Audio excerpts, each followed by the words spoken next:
Yeah. So basically, I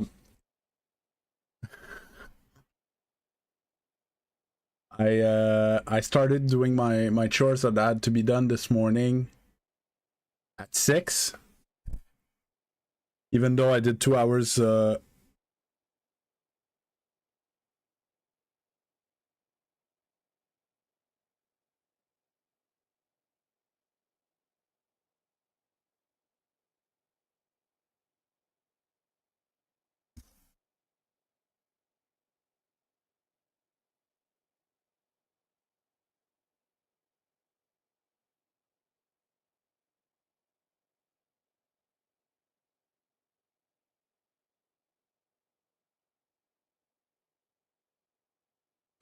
Hey, Arctic Valor. What else was I saying? Yeah. So I did like 2 hours of chores last night, and this morning I started like 2 hours before I had to start stream, to make sure I had plenty of time to chill and to not be stressed about it and stuff. And I'm still half an hour late. But I shouldn't be disturbed during stream.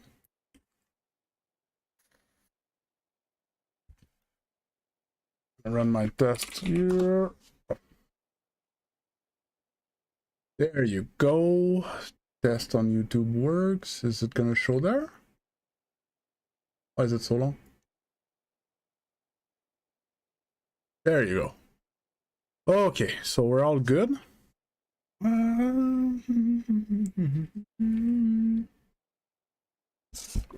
Oh, I love Paramore. It's so good.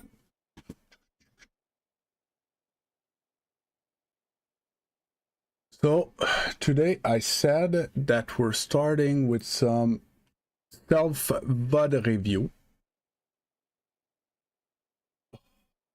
Feels good when I turn it off though. My replays.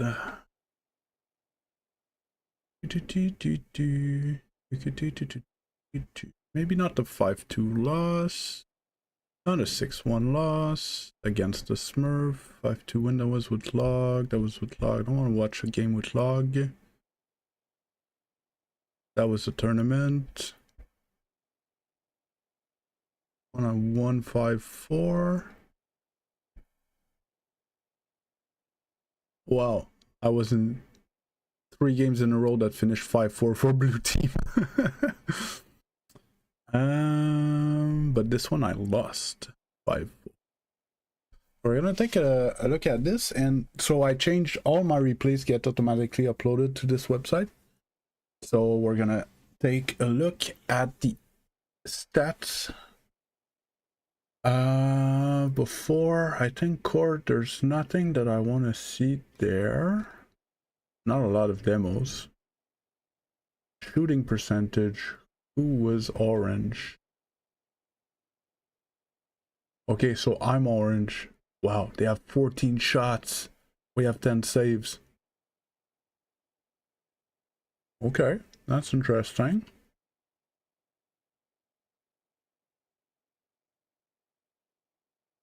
So most likely they had a lot of offensive pressure. Mate has 100%. How many shots did he take? 2 shots, 2 goals. Okay, so it feels like I did not have a teammate that game.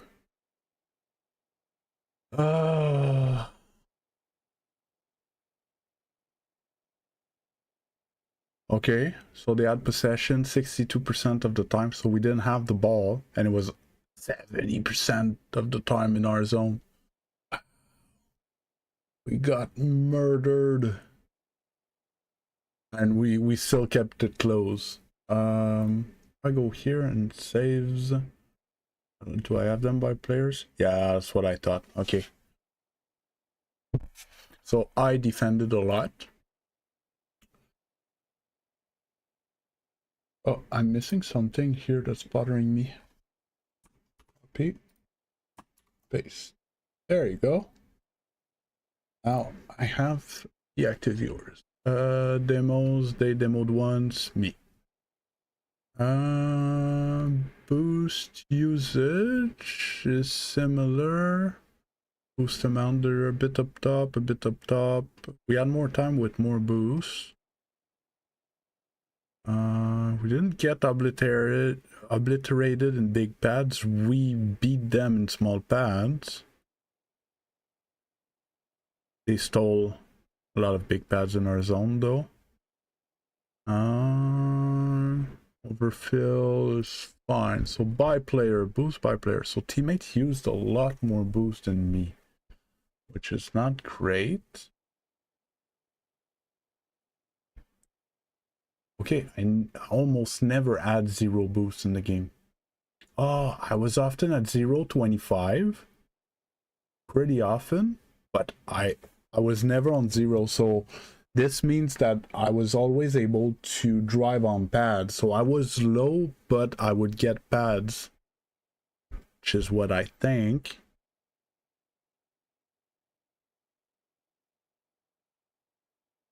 They were more often full. I use a lot while supersonic. So 18 big pads, that's a bit low. 76 small pad is a tad low. Still within what we're looking for. I didn't do much overfill though. Pick up maps. So I picked up a lot around my goal. Teammate picked up a lot in the mid. He got our back boost often. And like always for me, it's mostly midfield. A bit in my zone. Like, they had more. He had more. They both had more of our back boost than I did. That could actually be a problem. Positioning.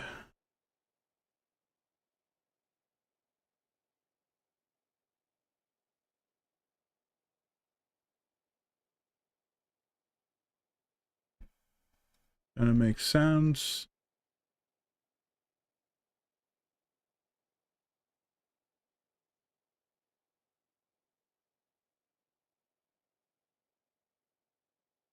Well, I was still closer to the ball than teammate. That's a funny stat. Okay, so when we don't have possession, we're at the same distance of the ball, so we defend pretty much similarly, me and teammate. But when we have possession of the ball, I'm much closer to the ball than my teammate is. Sounds like I had the ball and he wasn't able to keep it.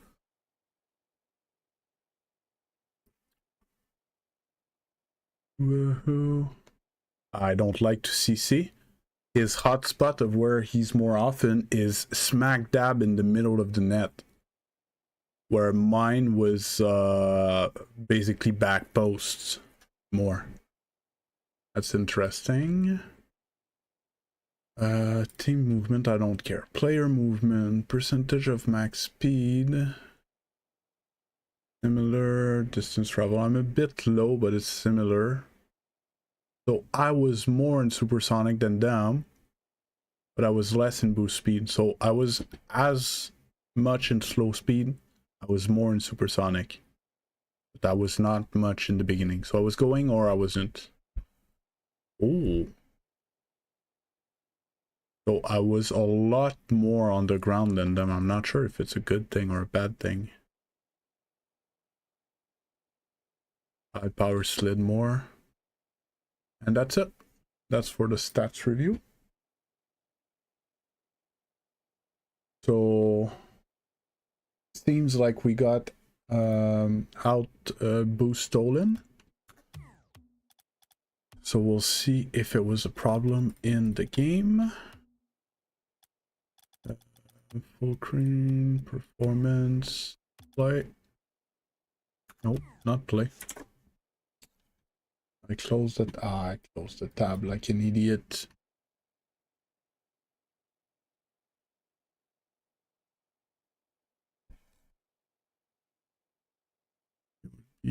this one. And what a cliffhanger.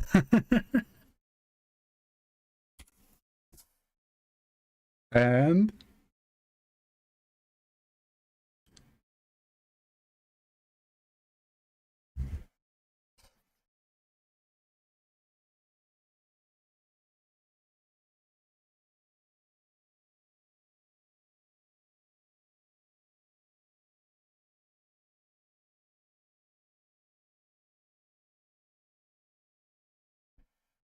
oh, okay, I was trying to pick up on my live comment more. So you would like me either to talk more during the game or to voice over, and like if I was coaching, reviewing my my own gameplay?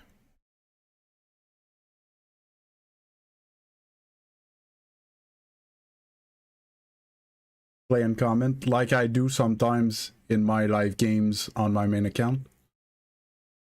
Yeah, I was trying to do it, but it was a lot of games. So I started to zone out a bit. But basically the next video, what I'm gonna do, I'm gonna play 5 games, and I'm gonna like recap 2 or 3, probably 3. I'll recap 3 and I'll have 2 full games. Should make a around 15 minutes video.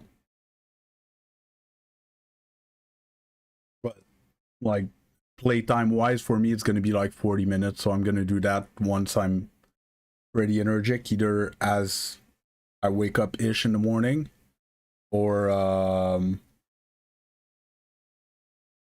after a nap in the afternoon type thing.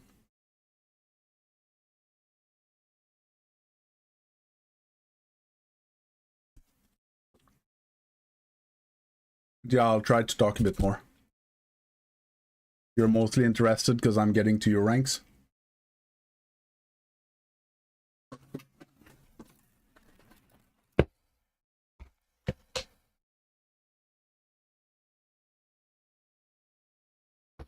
We could watch one if you want after this.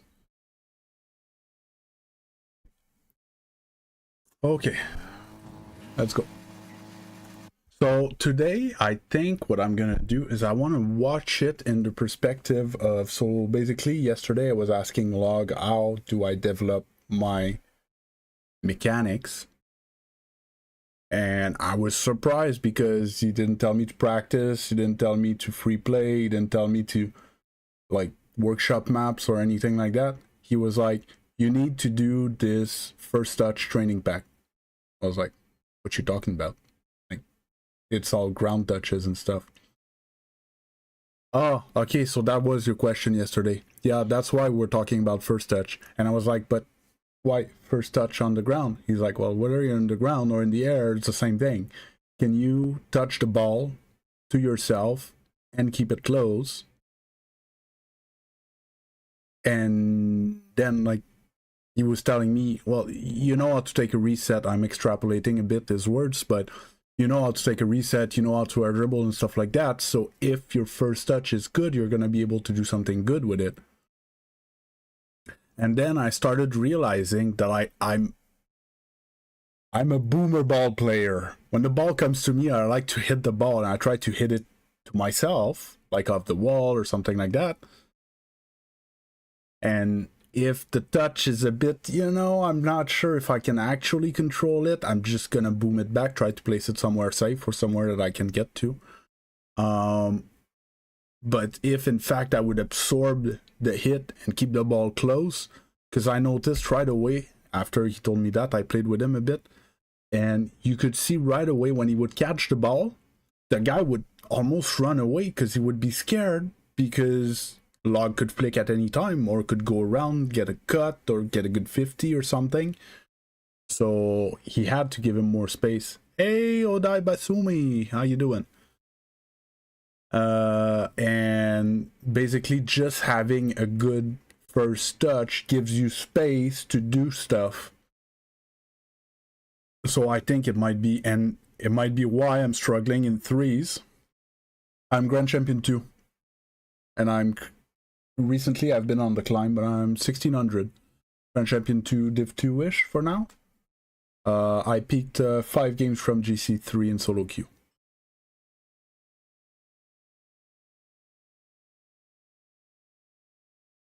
Well, so there's a concept in Rocket League. I saw a coach talk about this once. So he was saying that the best players of Rocket League don't go for a mechanic depending on what the ball is doing. They in fact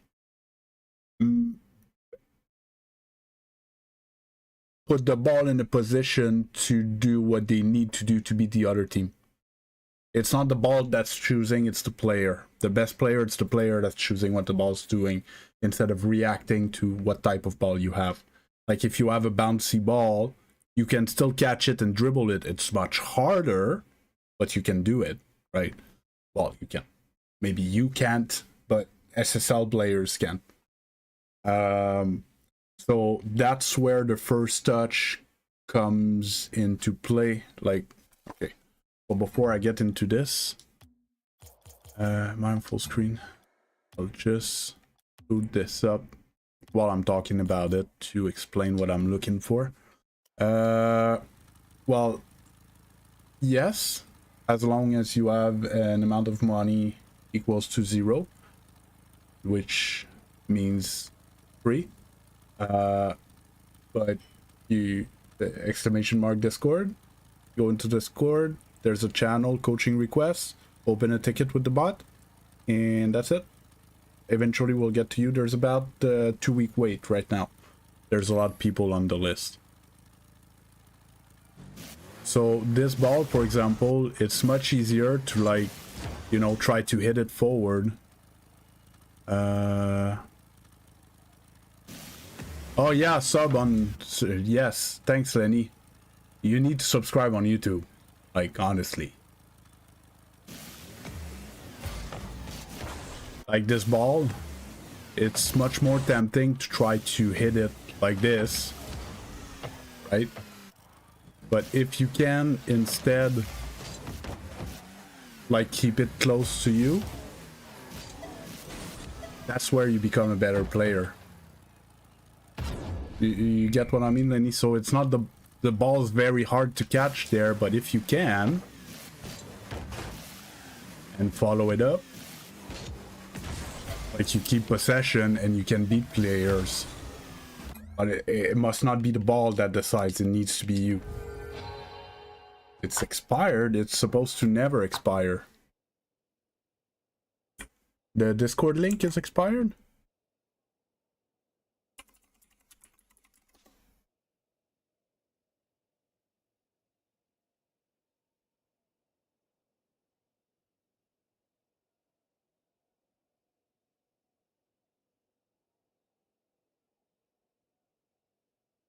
I don't understand. When I go on my own YouTube page, I don't see the...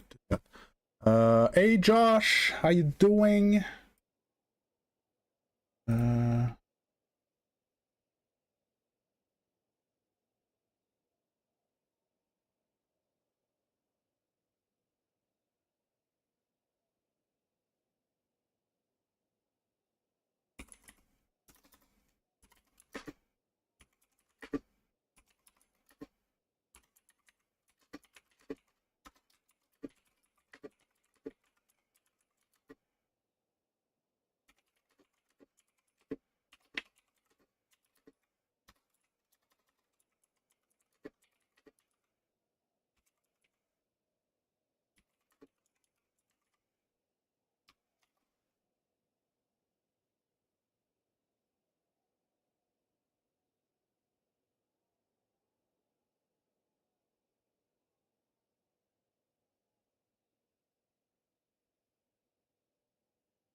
Just a sec.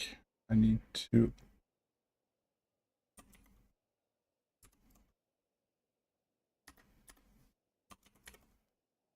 do something.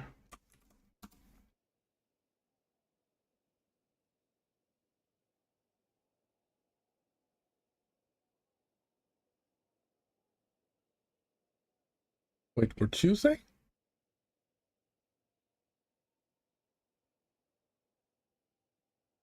At this.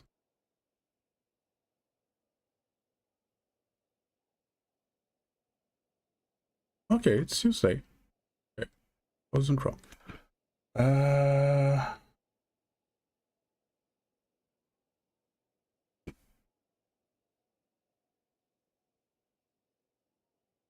Like this while I'm here. Things good. Sorry. Oh, Discord link. I got distracted.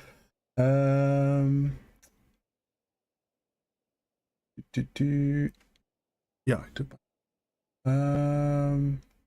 Invite people. Fire never. No limit. Generate a new link. Copy. And then I go here. I go chatbot. Add commands. Discord.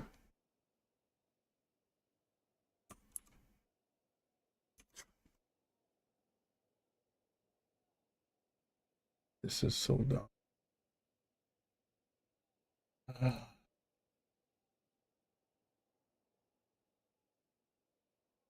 Never, no limit, generated link.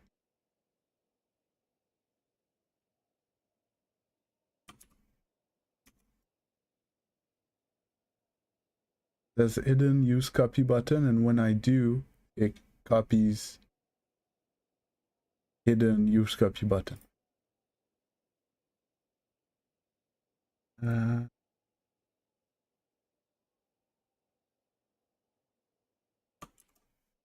This save,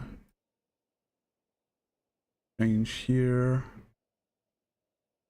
add chat command.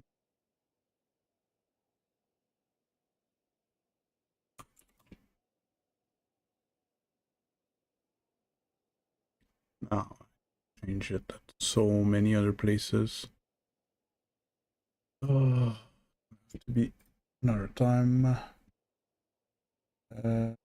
How do I turn back on the streamer? Discord, or else it's gonna go boop boop boop boop boop boop all the time.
Okay, I hope this is handled.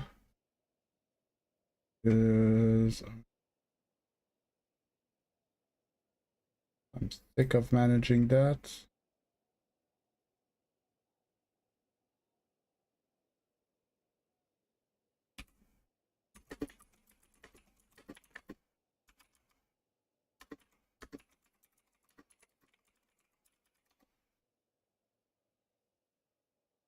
Okay.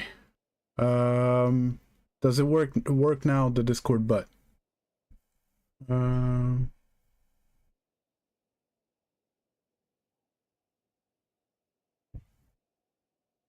keep scrolling. Well, this is a fresh, non-expiring link.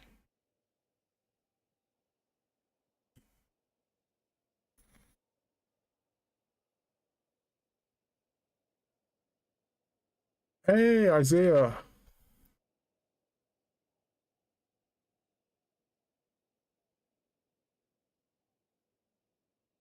Okay. Can we get into the replay review? So what I was saying is get into replay review and we're gonna pay attention to first touches.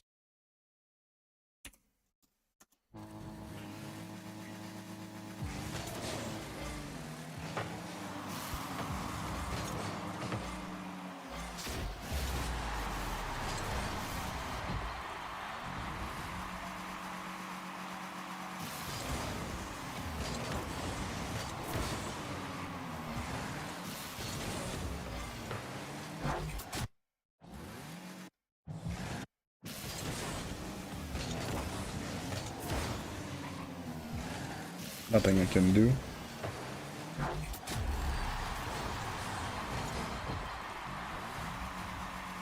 Two kickoff goals.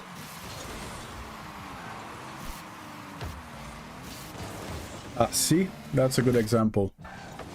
Pay attention to my first touch. Much too heavy.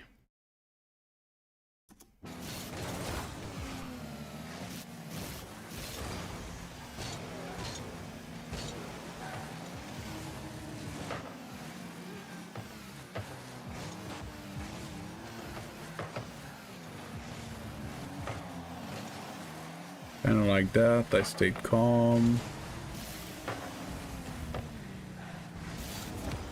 Yeah, nice score on that. Great.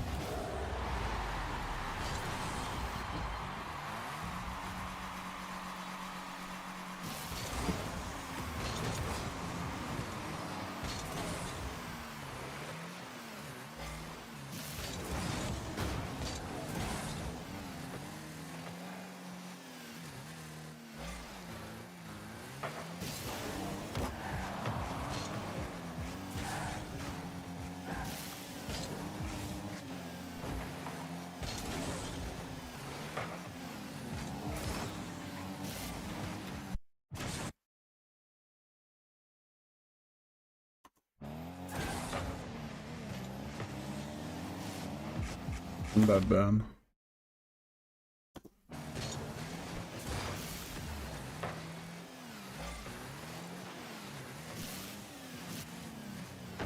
No, missed a catch. This could have been a goal, but I missed a catch, and then it's a goal against. It's not my fault.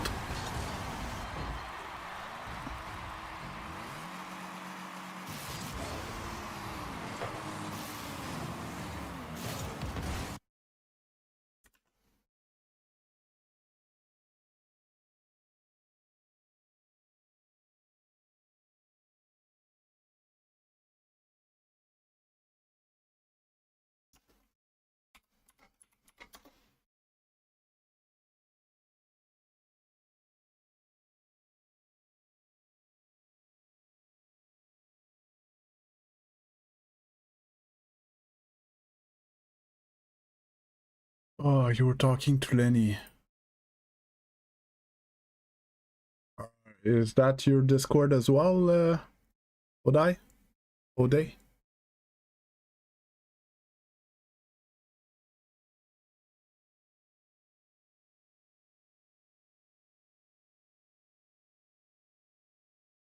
Because I added you on Discord.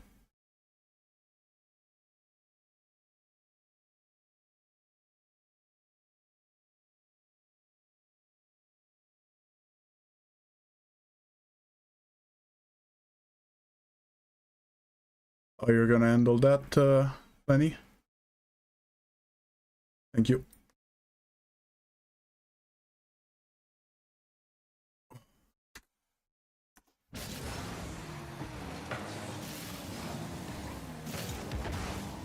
I was hoping to get a demo, I guess, score done. Nope.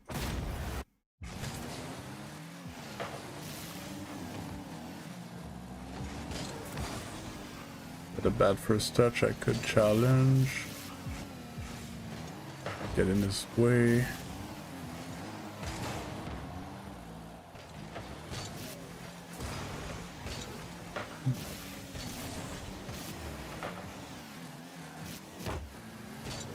Decent first touch. See how I'm alone in the air because I got a good first touch? This is crazy.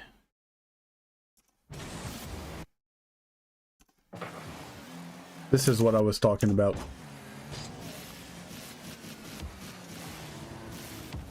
Maybe I should have went for the dribble over.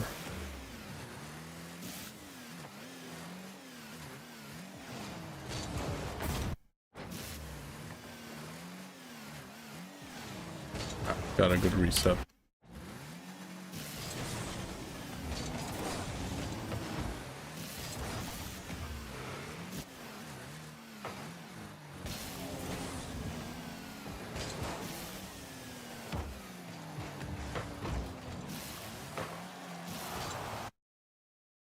What's up?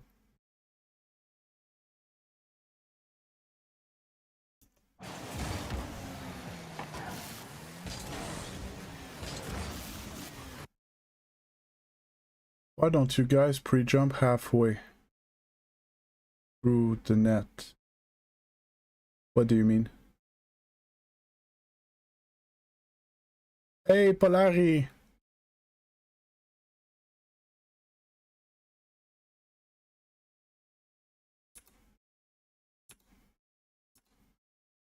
You mean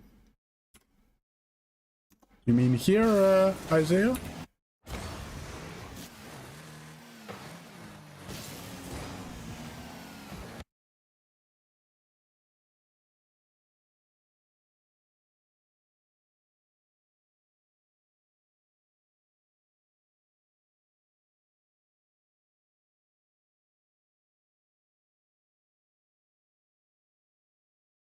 Isaiah?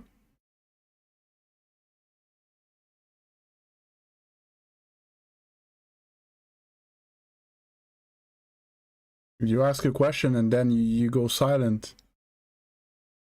Trying to answer your question, but you're talking about this, right? Why didn't I pre-jump this?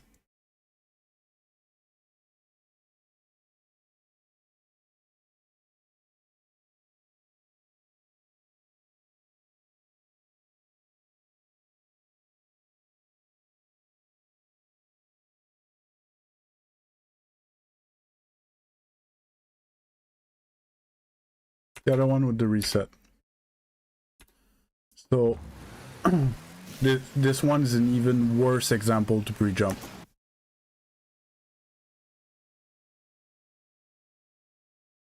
Why is the reset so strong?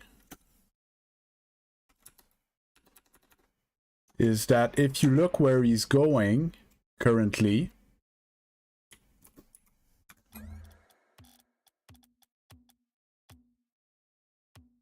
nope, not like that, like this, I don't want that.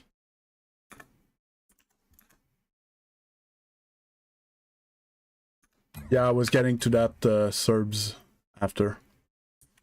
Okay.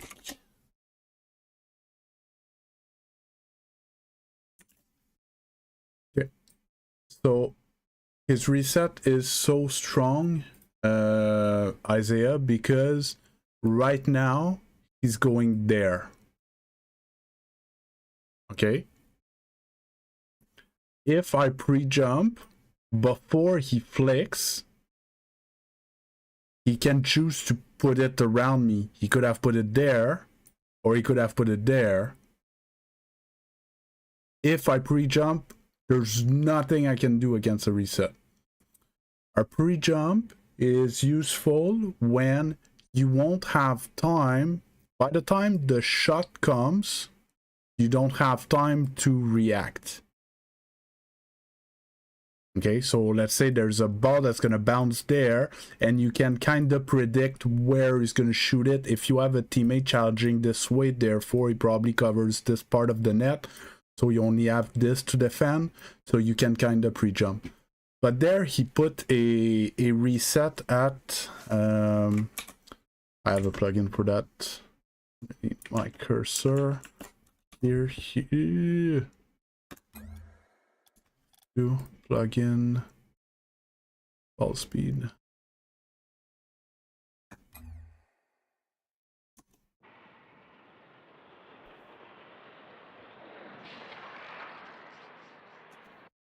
He puts a reset shot at almost 90 kilometers per hour.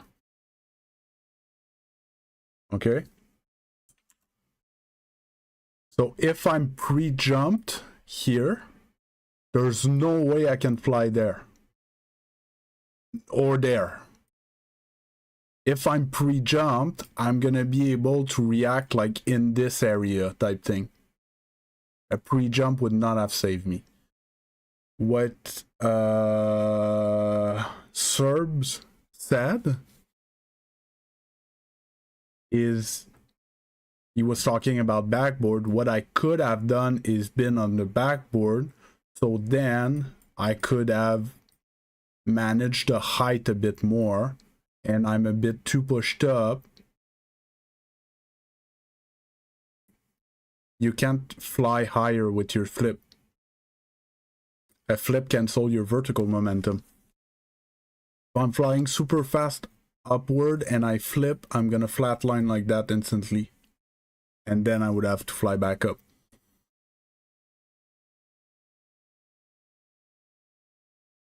And it depends how long before I pre-jumped as well. Something is has to be a last resort. I have a video for that, Polari.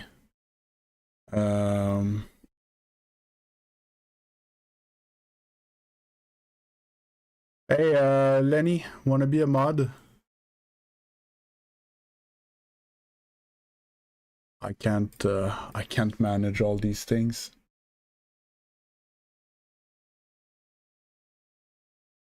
Can't do it here. Because I don't have the chat.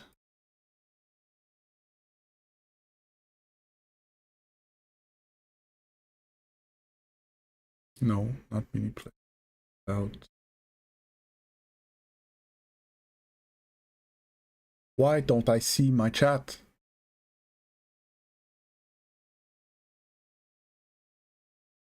Oh, okay, I could go here instead.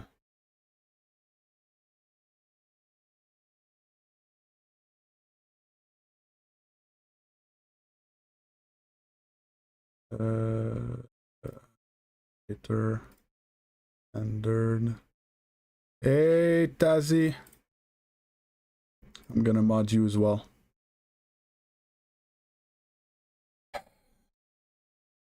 trying to answer the questions, but there's so many at the same time. So yeah, I'll tab. Stuck here. I'm trying to get to this. Hey, Miro.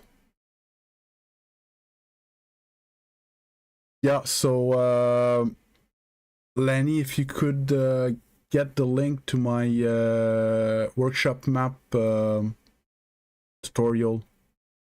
So pre-jumping wouldn't have helped me because I had no clue. That's why the reset is so strong. I had no clue where he was gonna put it, and he chooses at the very end and accelerates the ball and changes the direction.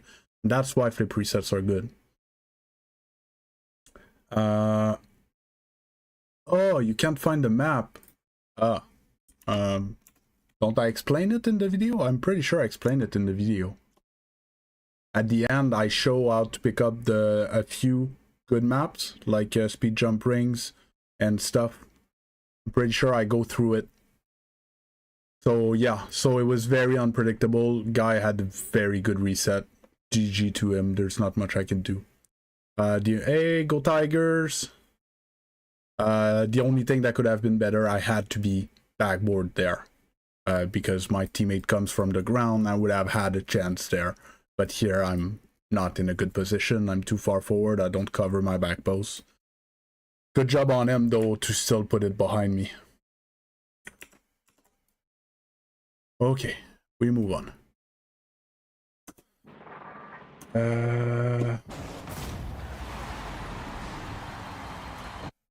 Not much, not much. How about you, Go Tiger?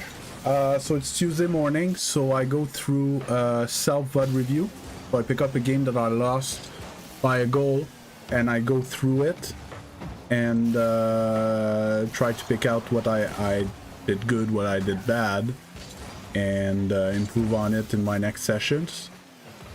And after that, I watch an SSL, try to see how they manage the situations that are problematic for me. Oh yeah, I remember that. I was convinced I was gonna have a 50 with him. He didn't fly down. Gave the ball away.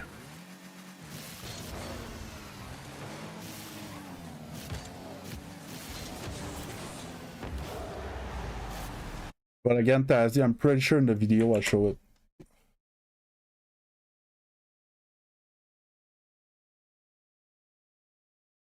Exactly, because it's hard to find with the search.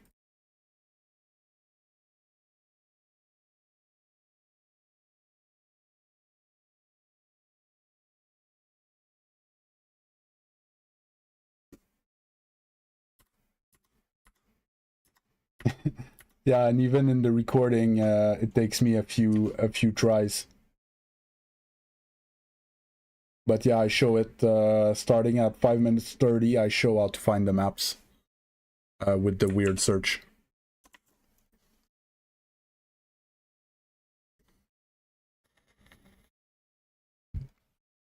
So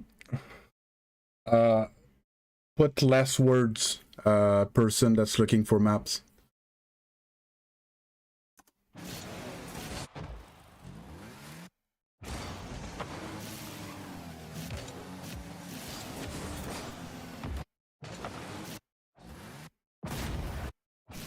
Okay, there we were.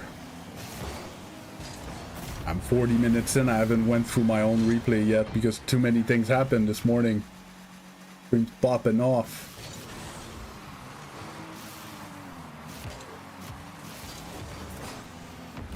He wasn't playing. I get a good flick. And see, there's the whole difference. On the other kickoff, I didn't have a good first touch, and here, like, even if he would challenge me there, I just side flipping the ball and can't touch it. And I can, yeah, I gave Lenny moderator. I needed a moderator like that, and he's here every day, to be honest, so.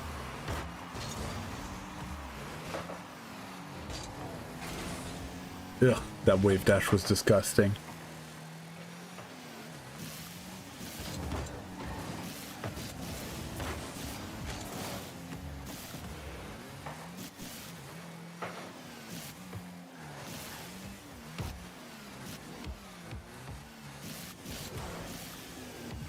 That was lame. I had to stay on the ground. I have vision of both of them. I shouldn't take off there.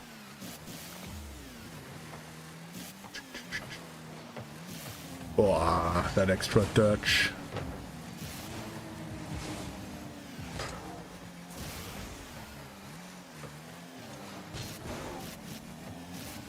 So, Isaiah, are you still here?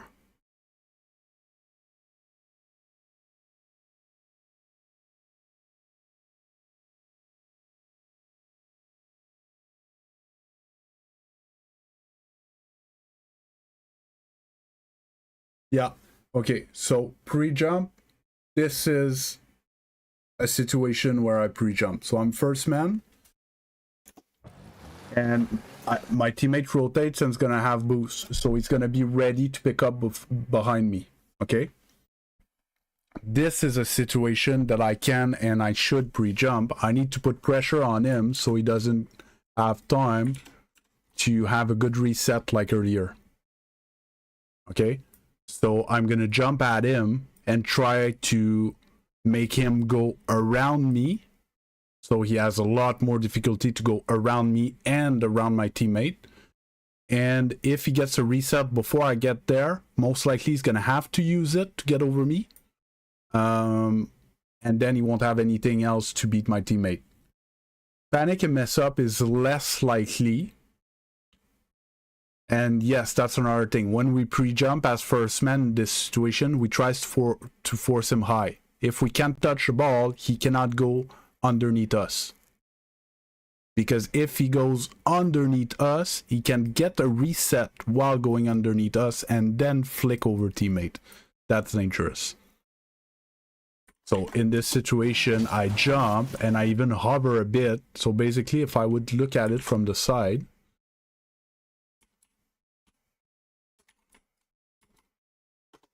oh no, I didn't want to resume.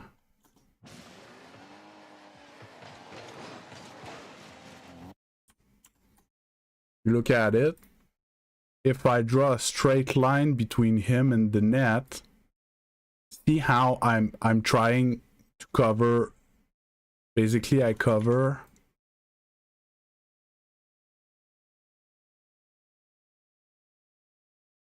I cover basically all of this for teammate. Teammate knows that he doesn't have to manage this, so he goes up on the wall, right?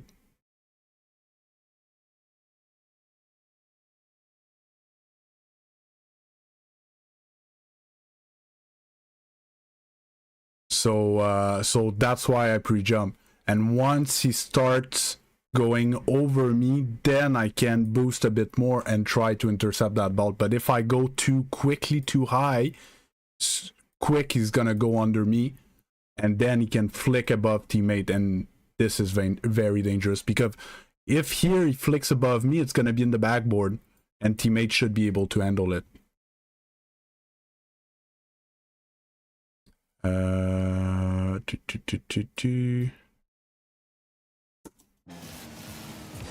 And he tried, see how he tried to go under me, because that's where he has a chance to score. But I shut that shit down real quick, didn't let him go under me, and it gave free ball to teammate. But that is an art that seems surprisingly difficult. So I would say up until Grand Champion, most people don't know how to last man. Okay? And then everybody that makes it to Grand Champion tend to only know how to last man. And I kind of have a grudge against people that can't play a good first man. So I had a teammate yesterday that I think 3 of the 4 goals in the game, he challenged too late. So he managed to force the guy around him, which was his job, but he was so close to the net that I had no time to react. He could have went earlier and he didn't. And that was bad first man. And I feel like in Grand Champion, I see more and more people that don't know how to first man. They fake challenge a bit too much. It doesn't force anything type thing. When they have someone behind, they could be a more I don't want to say aggressive, because it's not a matter of aggression. See, I was talking about first touch. That's a bad first touch as well.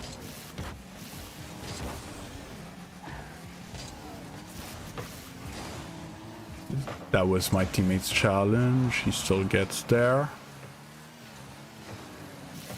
Following a bit close there.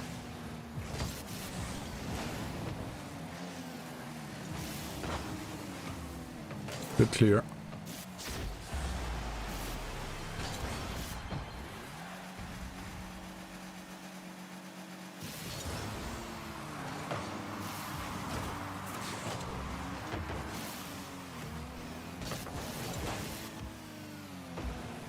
So here, in this situation, I'm afraid of the guy that's behind me. This guy that's going to be in front of me here shouldn't have anything too dangerous on that. It's going to be very awkward. The ball's too high, it doesn't have boost and stuff. So I don't want the ball to bounce and go to the guy that could be behind me and take a shot on net. Turns out he did the same thing, so it's going to give the ball to my teammate.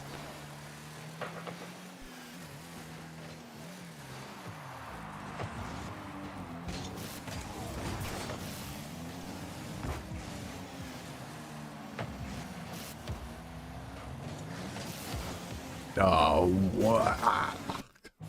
That's disgusting. I need to catch that ball.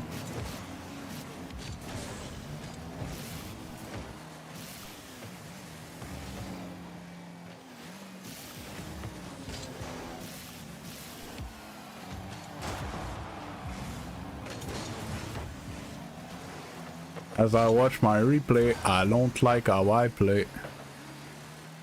Yeah, this whole section, not a fan.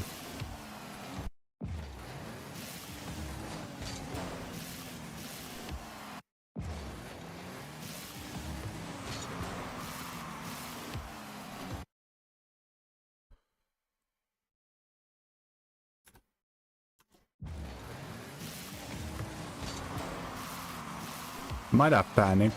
Maybe I could have went backboard.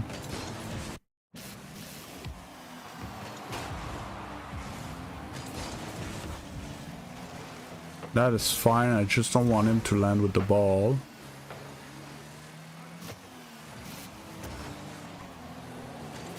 Kinda works. He didn't have a shot on net.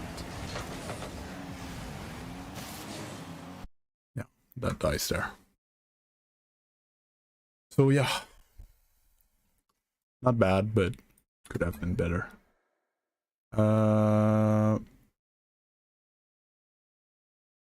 Couldn't you have power slid there? Where? Instead of half flip. East. You.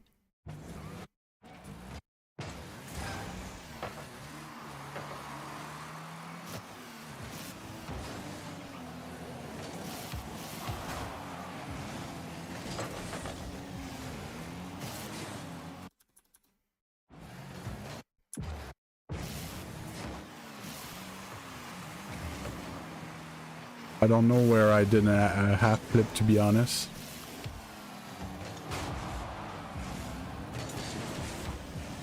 There.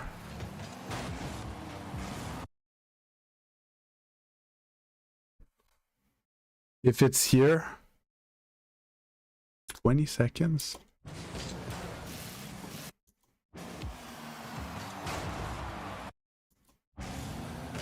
You're talking about this part when I'm going backwards. Okay, so here, basically, what's happening is that I'm trying to go there in case he comes to take a shot, so I can cover this going forward. Okay, so I'm backing up. So I'm generating momentum backwards.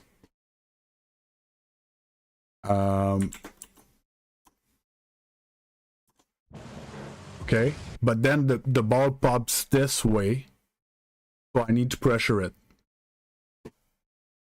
So I just keep on going. And here I'm trying, I don't want him to catch this ball around me. So I'm trying to pressure it, but I'm low boost, I'm backwards and stuff. What? You guys need to elaborate on your questions, okay? If I go in free play,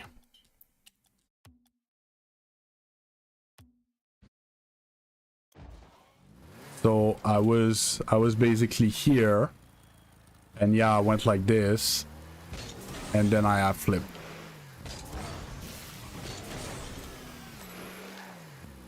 You're right that I could have like that. Didn't even do it right. And you guys are not gonna like this answer, but the way I hold my controller, I cannot do this move. And it's not okay. I'm sorry.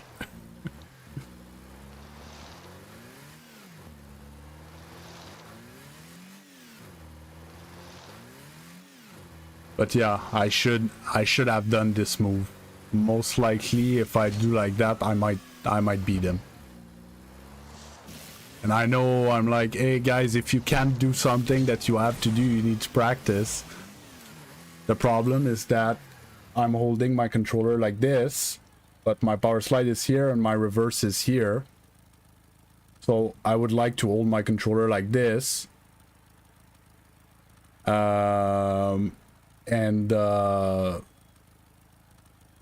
It's not a matter of easy. And it's slower. In general, half flip is faster than power sliding like that. Okay? But it has nothing with neither of those, because in this situation, I was moving backwards. Maybe I could have half flipped like that, but the problem is that at higher rank, every time you flip, it tends to be enough. Yeah, I could have done. Whoop. Mio saying that I could have done this.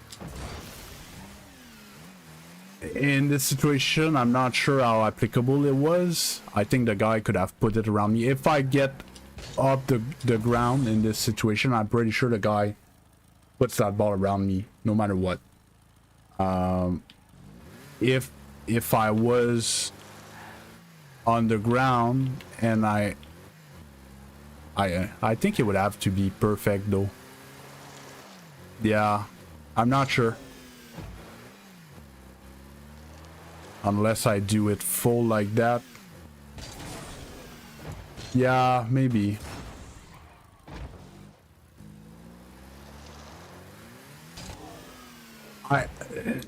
My point was not to touch that ball. I didn't need to touch that ball. I was worried that he would control that ball, and this would have been problematic in this situation.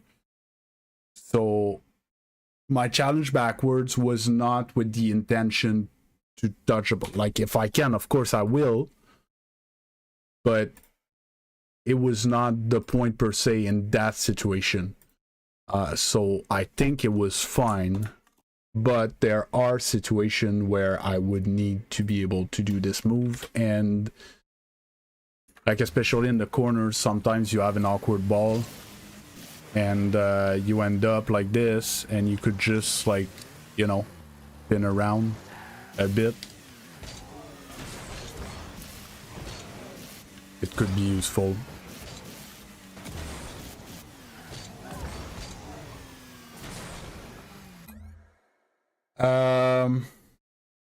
I was thinking about it a while ago. Right now I'm putting a lot of effort into YouTube, so I haven't put time into it. We had a few ideas. I forgot most of them. Yes, but not now. Okay, bye, Isaiah. If you have any ideas, though, I would be taker, Miro. We were thinking about maybe till we lose casual, forcing me to play with a certain car, or random car, or, you know, something like that. I don't know. A few things were up in the air. The amount of points need to be, you know, thought about and stuff. But to be honest, right now, I have other focuses. Focuses. What's the plural of focus? People that speak English, please help me English better.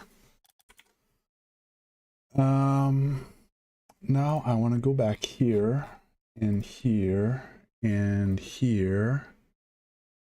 We're gonna watch. Who did we watch last week? Did we watch Vegas? You guys remember? Or we watched series? Benny, you were there last week when we watched an SSL player after my self-VOD review? You don't remember? Okay, let's watch Vegas. I feel like watching Vegas.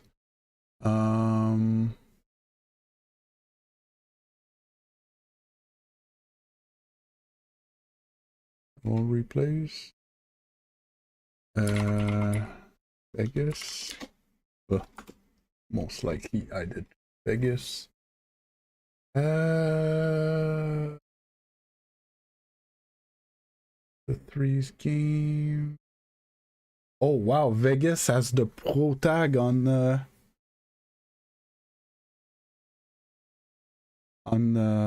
what's it called? Ball chasing.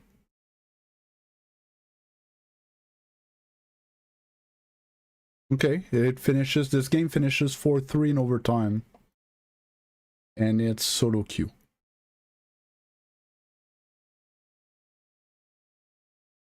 I think that's not a bad pick.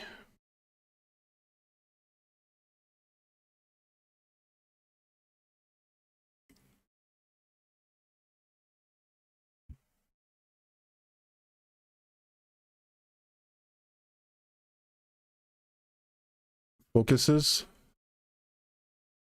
So I have other focuses recently. So this is Vegas. So he's a French Canadian bubble player would be more accurate, Miro. Semi-pro. Very good. Okay, let's use very good. He's very, very, very good. And he's playing in the league that I'm playing. Oh, we could check his tracker. He peaked 2173.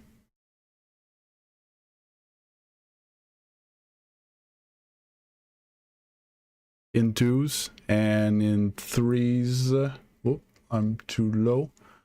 In threes, 2147, and in ones, he's SSL in ones as well at almost 1400. And 22 season, 28. It's a few seasons ago. Still had his SSL last season. Oh, he was only GC3 in ones, played 19 games last season. Oh my god. He's GC1 in ones this season. Imagine you're GC1 and you just go play a few game warm up. Bang! You need to 1v1 Vegas. Ones is so screwed of a playlist. Yeah, it's been season 22 that he made SSL in ones. So yeah, no, dude's a beast. And what I appreciate a lot recently when I watch higher rank players play the game in twos, it's you notice that they have more tools on their tool belt, but they end up using like the goal is the same. Like they tend to use aerial play just to open space. They don't score that much with it because the defense on the other side is strong enough to defend against it. But most of the time it puts them out of position, and then they can capitalize on a 2v1 or something like that, or it drains their boost or something like that.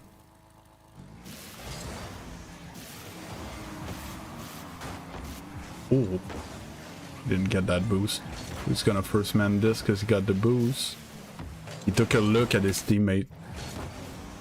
You notice? See how he used his joystick to watch what his teammate was doing?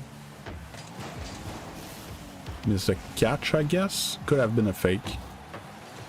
Good patient by his teammate. See how... So that's something that I don't advise for you guys. He's... That's the difference with this level. That's why you shouldn't watch gameplay that is too much better than you. So he's 68 and he's back post. Okay? You guys shouldn't do what he did there and get close to the other guy. But if shit hits the fan, he's able to turn and defend backwards. You guys won't. Okay, he could have just chilled there and adopt a more defensive position, but they're two there. So most likely if one takes a challenge with him, it's gonna drop a free ball for him that would be able to take a dangerous shot on net, and he's point blank, so it's gonna be a hard save. But let's say you're gold, plat, diamond, don't do this. Even champion, I would say. Just play chill. But what he does, even though he had 68 boosts, he does this to pick up pads, and he's close to intervene if Bio managed to force him a bad touch. And because he's in the corner, he doesn't have a direct shot right now. And see how he goes backboard backwards to defend this. It's unlikely that at lower rank we could do something like that and stay with the ball and actually take control of it. He might manage to get boost.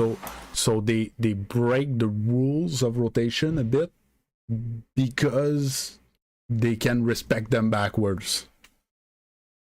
If it makes sense what I'm saying.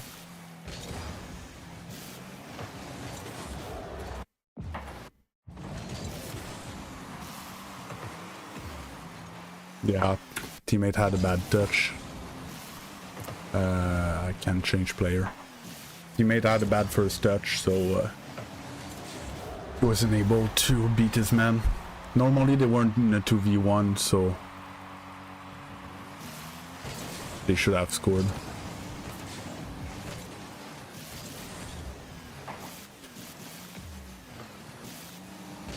Yeah.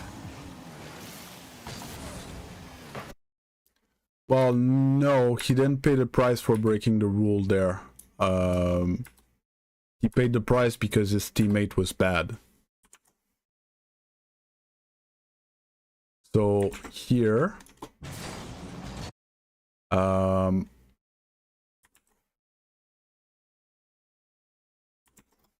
go back a bit more.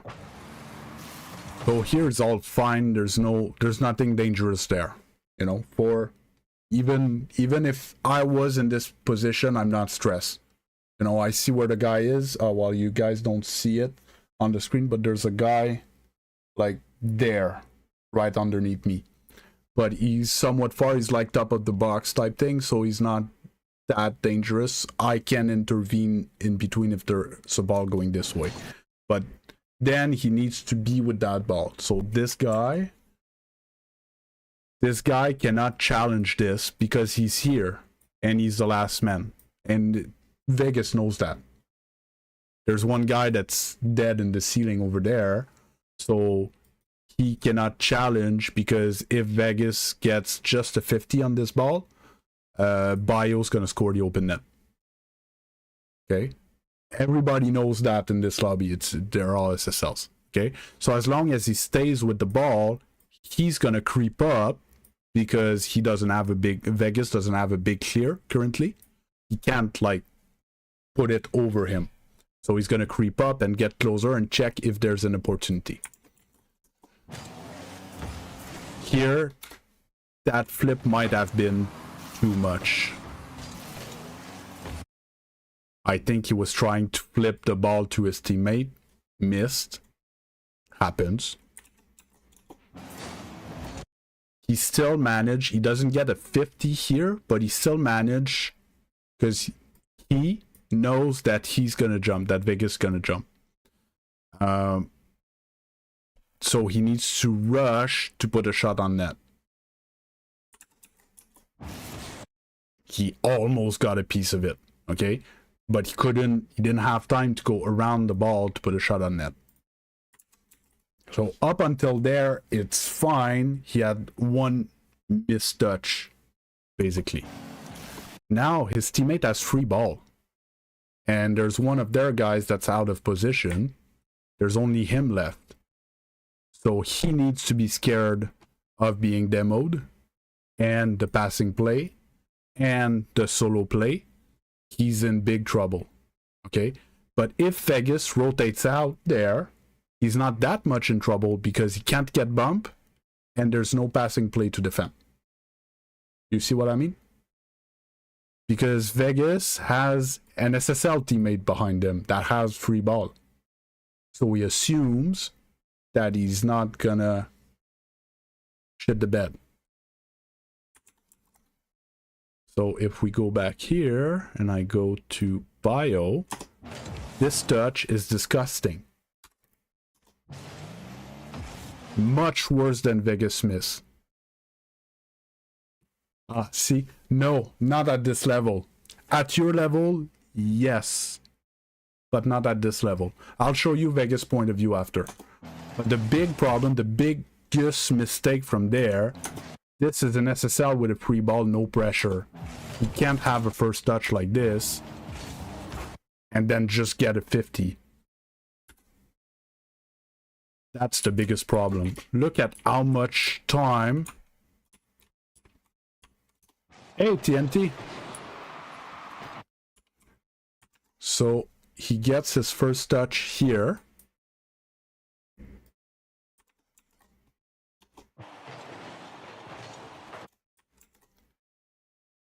And he can get back to the ball only here. He's SSL and it took him literally half the pitch to control his ball. Control. It's unacceptable. That's why they get scored on. Yes, Vegas' play was aggressive, but within his mechanical capabilities. He had a slight mistouch towards his corner where it didn't really matter. If there's one place that you can screw up is around here, because it's not dangerous. It's the hardest place to score from. But this is not okay. If he has just a lighter touch and puts the ball on his car, this guy cannot challenge. He's last man. He can only challenge because the first touch was so bad. And that's what I was talking about earlier in the stream. The importance of the first touches. That's what gives you space to be able to do your solo plays. And I got that click yesterday. On my first watch, everything made sense of what he did. Because here he's like, teammate has first free ball, free ball. There's no pressure on him. Maybe the guy behind, but he just went on a challenge. The chances that he perfectly recovers with momentum, because that's the other thing. If the challenge was coming this way, he would have landed with momentum, could have been dangerous, he would have had to rush. But the challenge came this way. So if we look at it from the side, he's going this way and he hits the wall and he has basically zero speed. Like that way, right? He just flats on the wall and then he needs to reaccelerate, so he can't get to this ball fast. So normally with full boost, there's no reason why he doesn't have full free ball. And if I just go back here, like he doesn't, you see, he doesn't even try to like pre-flip towards the ball. He doesn't get there, right? Yes, I know you're talking about later, but it's important to understand what's happening later. That's why I'm going through it.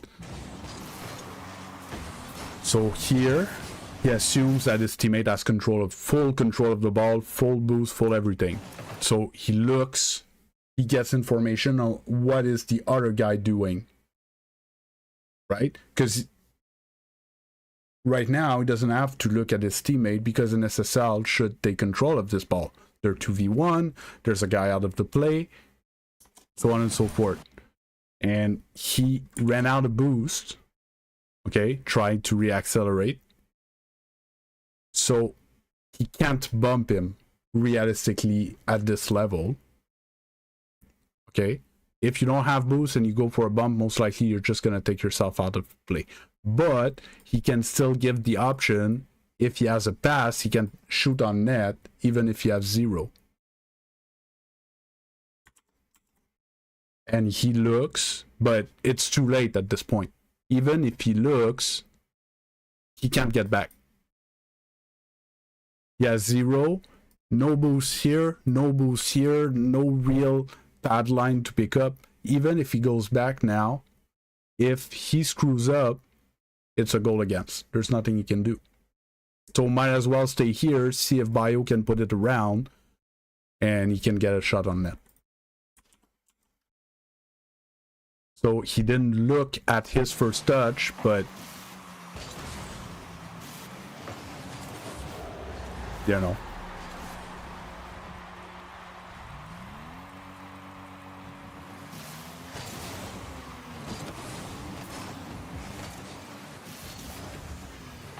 See, that's like here. Do you rotate to net? He's not looking at his teammate, but with the information that he got before looking at his boost, he knows what's going to happen. Normally, worst case, teammate's going to get a 50 that's going to die in that corner. We don't even need to look at it at this level. At your level is very different. I would look at the boost and then I would look, because your teammate could just whiff the ball. You might have to cut in and defend. But at this level, he shouldn't miss a free rolling ball, right? So we do a bit more of assumption the higher we go. He's still going to look. He lined up this boost and then he's going to look and he's going to see the contact with the ball. And like I said, it's a 50 that dies in the corner. He's back both with full boost. Everything's Gucci.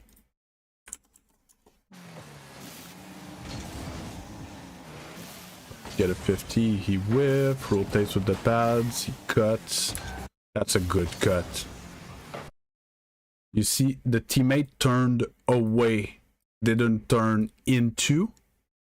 Therefore, teammate just told him with his car, I'm second man. You see how subtle it was? Right away, he knows he's first man here. Even though he's behind the teammate. Right? So he's gonna put pressure. Yeah, he's gonna chow. It's a new thing. I don't know where it comes from. Like, I'm not a big fan.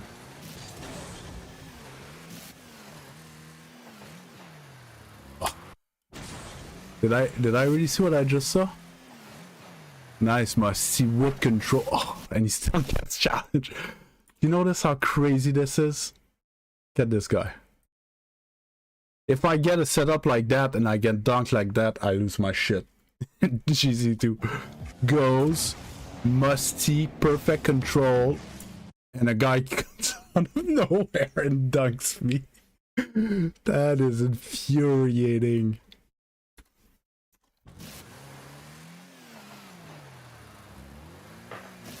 Great pre-jump. Ah, that's gotta hurt though.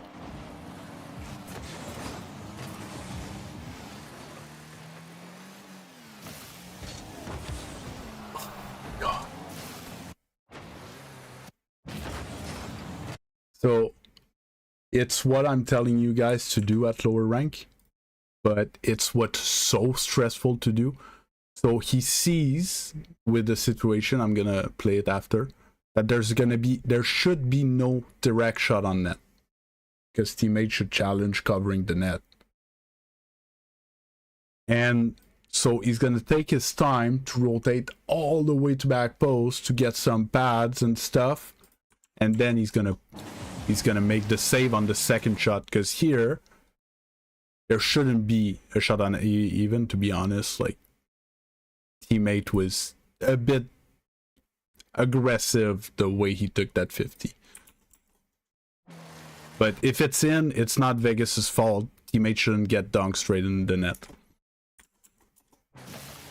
And he gets there right in time to intercept the shot.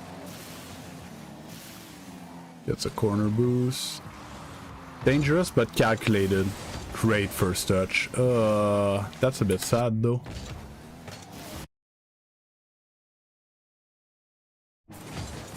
Really, that's the best that he could do.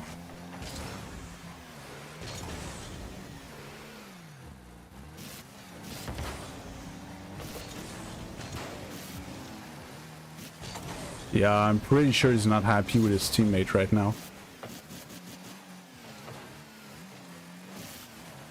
Great play from teammate. He got bumped. Good recovery. That flip right after the bump. So here, I'm gonna go back here. None. This that I want. So look how he got bumped. Okay, he got bumped like this. So normally his car would go like that. Okay, but what's gonna happen is about here he's gonna flip. Okay, which gonna flatline his vertical elevation change. I should draw that here. Okay, and then he's gonna recover much faster.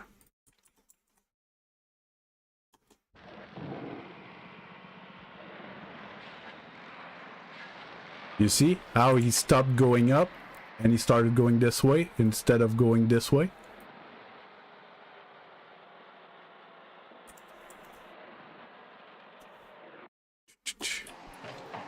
It's all the understanding of the little things of the mechanics of Rocket League that are used to their advantage, and it's something that, like, if you don't know that it's a thing, you would never flip there, but it changes everything because he lands, he picks up the full boost that he timed. Okay, he knows that that boost gonna spawn because about 10 seconds ago someone passed there and he knows that it should be due, so he drives on it because he's pretty sure he's gonna get it. And with that recovery, that boost timing and everything, he's full boost midfield, his teammate has the ball, and then he can go for this free ball because he's in position. He ends up being beat to it. That's another thing. So he jumps for it, it's free ball, but the other guy's closer. Even if he jumps first, he goes for it first, the other guy could get there in time. So here he sees that he's beat and he adjusts his car. Instead of trying to shoot, he's trying to block. Try to make himself bigger, basically. You know how in basketball, let's say they try to appear bigger in front of the ball to get a block on it. So this pisses me off when I have a teammate that does that. Your last man, you have just enough room to hit the ball, and you have a teammate upfield. Bang it to him. If you get dunked, it's a goal against. Just bang it to Vegas. No, he decides to control. So Vegas needs to improvise so they don't so it's not dangerous. I feel like that wasn't the touch there.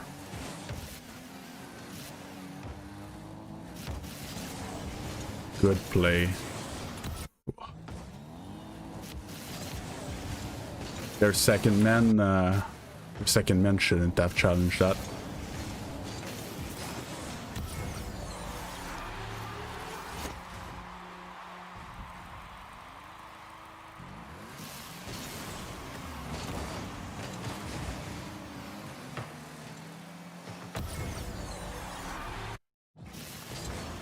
Double goal. That's good. Ah, that sucks when you don't get the demo there. Oh, whoa, what a save. Reset was nuts. Dude had to be mad. Perfect flip here. The defender had to readjust with his flip because he wasn't, that's not where he was going. Crazy.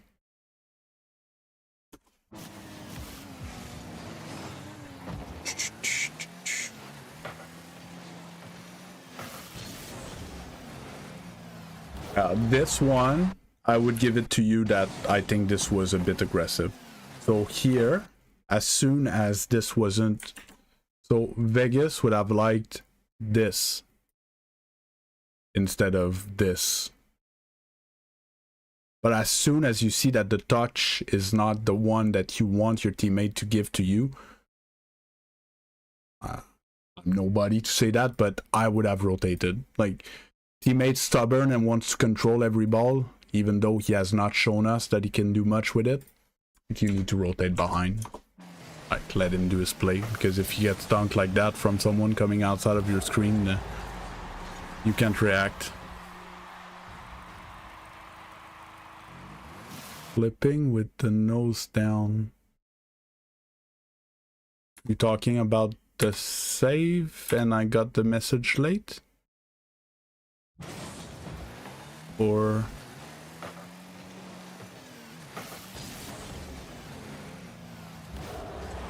I don't know what part you're talking about. The save? Yeah. So basically it was a side flip even though he was pointing down.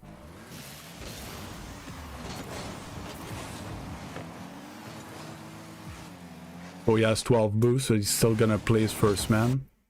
And this is good knowledge for lower ranks. So he only has 12 boosts, his teammate has 0, and he's showing him that he's going to get our back boost in our corner. Okay, so he's first man and teammate second man. Teammate chose to be second man. So he needs to be the first man and put pressure on this ball. But he doesn't just turns 90 degree and jump at him. It's not going to do anything. He's going to get beat by the guy that's full boost. So what he does, he turns and he postures up in front. He's like, dude, you ain't coming this way and you're not catching the ball on the ground. What are you going to do? Hey, bye, Odai. Right? So the guy tries to hit the ball around and he just...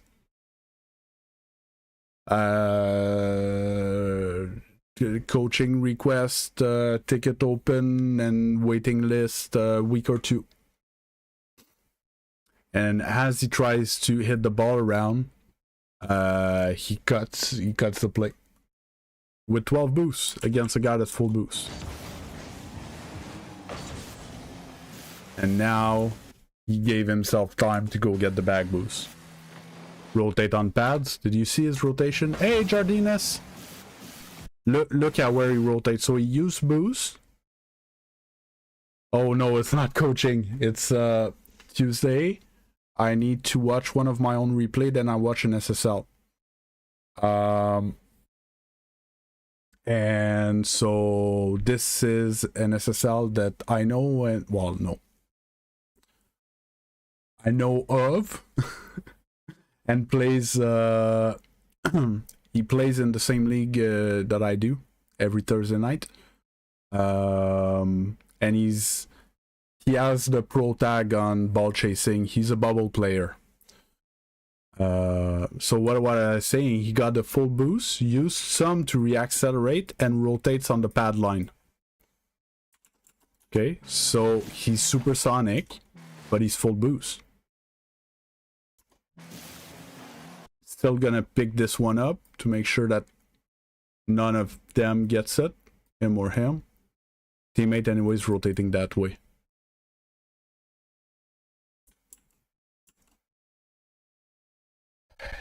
Yes, Miro, but still, not everybody has the pro tag on ball chasing. It's still a thing, right? But yes, he's much better than Musty.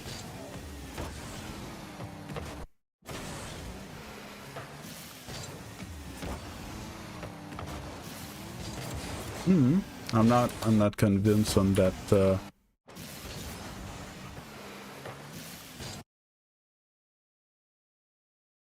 play choice, especially with full boost, nobody in net.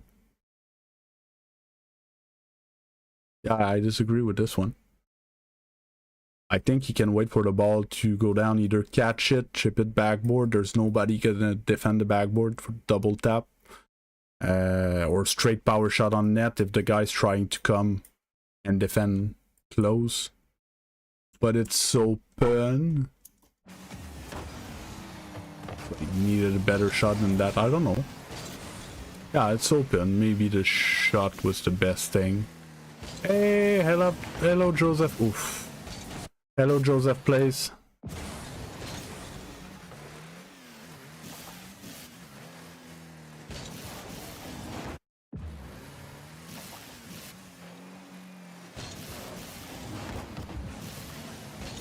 That is a recovery of the situation because he was expecting him to go for an aerial play and try to put it on net. So he went to ceiling challenge him. Maybe the guy saw him, which I doubt from his point of view. Oh, maybe he did actually and change his play. Yeah, he saw Vegas disappear there, so he knows he's going for his back boost. And then he saw him. That's why he went for the pass under. And he still managed. So he's there. He still managed to double jump from the ceiling to challenge that ball. And it's him who does the save. I should circle. Not him. He's useless on the play. Oh, you guys don't even see him. The teammate's there behind the queue up logo. It's crazy. I get scored on in this situation, I'm pretty sure. And again, it's the understanding of the mechanics of Rocket League. So when you jump, okay, you don't go up. You go towards the roof of your car. So if you're on the ceiling and you jump, you accelerate downwards.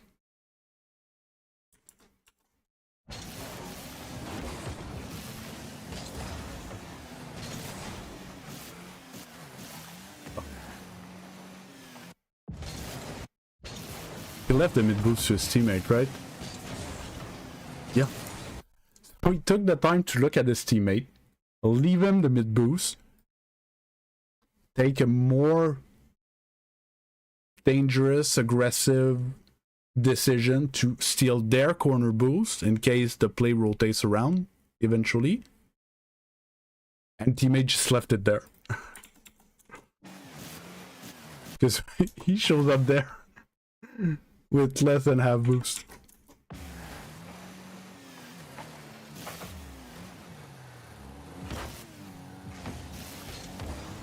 Whoa, almost caught him.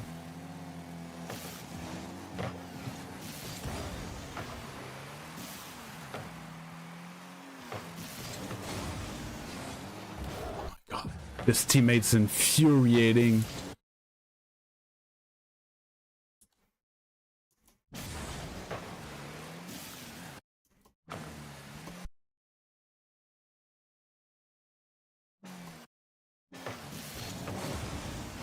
Teammate must have had never looked.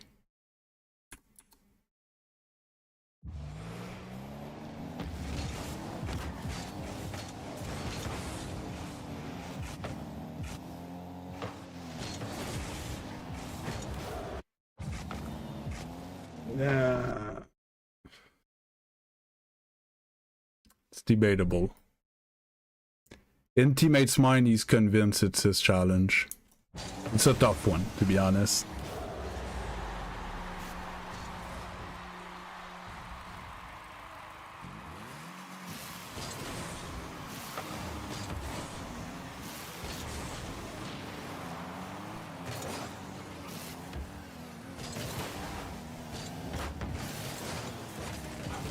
such a good play. So I heard the boom. My first reaction was to look up here to look who killed who. This needs to be automatic for you. You don't need to look at where your teammate is, because like we know where one is and we heard boom, so there's only 1 or 0 other players on the pitch. But we didn't get the information. We're gonna get the information in a few seconds here that teammate died. Okay, so we're alone. But if we manage to play long enough, teammate's gonna be back. Sorry, my girlfriend's printing something.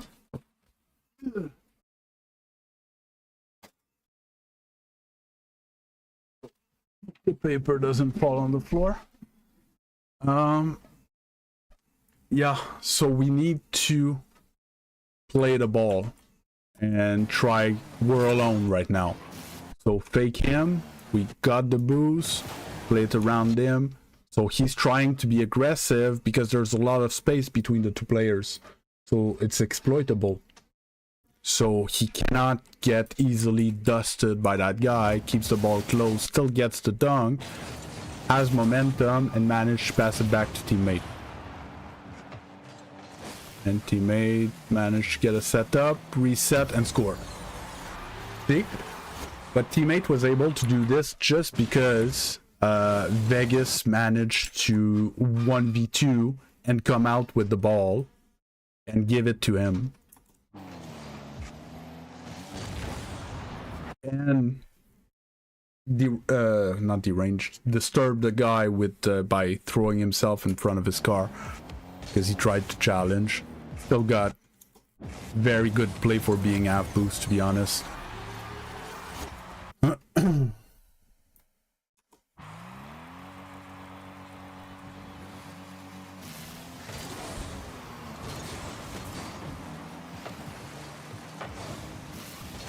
How did he add 25 boost? He didn't use it all, right? Yeah, kept some of the kickoff, then got a pad.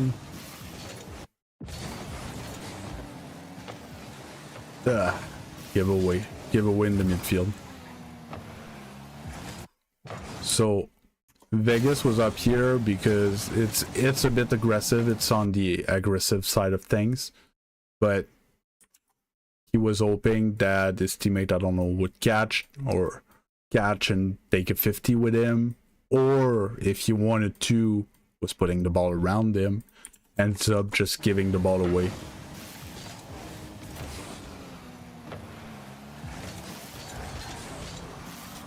Wall dashes. Oh, the empty jump. So the wall dashes to save his boost, so he can challenge there. Looks like nothing, but he's actually pretty much in the path of the shot. And when he doesn't have to go for this, he jumped once, he still has a second jump, so he can use it to land faster. So he flipped his car upside down and jumped to accelerate downwards to land faster. And he's gonna get this boost because of that. Because if he doesn't get there fast enough, he's gonna pick it up. So now he's full boost behind the teammate, and he doesn't have a free ball, but close.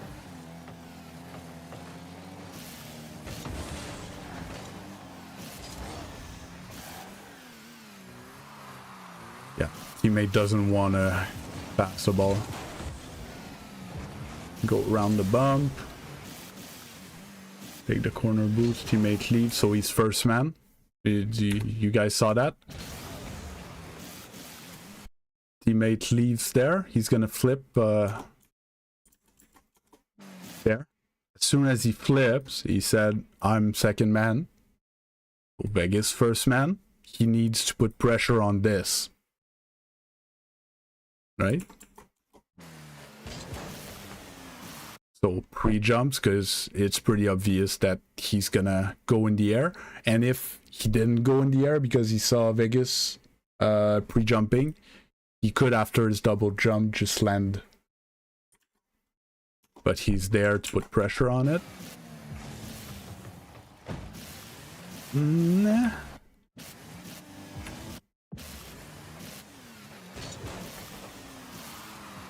Okay, the guy really slowed down. What the fuck did teammate do? I'm getting angry at teammate and I wasn't even in the lobby. I'm sure that bump was his best idea.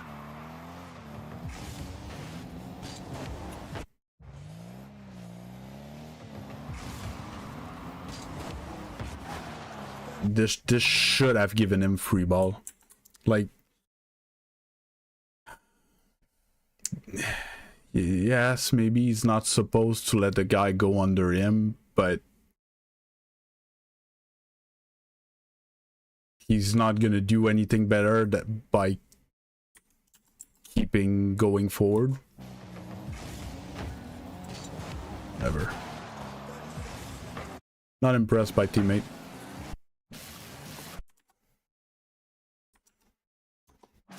I hope it's not someone I know with a different name tag.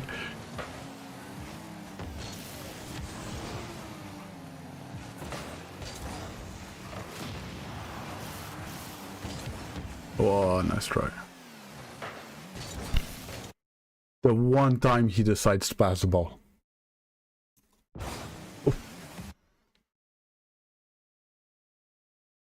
Oh, thank you. I'm doing a replay review of, well, I'm watching an SSL replay. So the one time that teammate passes us the ball, so when you pass the ball to someone, it's gonna sound very obvious, okay? But what the person in front, no, not Vegas, we want bio. So we want to put the ball here, between the player and the net. This is the zone where he can act on the ball. If the ball is too much here, at some point he won't have an angle, because if he touches it, he's gonna put it in the backboard. So here is where he needs to put it.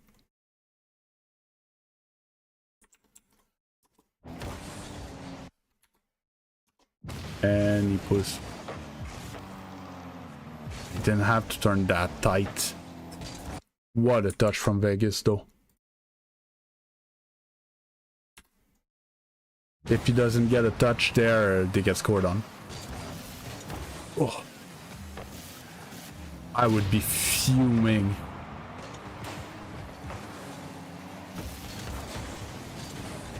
Yeah, that was not teammate's ball. Oops. Overplay much? You can just park there. I'm gonna go dunk it off your head.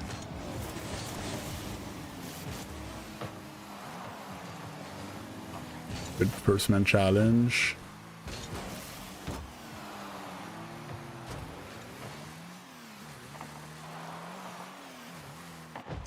Okay.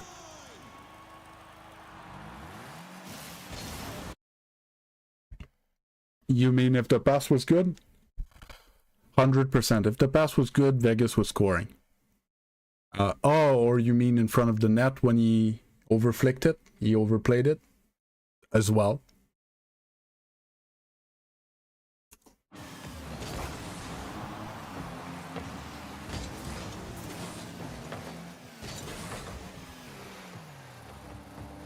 Teammate leaves again for boost.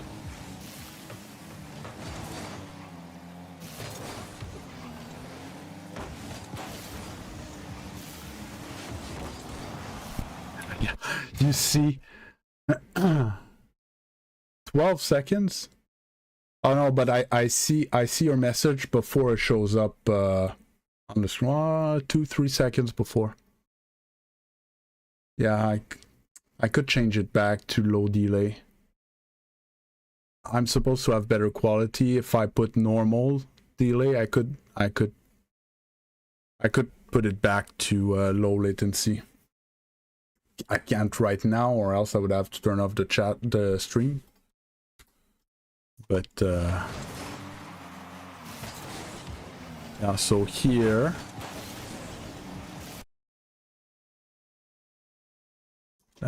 ish, the guy has a reset he's challenging. I wouldn't go as far as saying that Vegas made a mistake there, but he seems like he's not trusting teammate anymore. Good ball.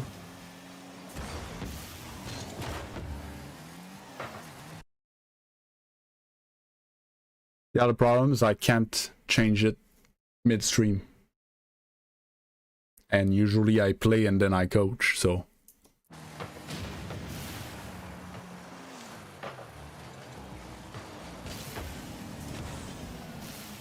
Block.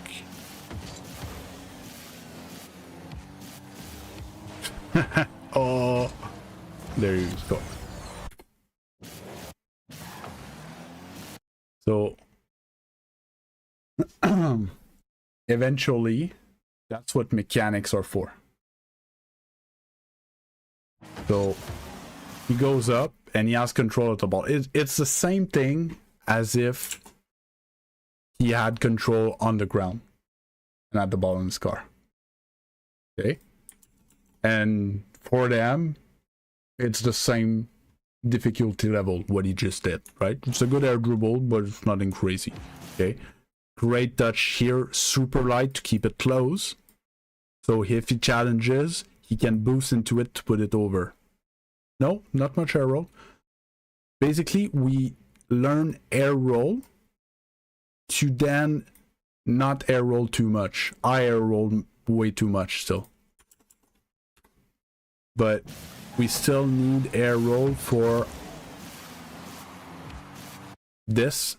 See, this spin without the directional air roll, it's much harder to get the actual positioning because he's trying to line this up with the bottom of the ball.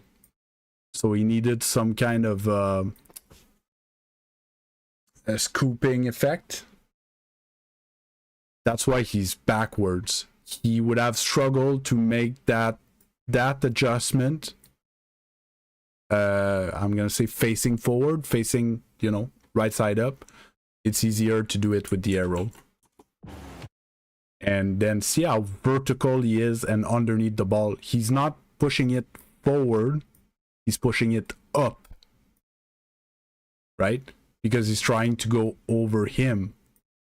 And that's what air dribbles at lower level are not well made. People try to push the ball more like this or like this, when in fact we need to push the ball up. When the ball is already moving forward, we don't need to push it forward. And he got bombed there, but he beat this guy, and the other one's out of position already. So it gives free ball to teammate. So he didn't score, but he opened the play for his teammate. And that's that. That's SSL play. I usually don't go in that much detail, but you seem interested, Orange, so it was fun to explain. Close this, close this. Do I have anything else I need to know? Put this on. Now I have about an hour 40 before coaching, because we're coaching at noon. Low champion, champion 1, champion 2. And now I presented it. This basically we're gonna try. Oh yeah, I forgot to tell you, babe. I got 15 subs yesterday.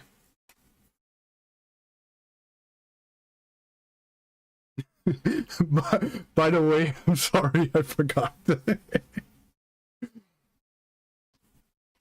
Yeah, Go Tiger. You should have asked Lenny. Why didn't you ask? Yeah, Go Tiger showed up first time on Twitch, and he was like, "Hey, you seem like a good guy," and just dropped 15 subs. And I lost my game because I was distracted because of it, but it was worth.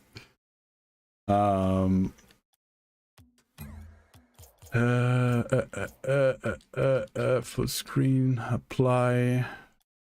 That should be all good. There's something I wanna. Oh yeah, I wanna show. I don't know if I've shown it before and you were there, Orange. I was talking about the flip canceling forward momentum. You notice how I'm falling and then suddenly I'm not falling anymore, no matter what direction I flip. Oh my god, that's actually pretty cool.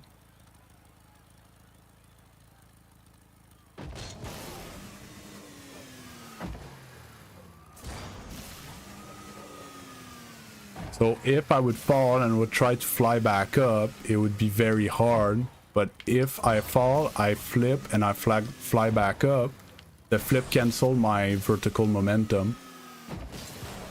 And it's easier to accelerate back up. That's basically the basis of ceiling shots and flip resets. Because I'm up, if I get under the ball and I hit it. Oh, you didn't know that? I can even show it even better than that.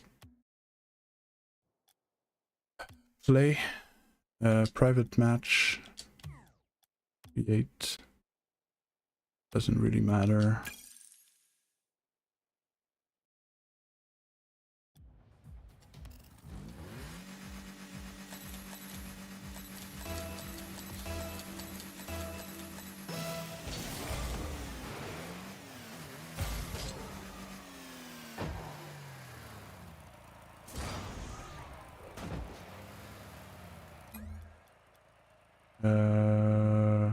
Oh, but will it save it though?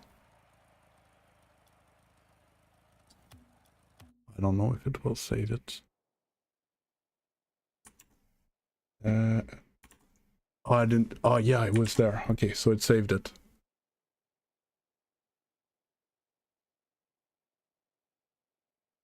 Why 5 prime?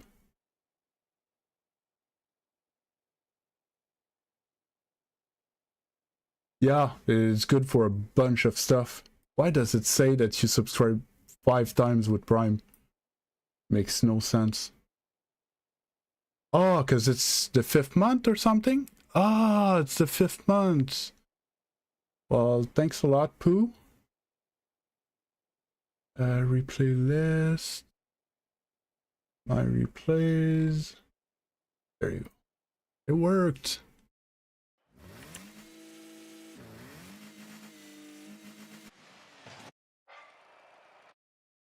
So if we go none.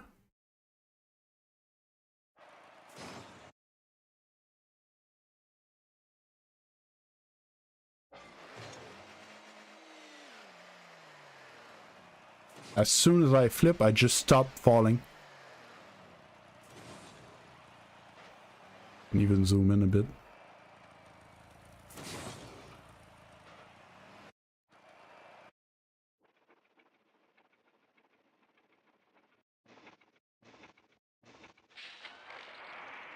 There's a little delay because you see that I flipped there where the poof happened. There's a little delay before I stop my vertical momentum.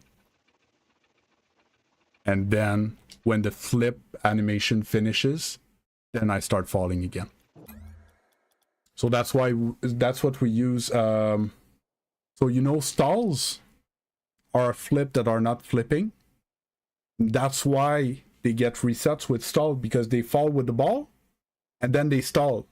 So it's like if they flip, but the car doesn't flip. So the ball falls on the car and it gets a reset. So he can stall again and the ball's going to fall on the car and stall again. Yeah, you can whatever. Like I was doing in the ceiling. because I was showing as well, if you speed flip and you uncancel, your nose goes back up. So if I'm, let's say, at the ceiling and I flip, let my nose getting back up so I can boost back up, so on and so forth. Whoop. Whoop. I'm too bad for being able to. It's the same thing. Sometimes we need to go quick for a challenge, and when we're at the proper height, because if I don't flip, even if I don't boost, I'm gonna hit the ceiling. So if you go quick but you flip, you kind of freeze your elevation and you stay stuck there. You need to flip at the right height, but then you can hover at that height. I don't know why my mic's so high.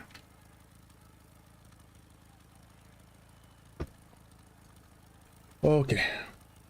Well, now I want to have time to play some games, so I think I'm gonna do this. And I want to do a little bit of this thing.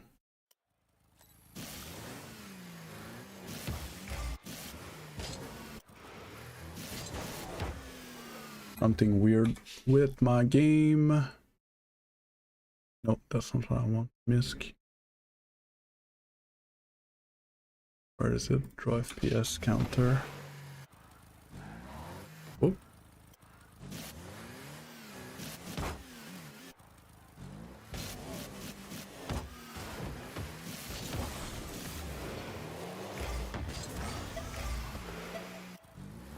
It's weird, I have flickers in my FPSs.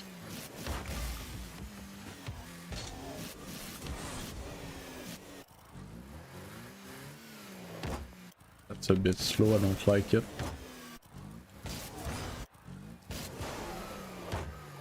It's too hard. It's too high.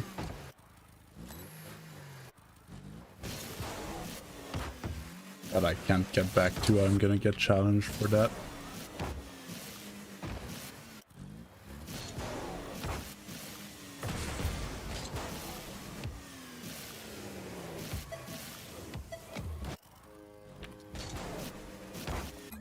Am I still in window? No, I'm in full screen. Don't know what's wrong. Could be my eyes or my screen. I didn't check this. No, my screen's fine. I don't know.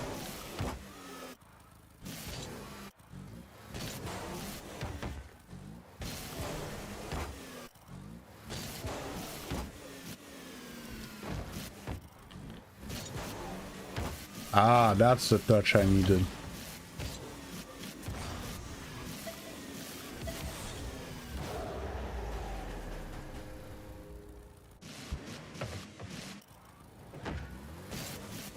Yeah, this one's awkward. But I was thinking about something like this to stay close.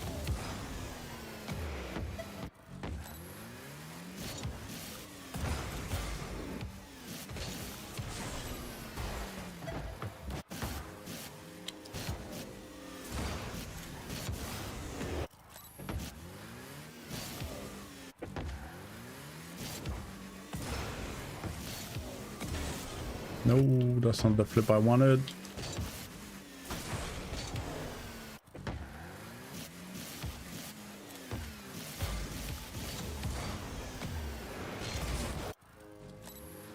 This one's awkward. AF.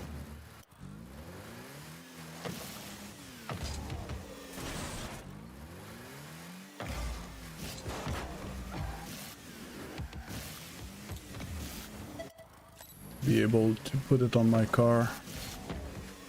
Way too long.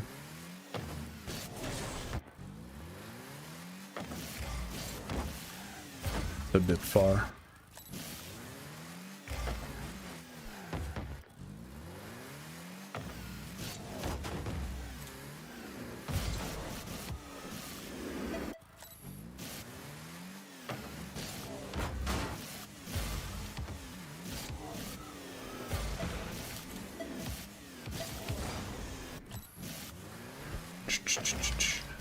Oh, I didn't put the timer on screen, my bad.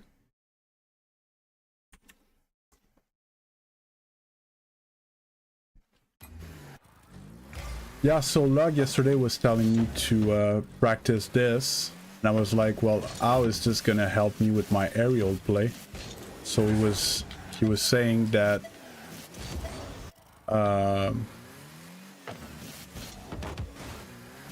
the ideas of a first touch is the same thing whether you're in the air or on the ground, and that's actually what helping the most with this mechanics.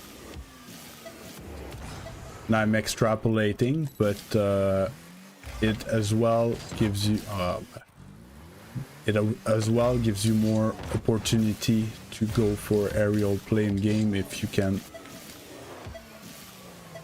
I didn't get the reset. You can get quickly control of the ball and you can beat your guy.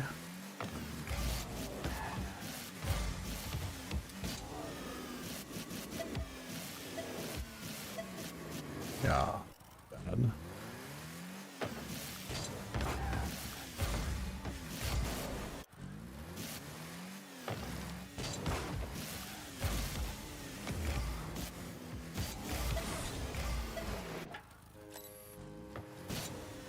Oh yeah, one.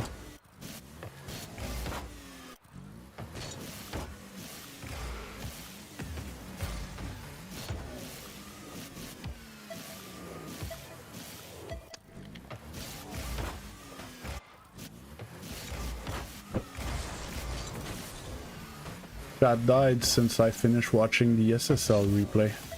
Happened to you guys? I usually put music on though.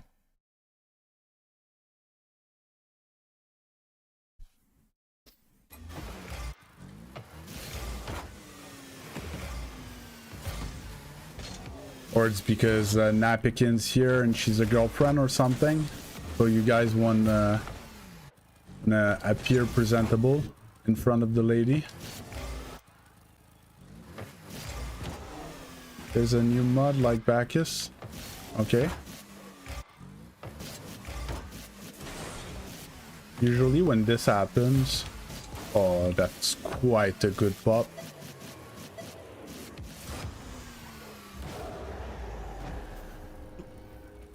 I said the chat died since either you joined or I stopped watching the SSL replay. I was wondering if it was because they don't care about my play or because they want to appear presentable in front of you.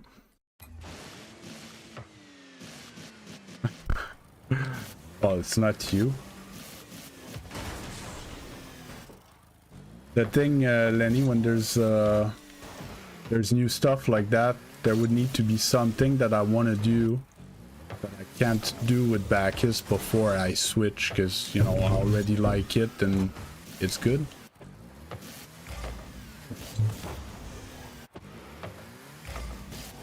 I'm, what is it? A bird in the hand is worth two in the bush. That's the actual saying.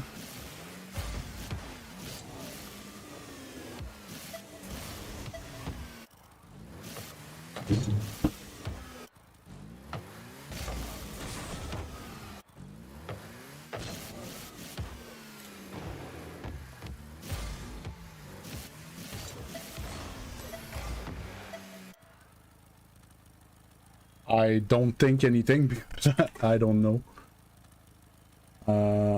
Can look up real quick. The bread.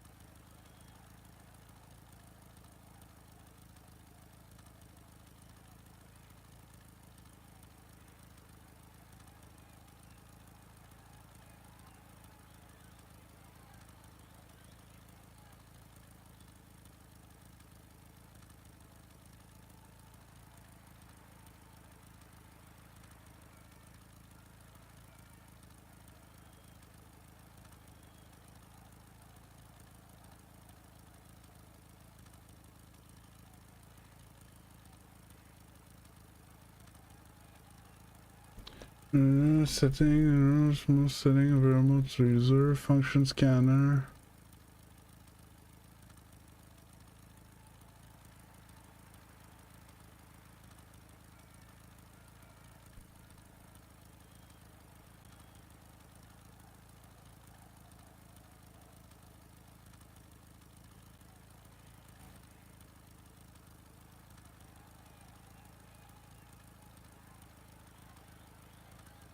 Okay, so it has built in my instant queue thing.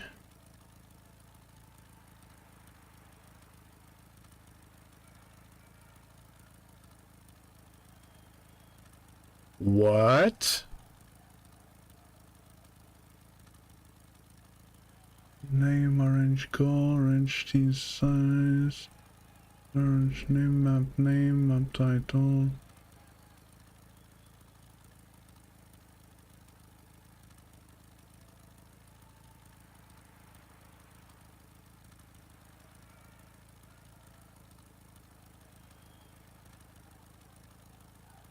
Okay, no, I think it's a banger. So the two main plugins that I use in Rocket in Bacchus Mud is the one to put my you know, my session up top here that tracks my session, and the one that launches the queues automatically, instant suite. They're the two that I couldn't live without. Now I would like the replay uploader though.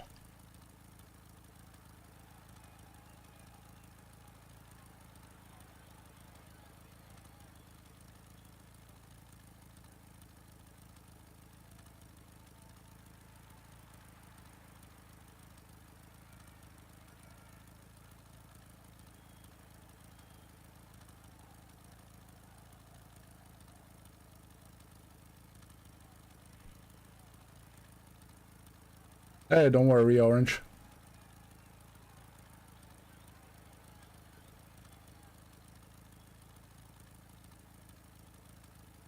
Modules, data manager, replay enhancements, unlimited flip, not override games and trainer, game speed.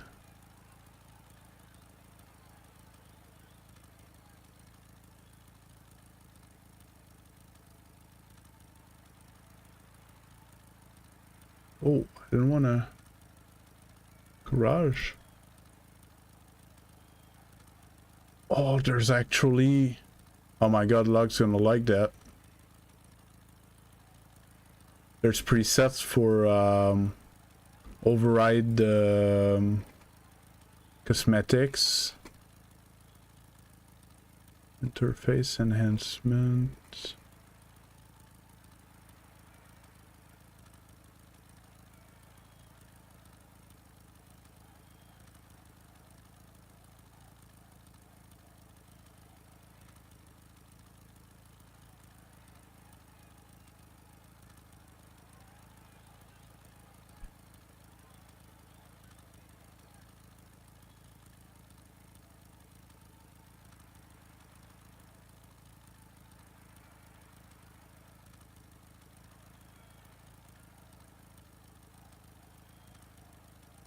Local ranger.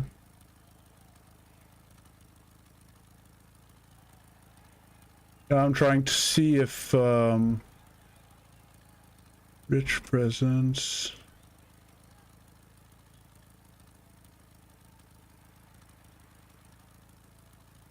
Can play an orange team with blue color. Yeah, that I don't really care. I could see people's platforms. That's cool. Session tracker. Settings manager. Texture manager. Don't care much. Thumbnail. Title. Windows.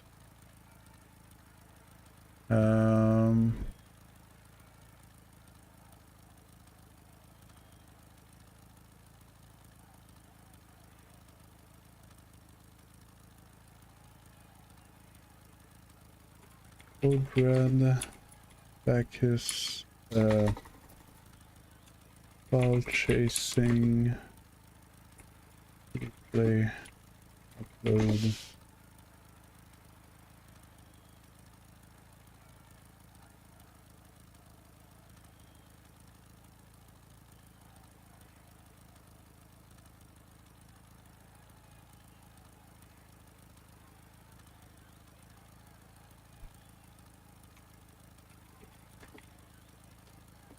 Because I think if I read properly, I think I could have some of the information that it pulls. I could put them in my OBS so it shows up on stream. So I could have actual, instead of that weird thing at the top left with my MMR, I could have something much more customizable.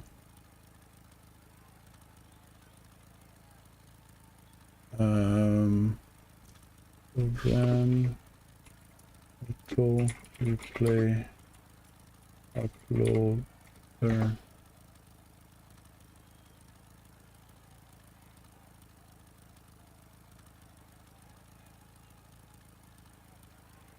Yeah, because that all the replay management, I can't live without it. Like either have all my replays saved, or now I have all my replays instantly uploaded to Bacchus Mud to ball chasing.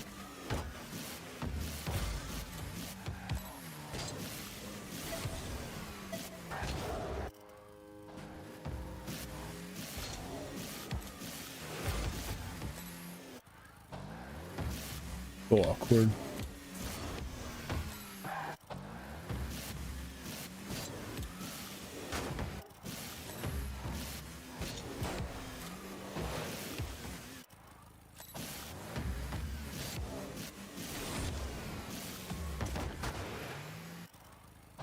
Thank you.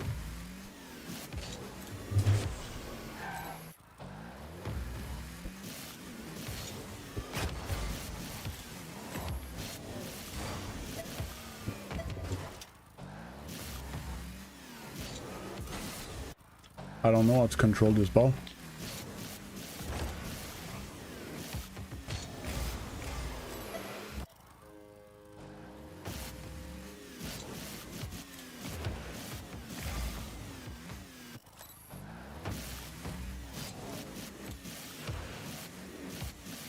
Ah.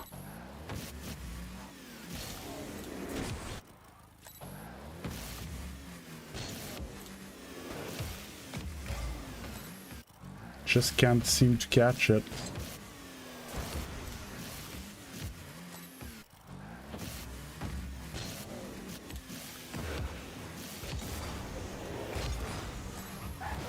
We'll take this one.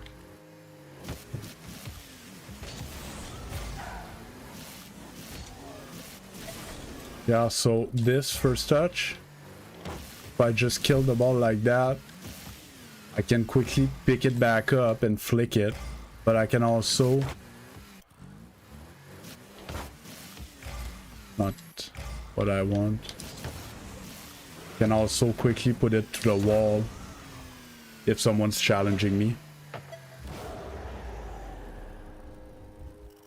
And it's that I need to practice.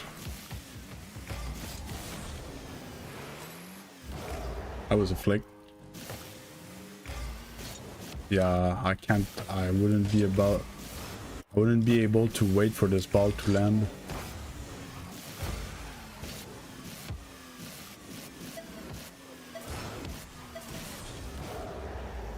Double reset just for the style.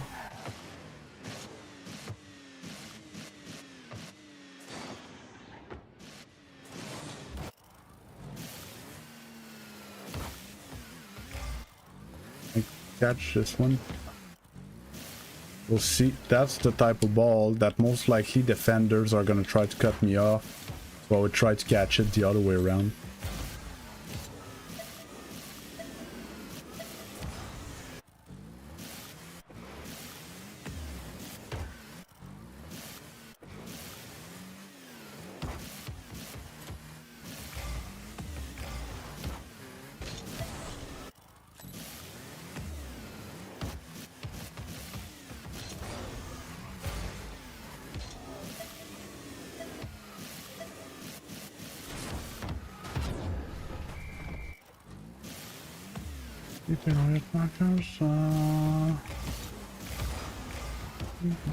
Window last night and your... Whoa.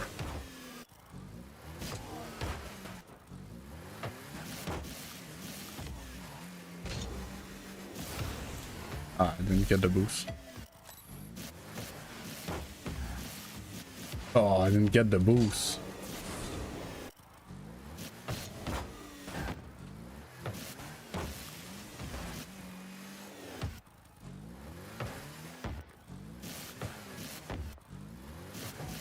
Oh my god.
J'étais en...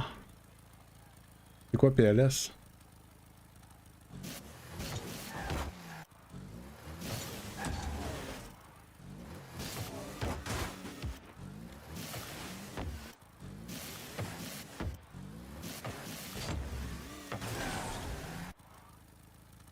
Yeah, I'm French Canadian, not French from France.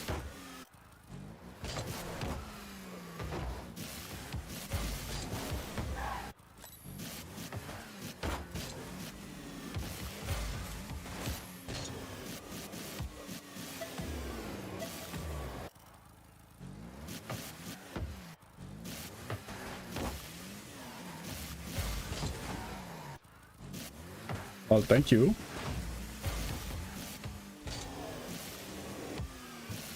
That was bad.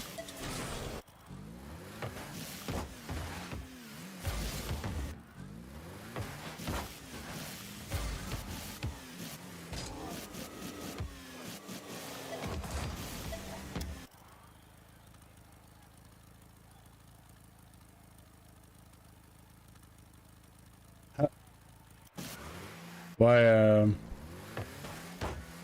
j'ai accepté ton friend invite, mais je joue pas avec du monde en stream, je suis sur le queue. Puis je parle anglais aussi. Là, je te réponds en français, mais... Okay, guys ready for starting the game?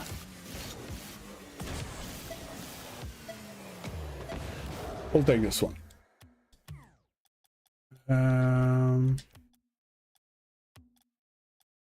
We'll have liquids. Oh. So we have slightly over an hour to play some rank. So one good news is I shouldn't have too much time to get tired. One bad news is that if I don't start right, it's going to be hard.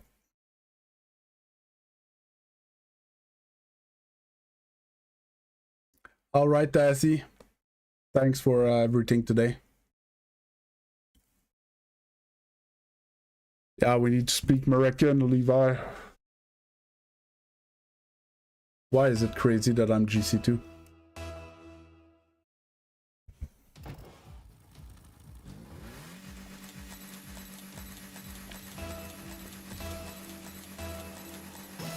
think I don't deserve it? That's what you're saying? Oh, scissors. It's a French-Canadian guy as well.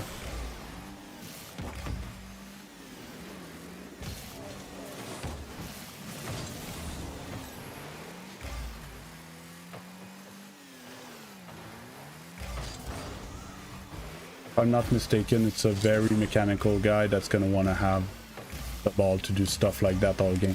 And I beamed the shot. Can't challenge that. For my boost.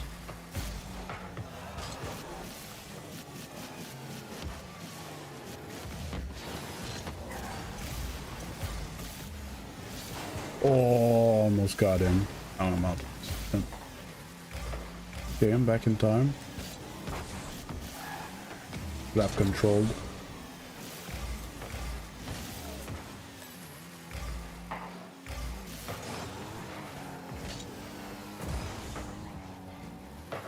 Last man. There's controlling. Good bitch.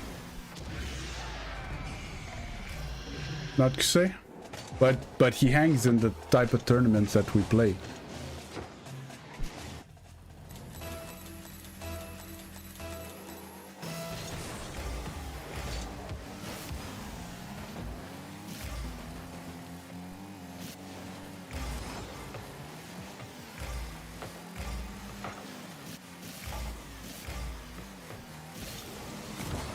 We take those.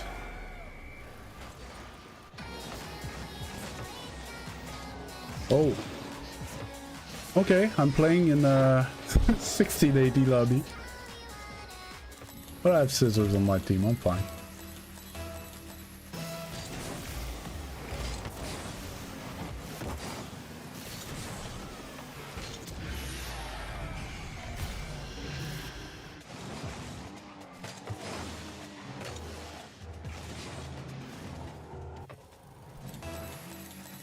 The thing, Arctic Valor, it's what I noticed, because a video today is a VOD review of...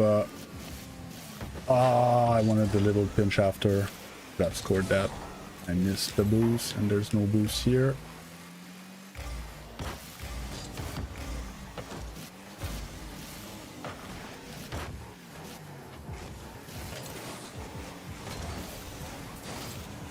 Oh.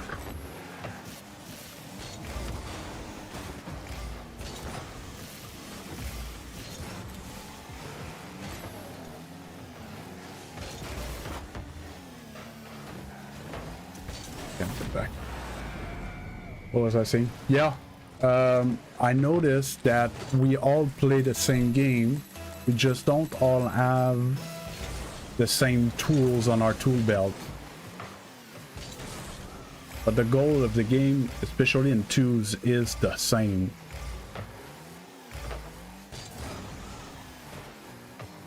No first man, second man challenge, get the ball to your teammate, control the ball, try to open the play for him. Oh, I wanted that skim on net.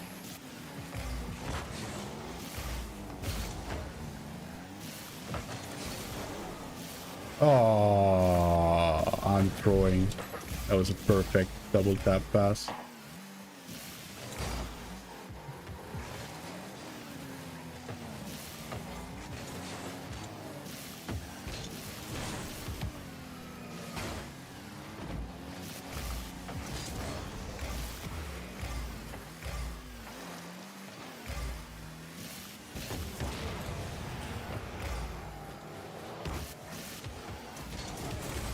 I should have left him the ball. I was too slow.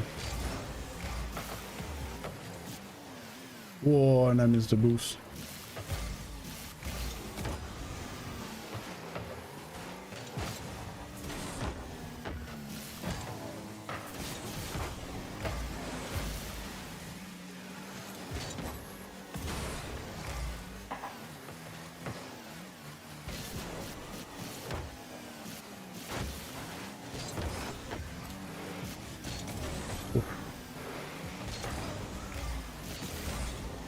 Oh, good joke. Low on boost, can you go again? Nope. Thank you. Yeah, the top of the net. Gonna take that.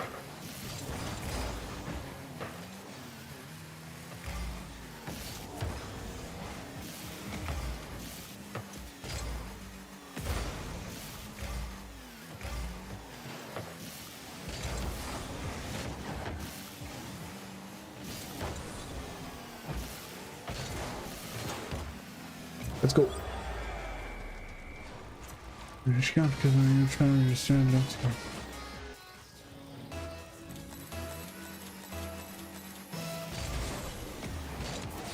Be nice with the bot. Don't interact with it, basically just ignore it.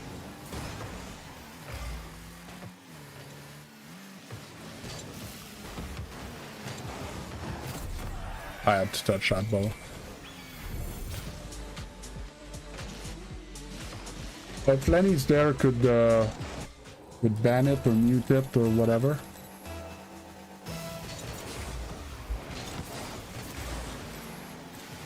Bad kickoff.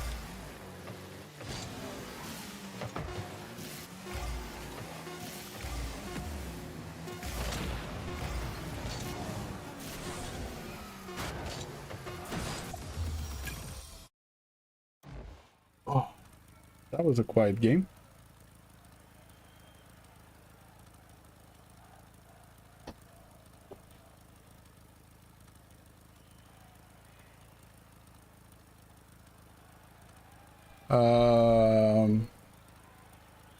There's a bot on YouTube.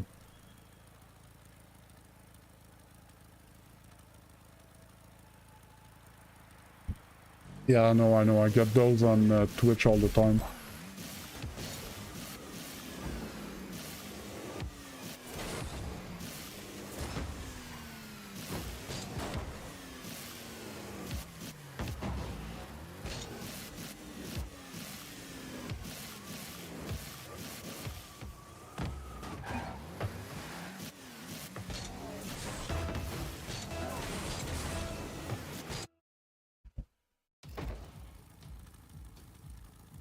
Oh. Yeah. I think Sky is good. I played twice against him. Oh, Nero's there. Nero alert!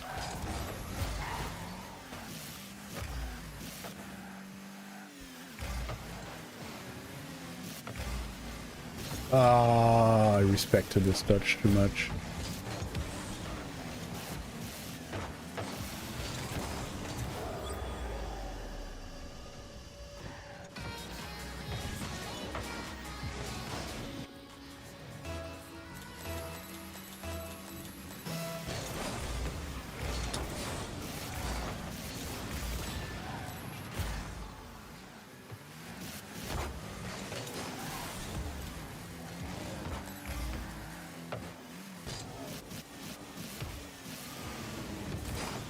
I don't know why teammate jumped on that. That given him pre-ball.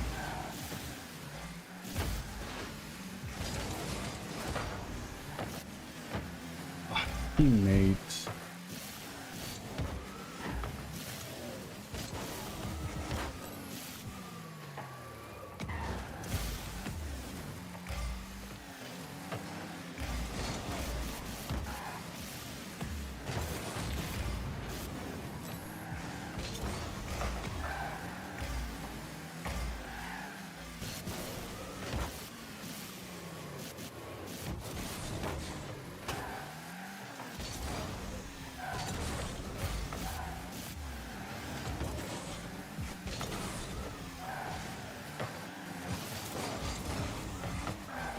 Up, take this.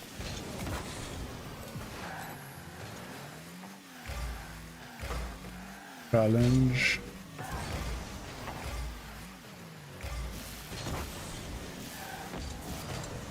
Yes.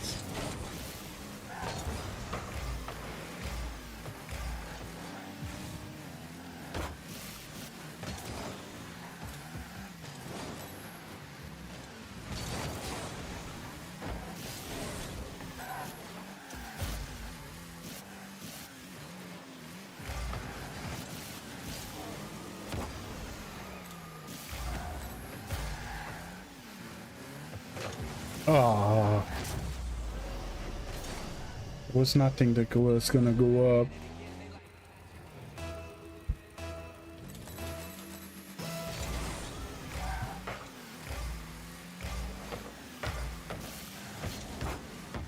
I've been there.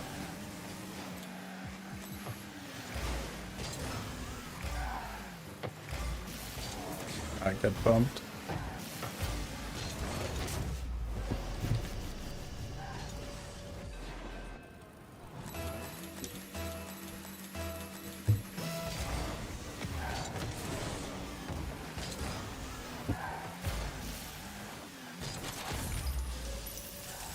We're lucky that Miro's teammate is we'll take it. And I'm not clutch, I'm not warmed up.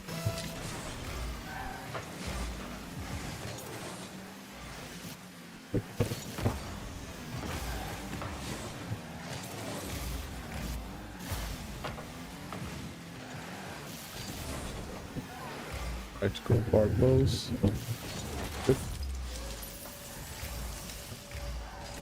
Yeah, but like I said, I want that hey Isaiah, I want that auto replay uploader type thing. I'm sick of having to manage too many replays. Oh, that was a ghost hit. It started going fast and then it died.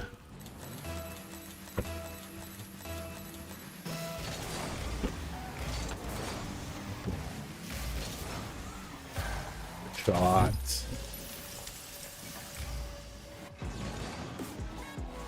Yep.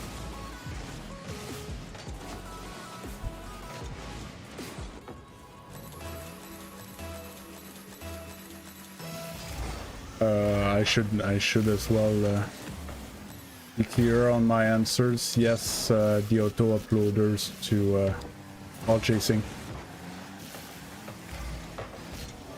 It's not on.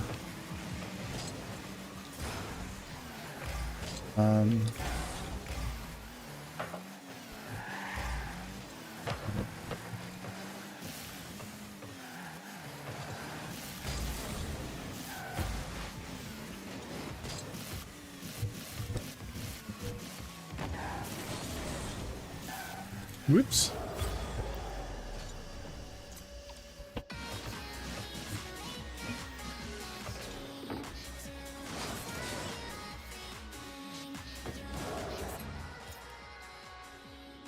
Wait, it's not Miro?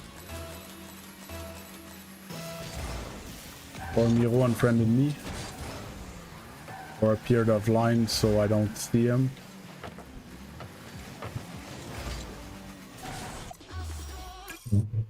Miro, was that you?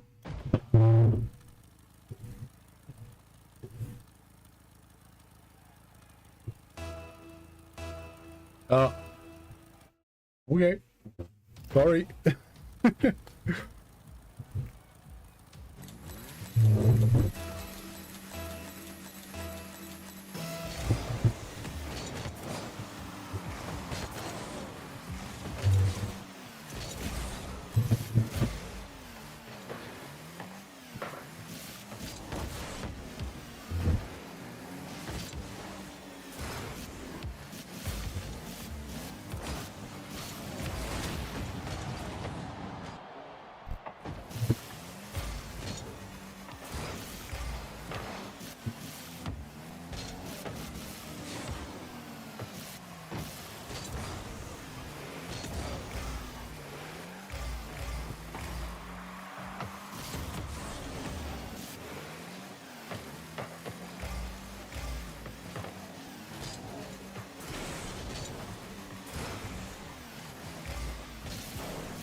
Better do something good because I don't have much boost, and you did not.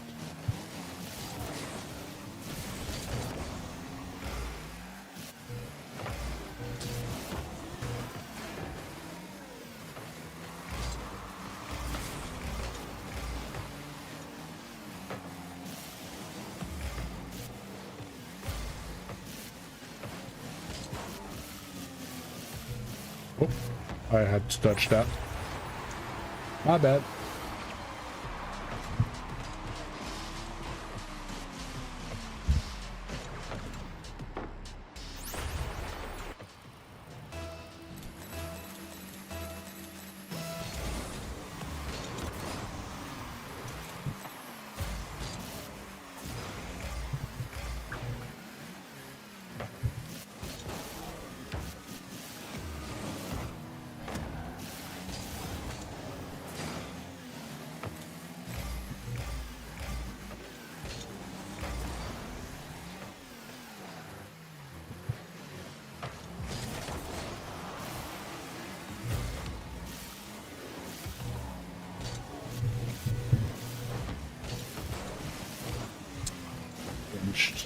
Why did he come take the boost that I was right there to take? No, I can't jump for that. Good.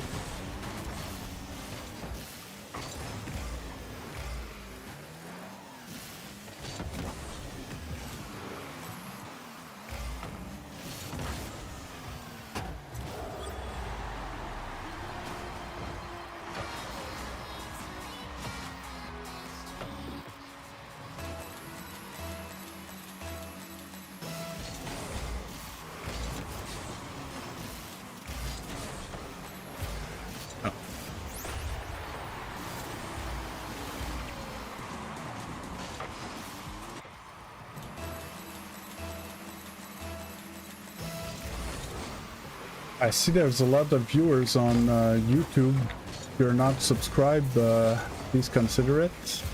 I need them subscription. Take that.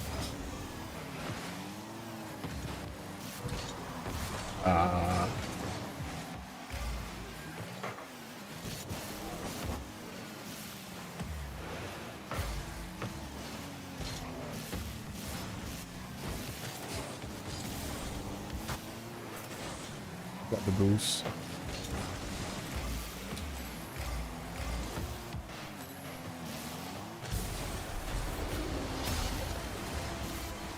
Oh.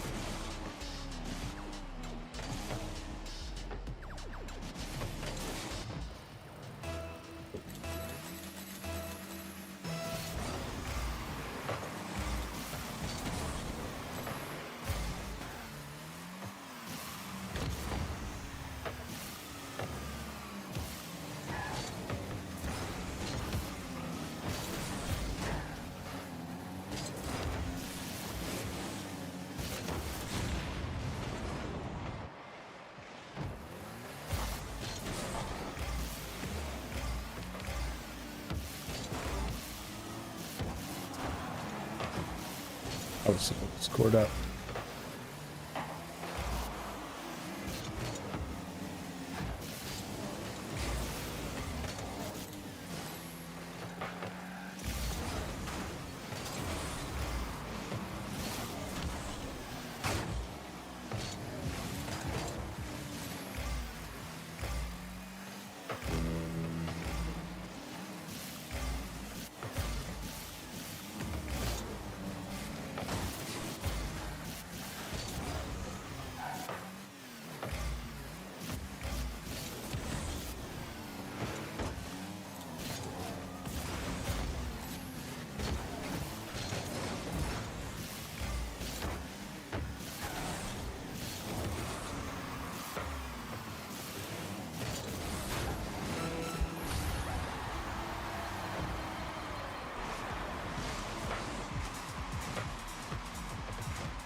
Wrist there.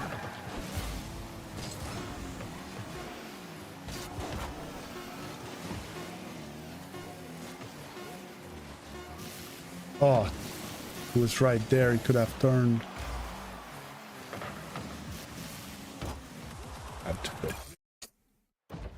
I should have won that game. I didn't play good enough.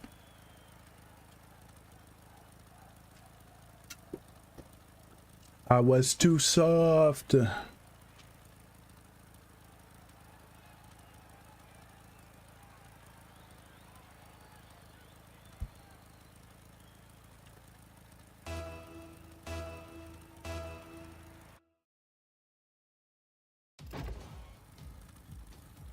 No, I don't want it. No. Great.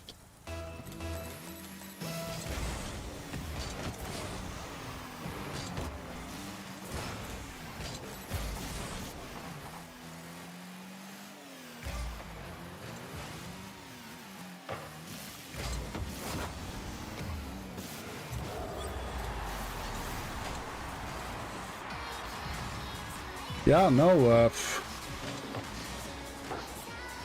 it's going great. I am not complaining, and I don't know what. It's not my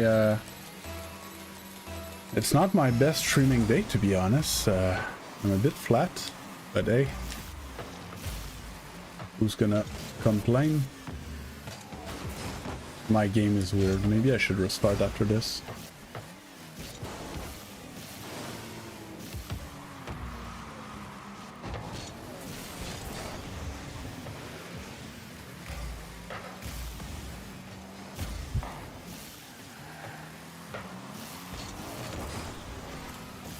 Like, I know he's gonna pass it to me. Yeah, what's up? What do you want, Lenny? What does the circus monkey has to do for you?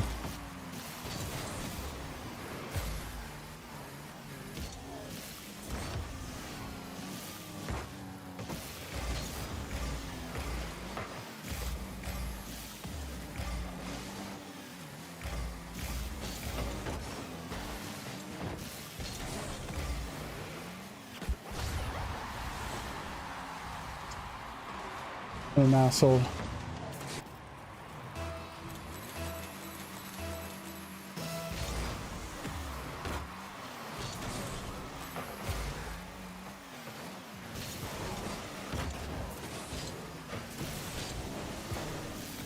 Good bump him.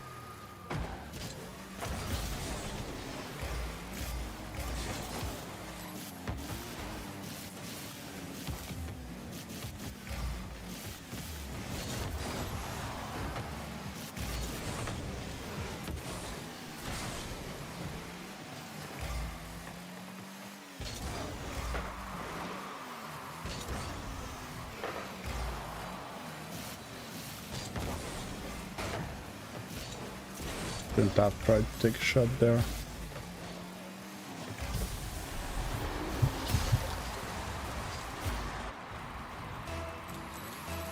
Uh-huh.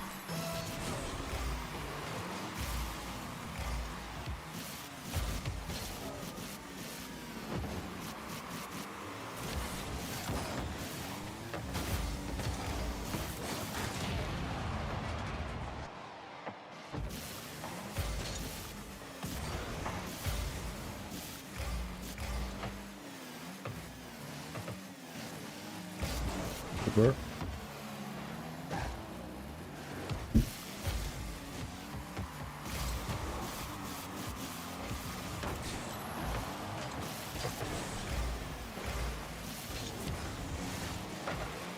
Not a good touch. Why do I keep forcing it?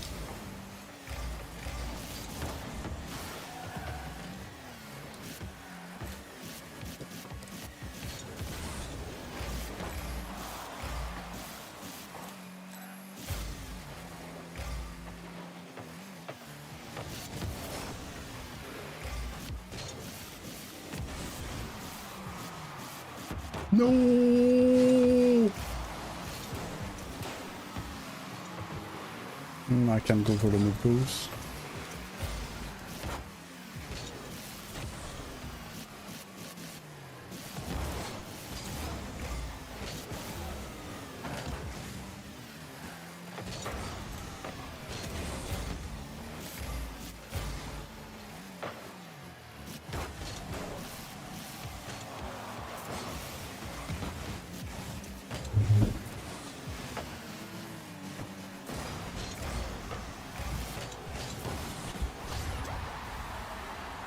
Oh.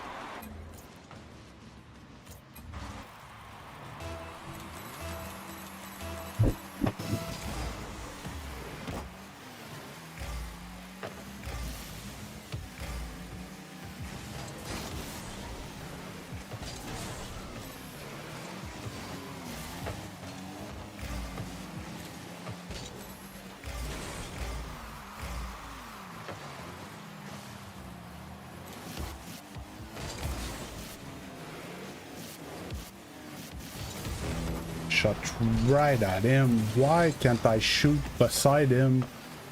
Every time I end up awkward. Why is teammate not there? The fuck you doing?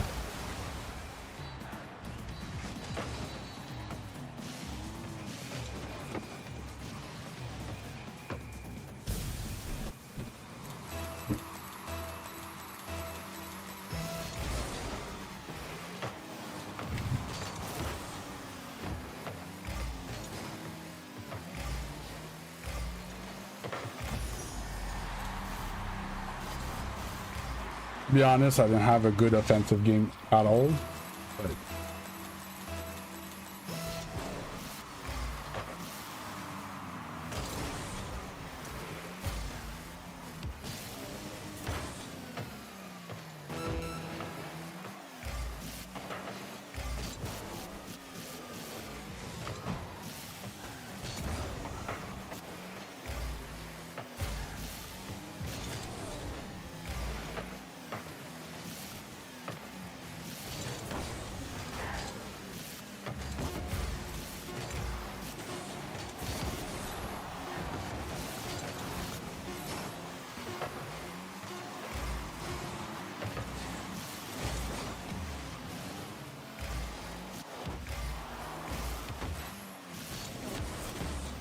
and teammates just sitting in net, man. Your status on RL? Air dribbling. Yeah, you did that with the code red.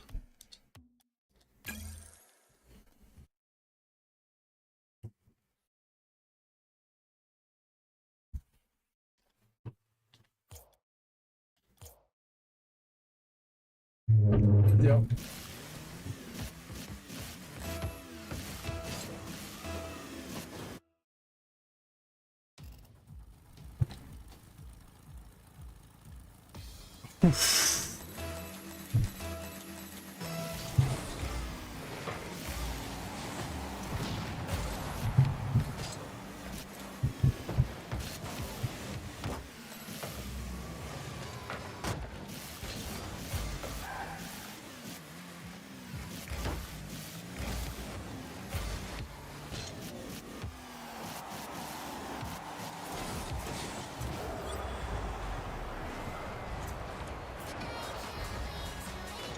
And then he did look, he changed his status. Not saying main menu or in game or whatever. It says air dribbling.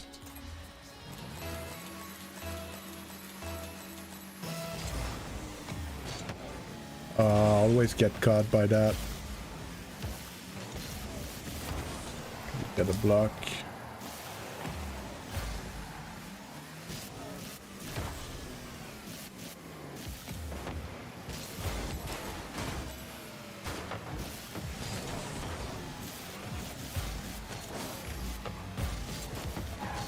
Wanted another touch.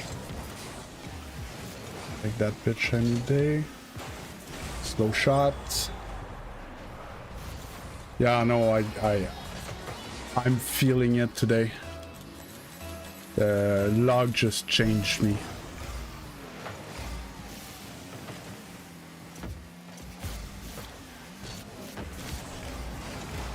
Have a good touch. Easy save.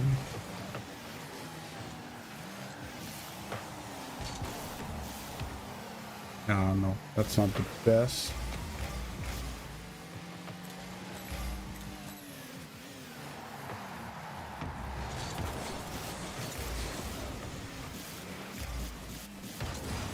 I should have faked. Bumped.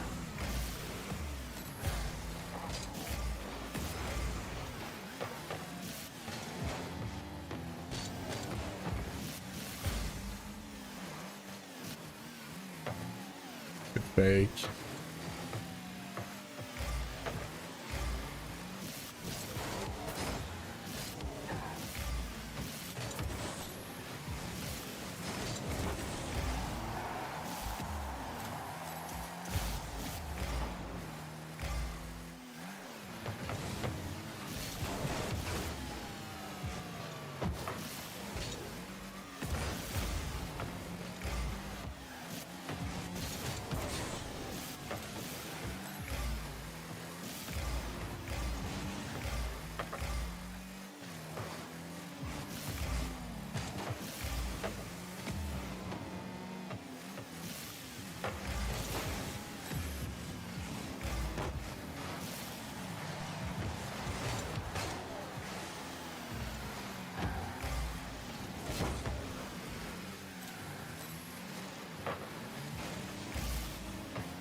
Miro that never misses an open net.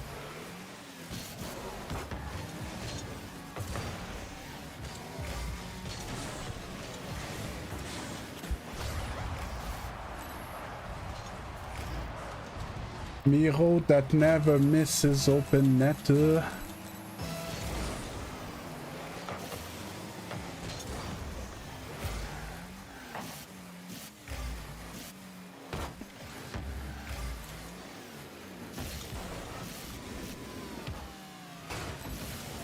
I'll take off.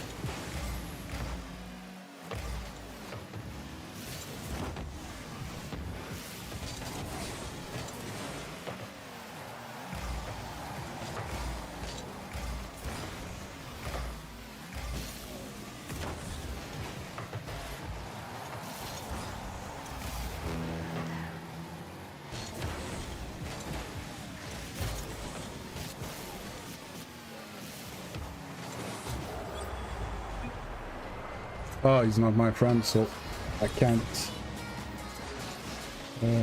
Friends.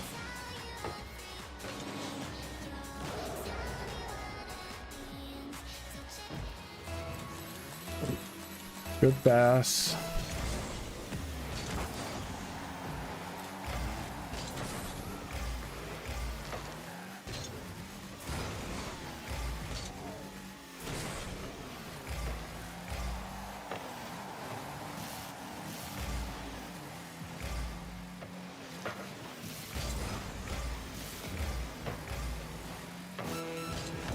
Oh, I can. Oh, I couldn't.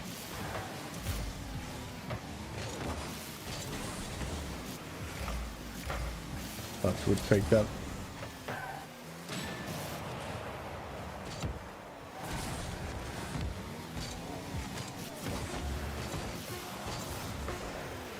Oh, I missed the boost. Taking that.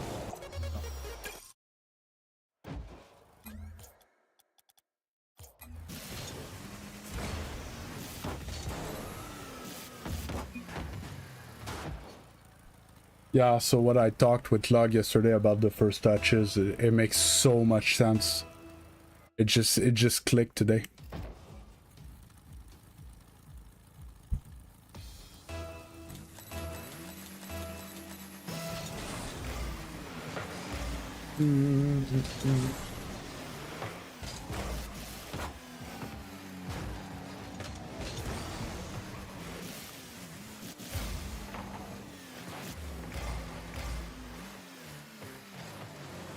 That's too close. Like that.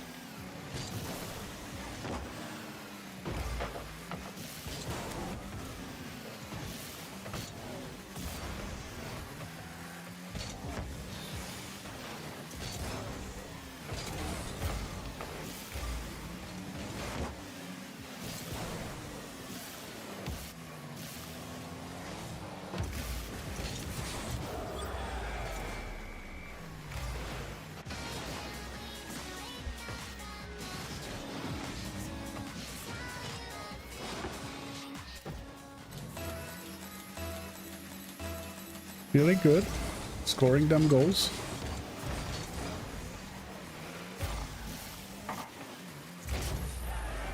This game shouldn't be long.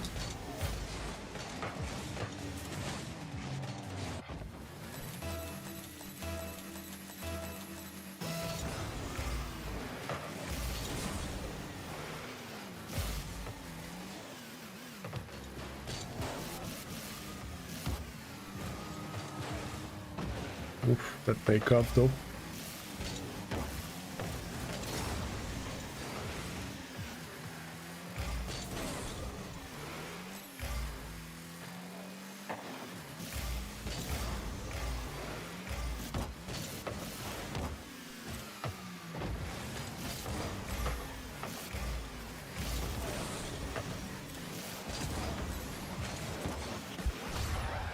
Couldn't look at him. I tried to get into car cam and my bad.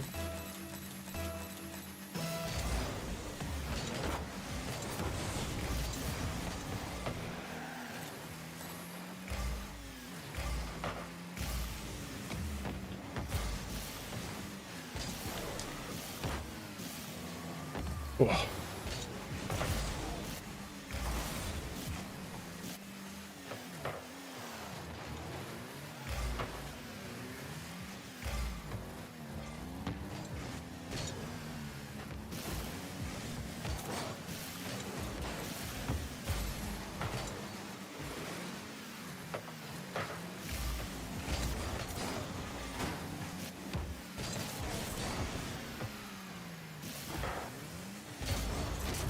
Good, good.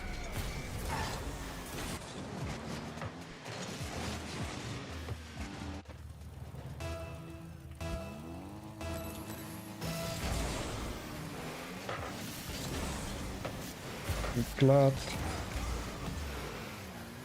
He's gonna get it.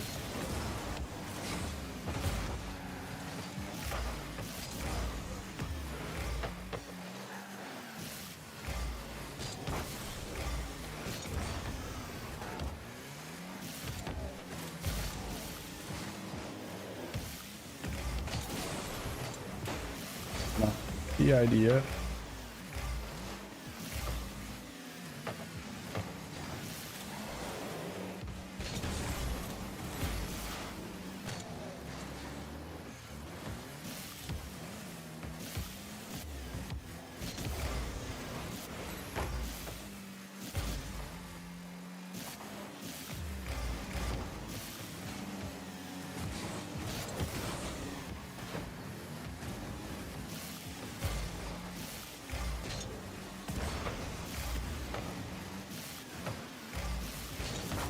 Everybody missed.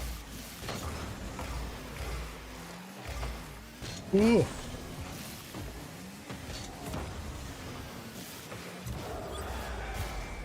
That was so much direct on me. I had to backflip to get a good touch off of it.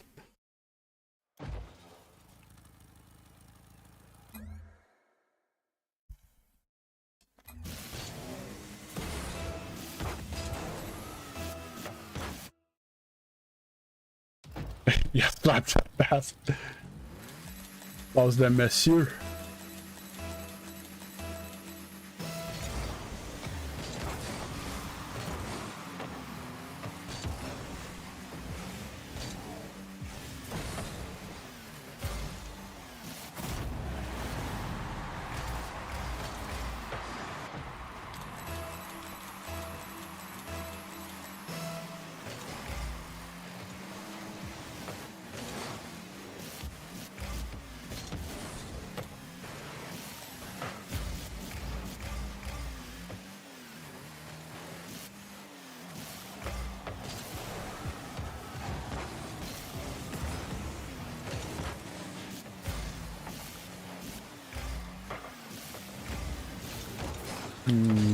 That was aggressive.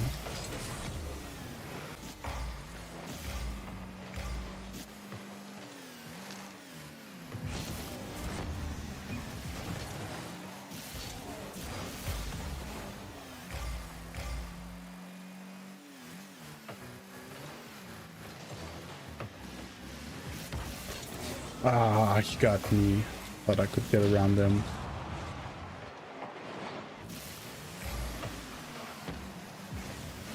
Teammate.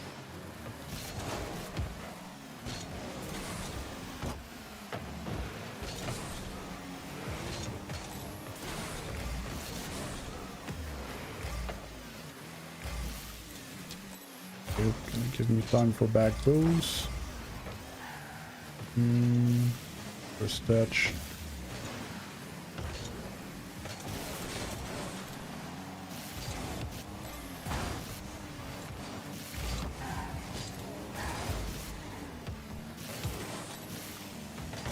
I am more boost. Touch that.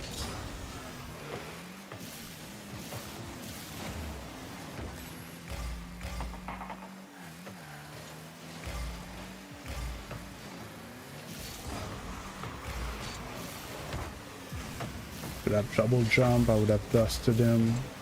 Teammate, you had to stay with that, and or get the mid boost. What?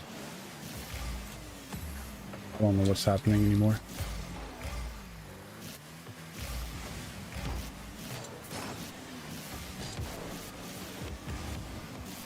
Let's go. Beast taking care of business.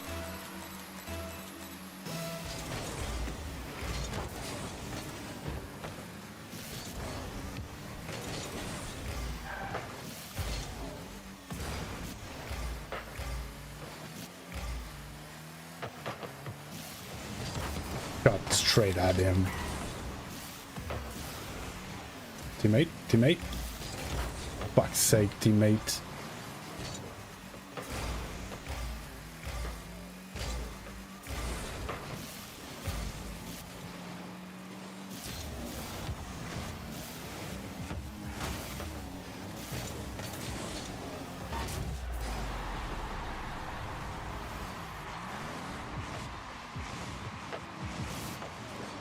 Input buffer.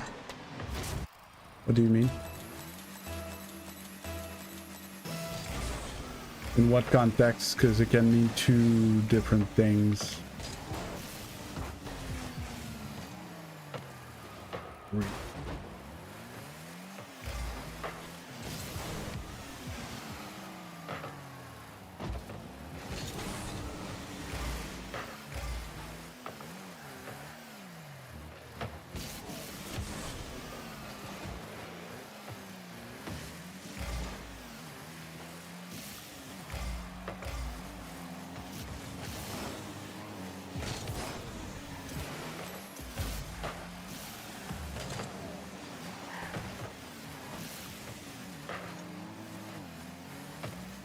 That. Mate. I had a doubt for a second.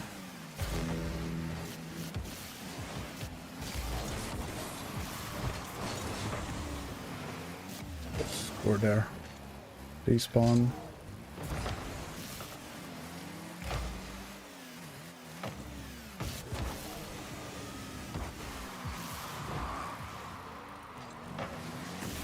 Yeah, but in one context.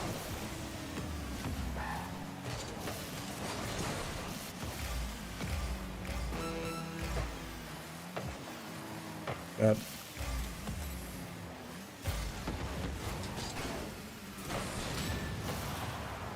Pretty up.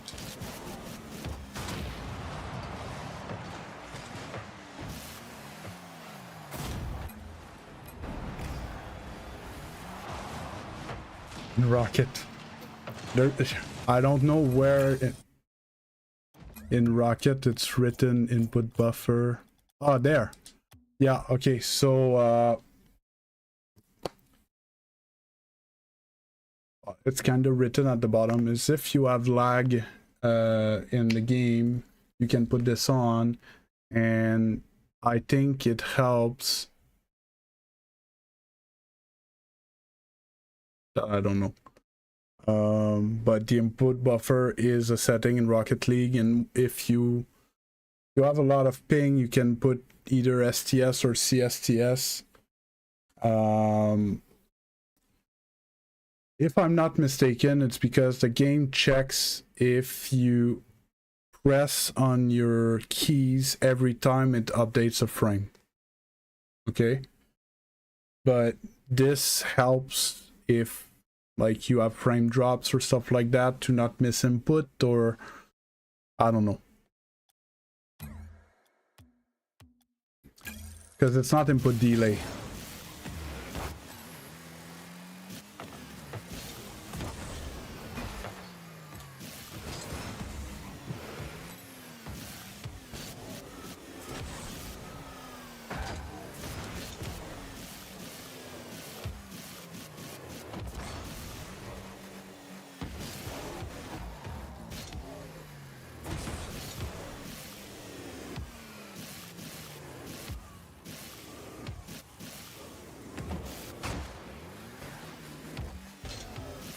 But yeah, normally you leave it on default unless you have lag.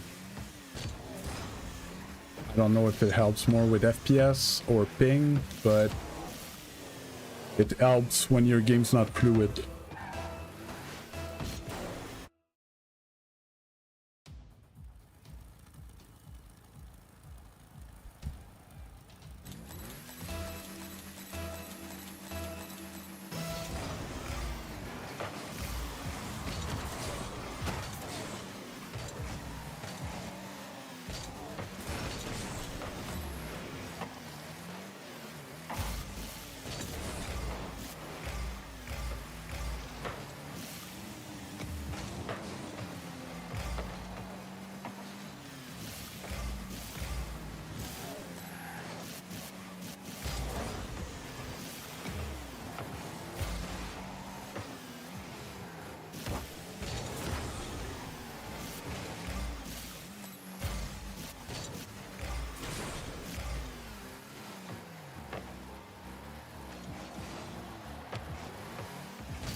Oop.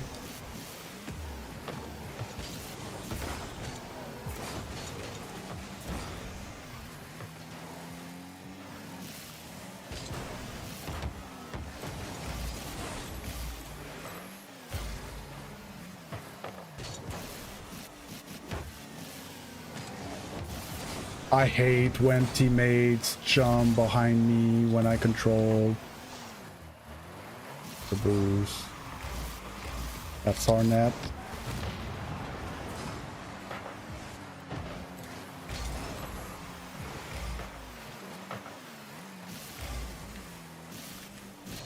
Ah, bad chuck.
I thought he had jumped. Oh, sure, I had him beat with that. Would have taken a reset.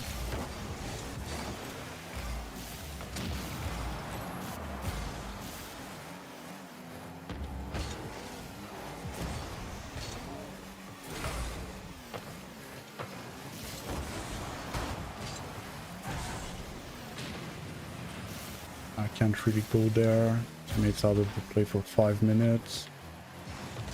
Ah, ended like an idiot. Get away from here. Got the guy.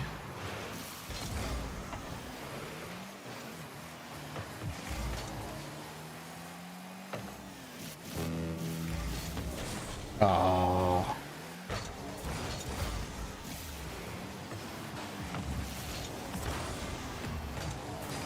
The save on the second one.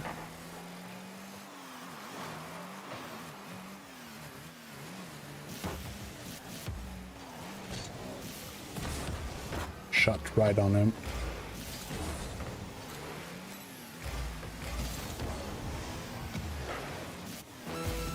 Right in. That's how we win.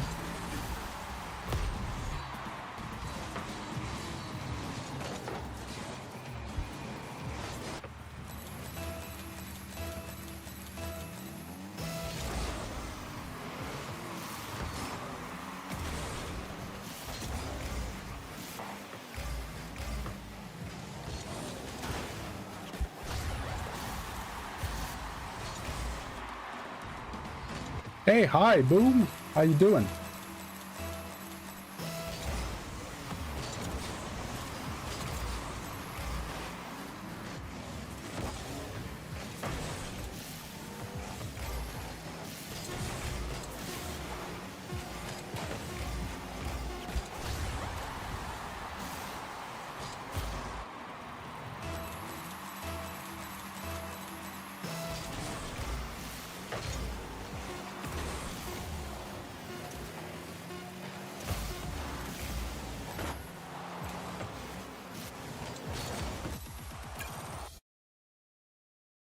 Oh.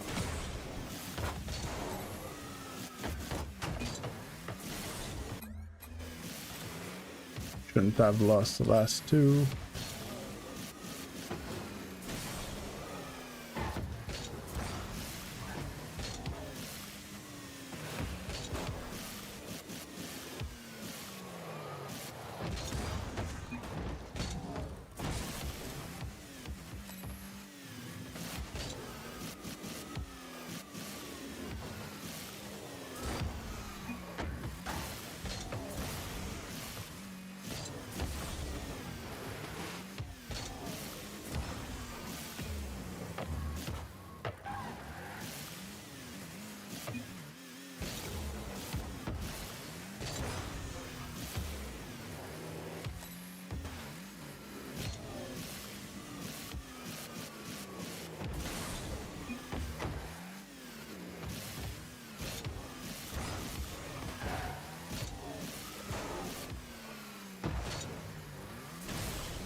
I didn't get the boost.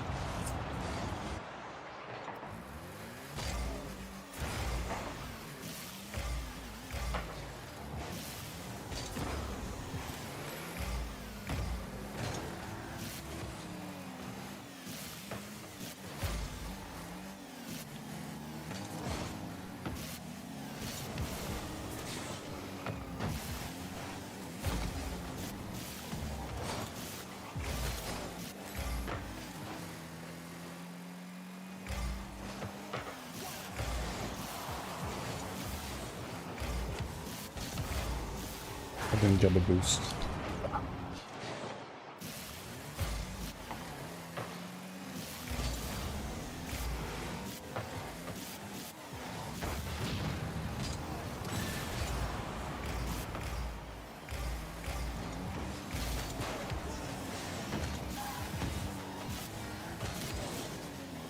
No, I couldn't free accelerate because I got fake because he missed.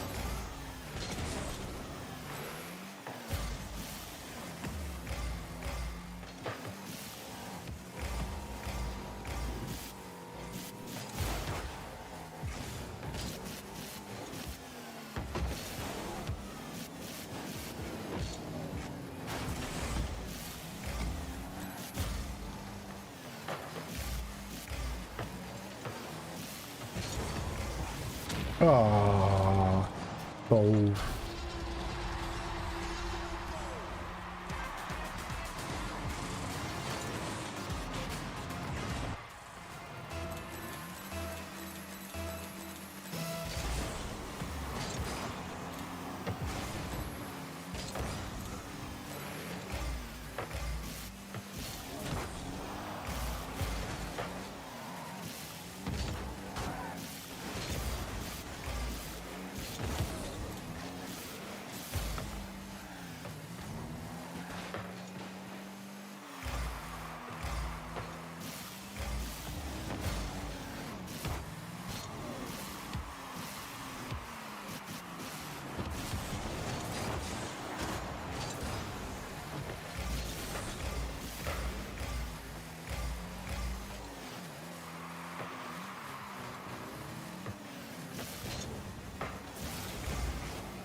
Yeah, coaching at 12 in 13 minutes.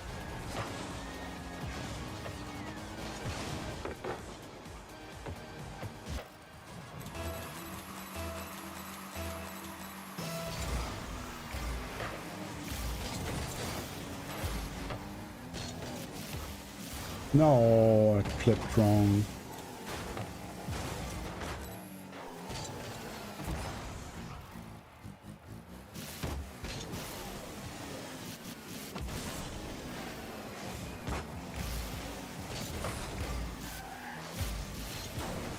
Get busted. I took just a break after I turned and it was too much. Okay, take a chill pill. Don't even have 100 points. Start playing and we're gonna win.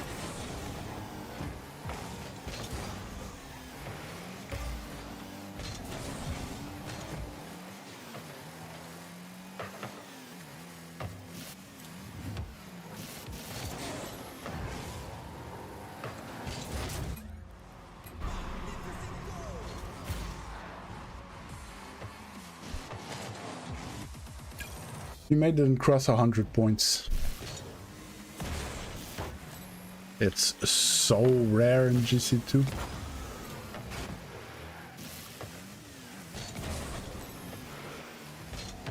I don't remember the last time I saw that.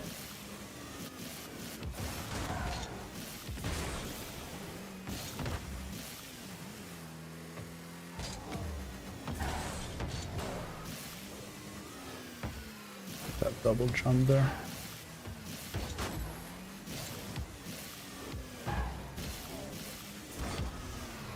That's the touch I wanted. Or play that I missed.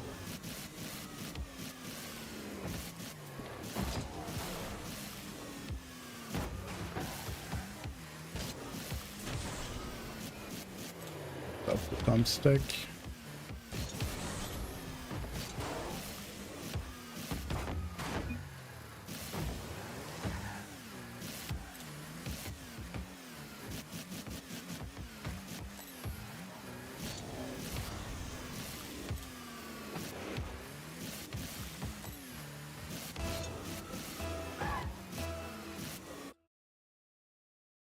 Oh.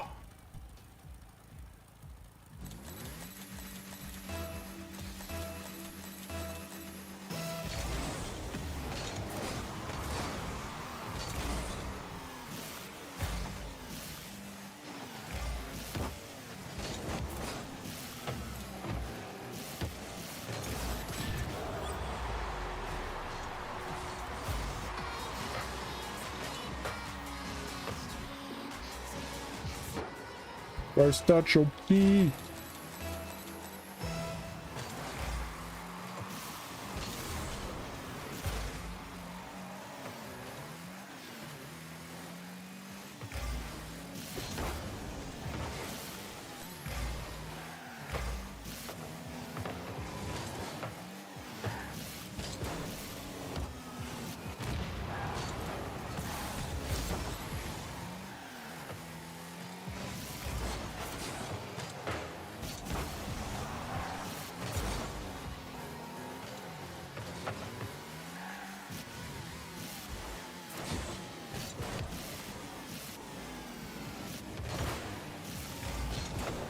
Spread down.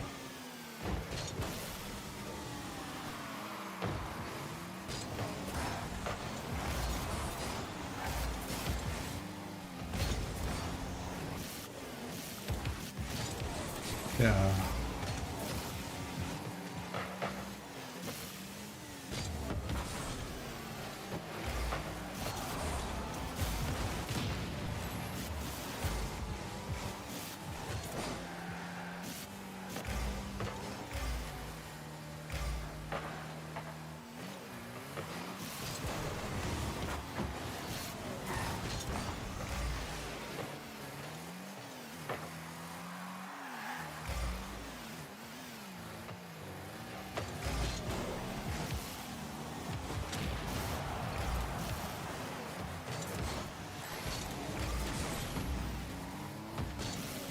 Oh no, I didn't flip right.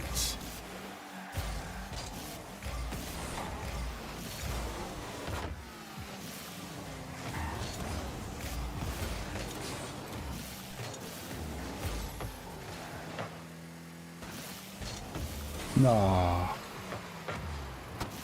Thing can't shoot.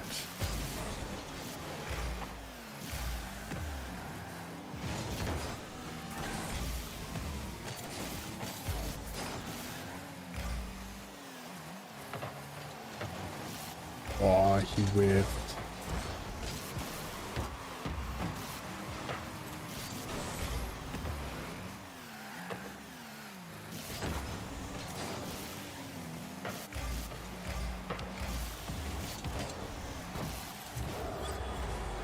Let's go.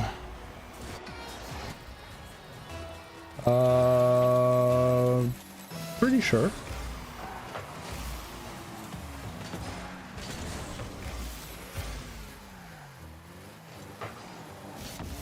Nope.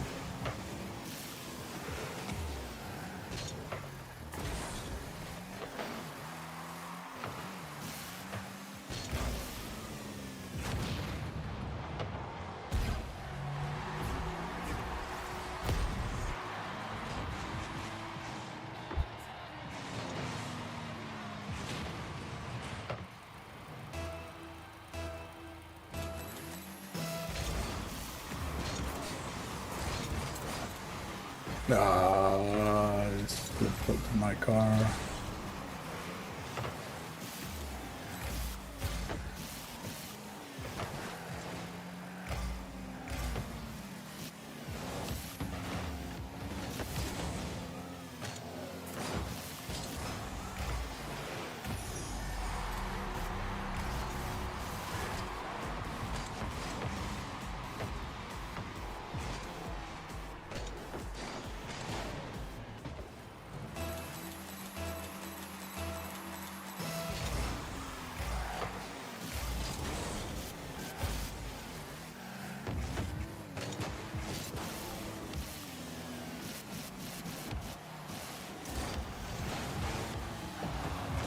Thank you.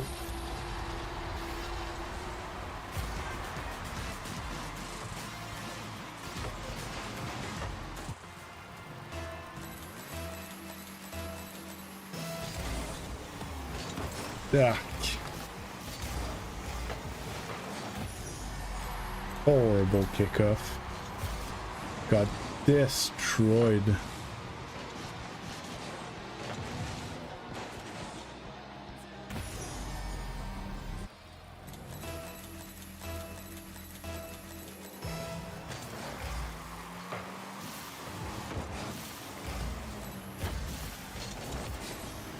Take me.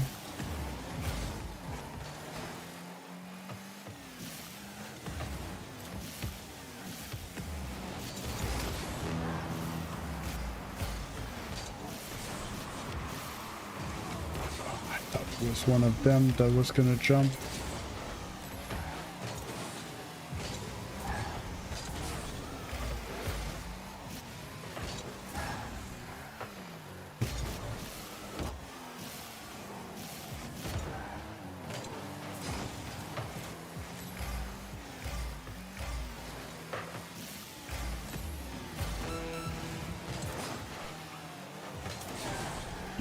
Whip that ball.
Oh,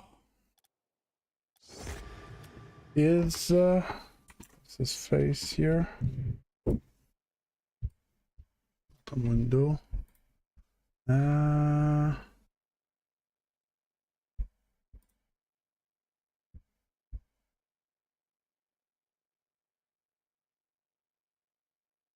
Okay, that's good. Where is Riddler?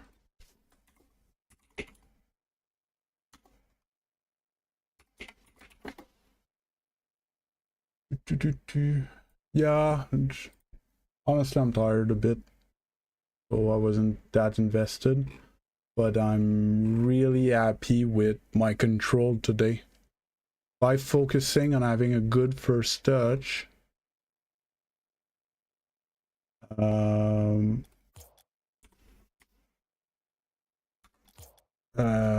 I was able to do stuff with the ball that I'm usually not able to.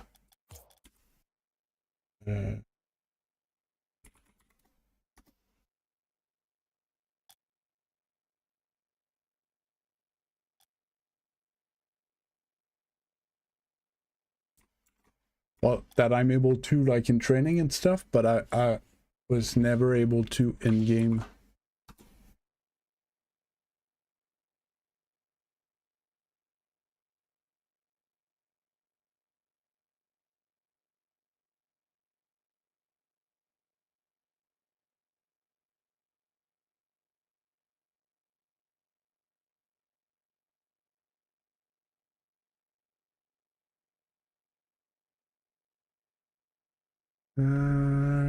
Put this back here.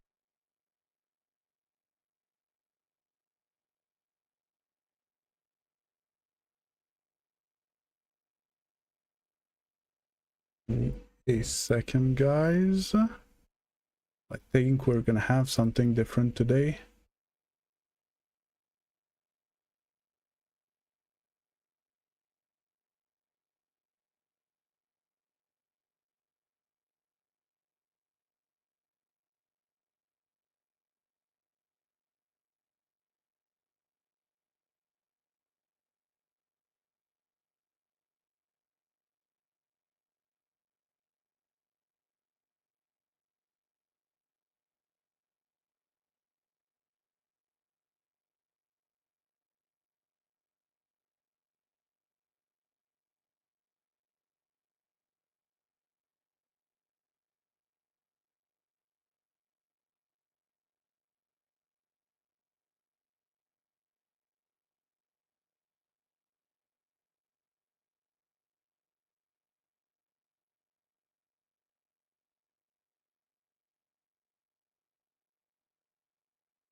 unmute. Hey guys.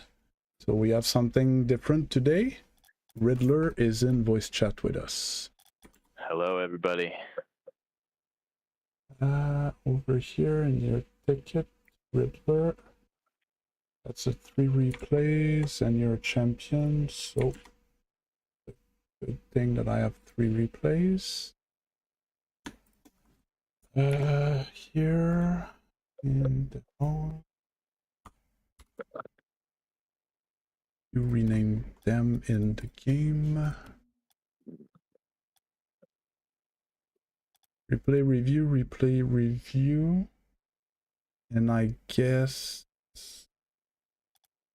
Oh yeah, they're both the same. Yeah, but there's same name. There's 3.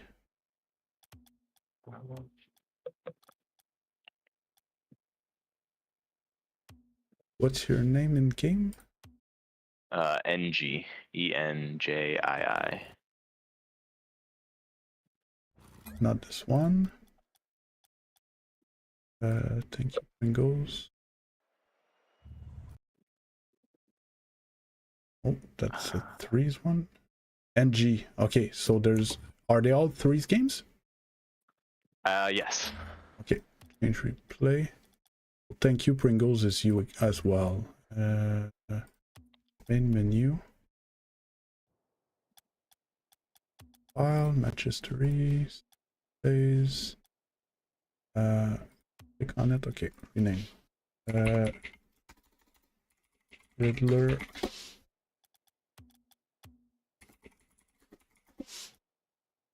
And should have confirmed that these were yours.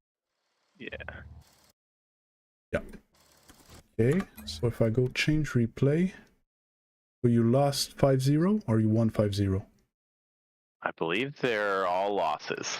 Okay. I would go with the 2-3 here. Close this in order less. I'm already less. Chat back up. These people have questions. Get my pen. So it's champion 1, champion 2. Yeah. Probably champion 1 more so. 3 solo queue, multi queue. Okay, your full squad. These are, yeah. All of them? Yep, 2 friends. Okay. Are there some that are better than the others? Louis Bowie Boy would be a little better. I think he's grand champ in 2s. Louis Boy. Yeah, he's still GC in 2s. Oh, 1570. Okay, no, he's a solid player. 1570, that's well, it's 5 MMR from GC2. Oh, okay. So very solid player. And what is your 2s rank? Do you not play 2s? My 2s rank is I've been champ 2, been sitting in champ 1 for a while. Okay. And your other teammate? He's right around the same as okay. me. Okay. Do you play 2s with him? Yes. Okay. So he's your 2s partner and this guy is stronger. Yes. Good. Stream doesn't see my pen. Now they do. I think we're all set. Get to it. You cheat on kickoff, that's good. You can flip just a single front flip, and depending here, you're like the close setup, I think. So maybe you don't have to boost. But your job as the second man, I didn't check. Did your other teammate went for boost? Yeah, went for boost there. So your job as second man is if the ball freezes, it's your ball. Okay. Mm-hmm. But if it pinches, you're supposed to try to fight for the mid boost on that side. So if the ball pinches right, you need to turn right quick, and you need to grab this boost before them, before their second man.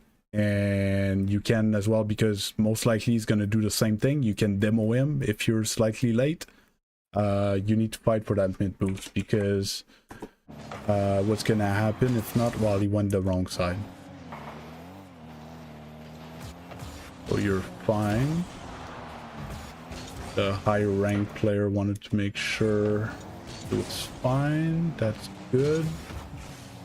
Okay, so here at threes is so much different. When you see that you have a teammate that's defending, it's your job to make sure that this ball doesn't get in the box behind you. So you need to jump, you need to block this ball, because his job is to defend if there's a shot or if the ball crosses. Your job is to make sure the ball doesn't get to, there's most likely a player behind you that is waiting to take this shot. Okay. And see, he missed, but he was there.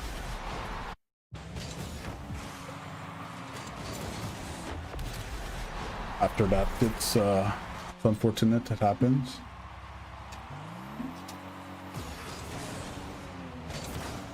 Okay. This looked like a side flip to me. Yeah, I do not have a speed flip. Okay, if you don't have a speed flip, go for a diagonal flip. And or work on your speed flips. So seems like you're almost there, but your flip is a tad too sideways. It needs to be like this and then cancelled. Okay. Is that what you tried to do? Did you like this, or you just straight up side flip? I think I just straight up side flipped. Okay. Anytime I really try to speed flip, I mess it up. So yeah. If I go here, the problem with going with a side flip, so you're like this, because you side flip right, what happens is you're accelerating towards there. That's not where we want to go. We want to go there.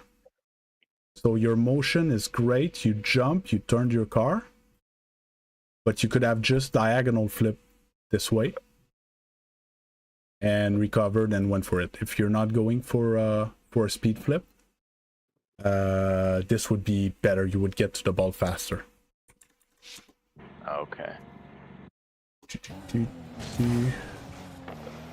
Well, you get a decent contact. Pads. I'm gonna be annoying with this, but at least these two, because I know you're going over there, but get these two pads, you're gonna be able to accelerate and get to supersonic. When we're in rotation, because basically you just played your first man, air quotes, because you were on kickoff. So you shouldn't have to play until both your teammates play. But when it's going to be your turn to play, you need to be there and ready and have boost. Sometimes you just have time to pick up 2 to 3 pads and turn. But in this case, most likely you're going to have time to get that boost. That's fine. But you need to get supersonic, get there quick, and then get back supersonic and get back into play.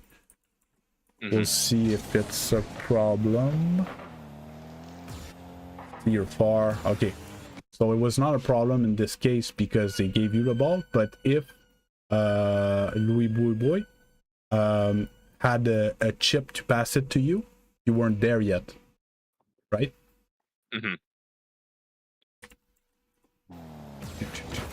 Just a little too far from the play. Yeah. So again, like you're okay, you're gonna cut to second man. Yeah, you're awkward.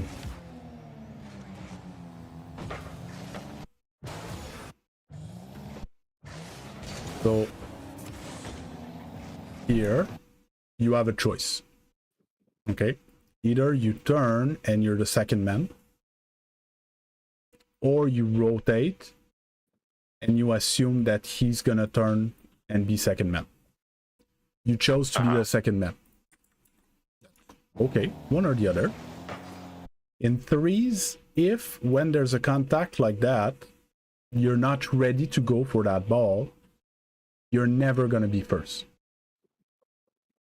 There's 5 other players, well, minus those 2, but there's 3 other players on the field that can be ready to go. Like, he's not ready, but do we know if your teammate's ready or if the guy on the other team is? If we go to your teammate, I think our teammate was grabbing boost. Yeah, but look, see, he's facing the play. He has 100 boost. He's ready, right? More than you. Mm-hmm. Yes. And if we go to I don't see his name, not idolizing, not Kashi, so Lies. See, he's more ready than you as well, right? Yes. So there's no way you can be first on that ball. So might as well rotate in this case. Unless there's something dangerous and you just jump, try to, you know, a bit like in basketball, you try to just put your hands in the air and hope you can block something. That's kind of what I did. Yes. The first one missed. Normally this one was supposed to touch it. But he missed. So now you're out of positions because you're useless there. If we end, usually it tends to screw up with your teammates that are behind and are trying to figure out when they can go.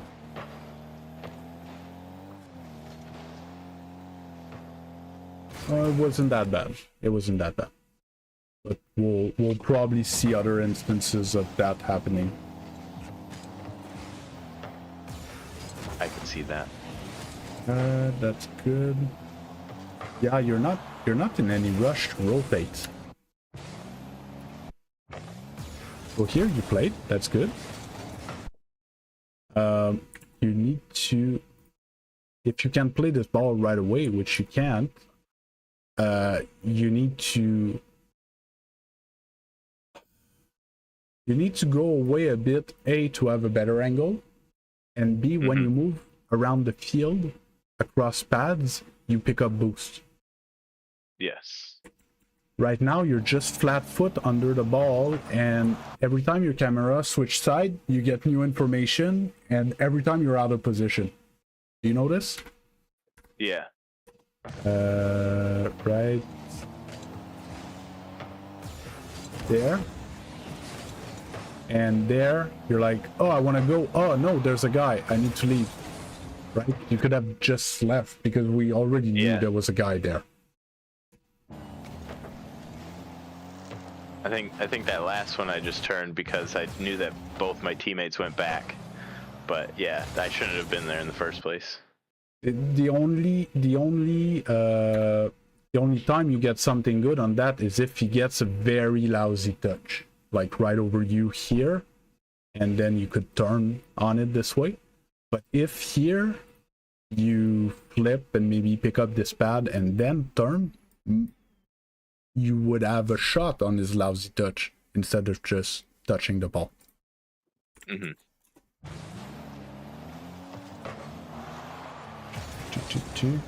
And here, did you see that the orange guy touched the ball and it was outside of your screen? We tried to minimize that as much as possible. In threes, it's a bit hard sometimes, but if you miss, if touches happen when it's outside of your screen, you can't know where the ball's going. No, did he just touched it in the ceiling, it's gonna fall there for your teammate, or he actually has a good touch that's gonna go in the corner, and even if you have 11 boosts, see that you're the last man to come back, you're the one who covers this. So if there's a touch backboard that's gonna pop for the guy that's to your right there, it's your responsibility to take care of it. But now you didn't see the touch, so it's gonna be very complicated to read the situation, and you're still not looking. And then there's a ball in the box. Turns out your teammate can take care of it, but it could have been dangerous. Mm-hmm. Yeah.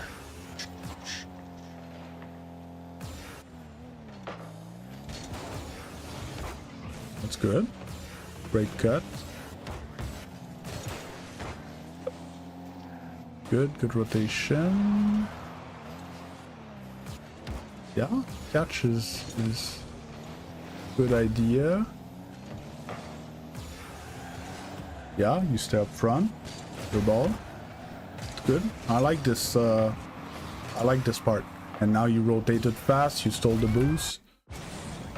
It didn't matter in the play, but see the difference. Like you flipped, you boosted a bit, and you end up stealing his boost. If you had just hung around like you did the other time, let's say it doesn't go in, he gets that boost, right? And he could be useful in the play. Now he would be useless. Yeah. Quick decisions. Yeah, basically, I'll talk to my friends that are champions. It's like play and F off. Like, you know, you play, you leave. You play, you leave. You play, you leave, especially in threes. And what's going to happen when we do that, all three players do that, is, especially in threes, is first one plays and rotates. While he rotates, the second player plays and rotates. And then the third player plays, but the first one is ready to play again. So we can go forever like this. If we rotate quick, and if we notice that our turn's gonna come soon, we just pick up a few pad and go play our turn, and pick up a few pad and go play our turn. And eventually in your rotation, you're gonna notice you can get a big pad, and now it's time to make a play. That's how threes is played. As much on offense as it is on defense. Okay. NG. Yes. Yeah, you can flip there. Again, line up, flip. You wanna get to that boost quicker. That's a good boost steal. Now get behind. Yeah, like that. Yeah, you don't jump, you're beat. Good turn. It's good.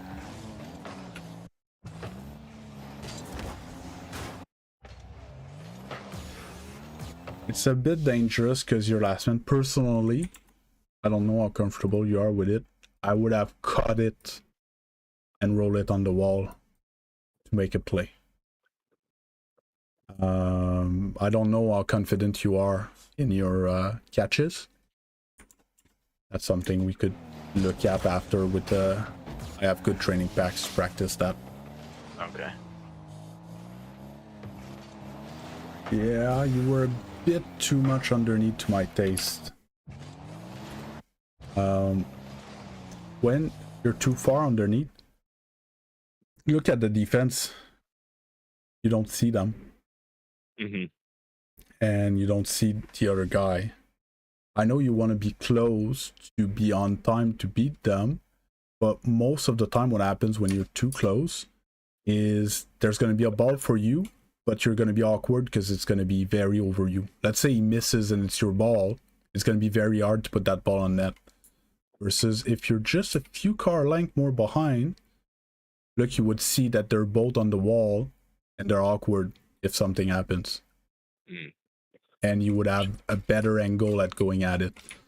So sometimes being a bit further back would make you faster on the play, because you could go with speed, because it's less awkward. Yeah. Just more information to work with as well. That's good. So I really like that seems to be very ingrained in you, and I have players like even all the way to diamond that don't do what you're doing there. It's like, okay, it's not my ball to play, I'm gonna rotate behind my teammate to be next on the play. That's great. Here, no panic, you try to catch, you're not the first man anymore. Perfect. Good. Great play. Great last man play. Yeah.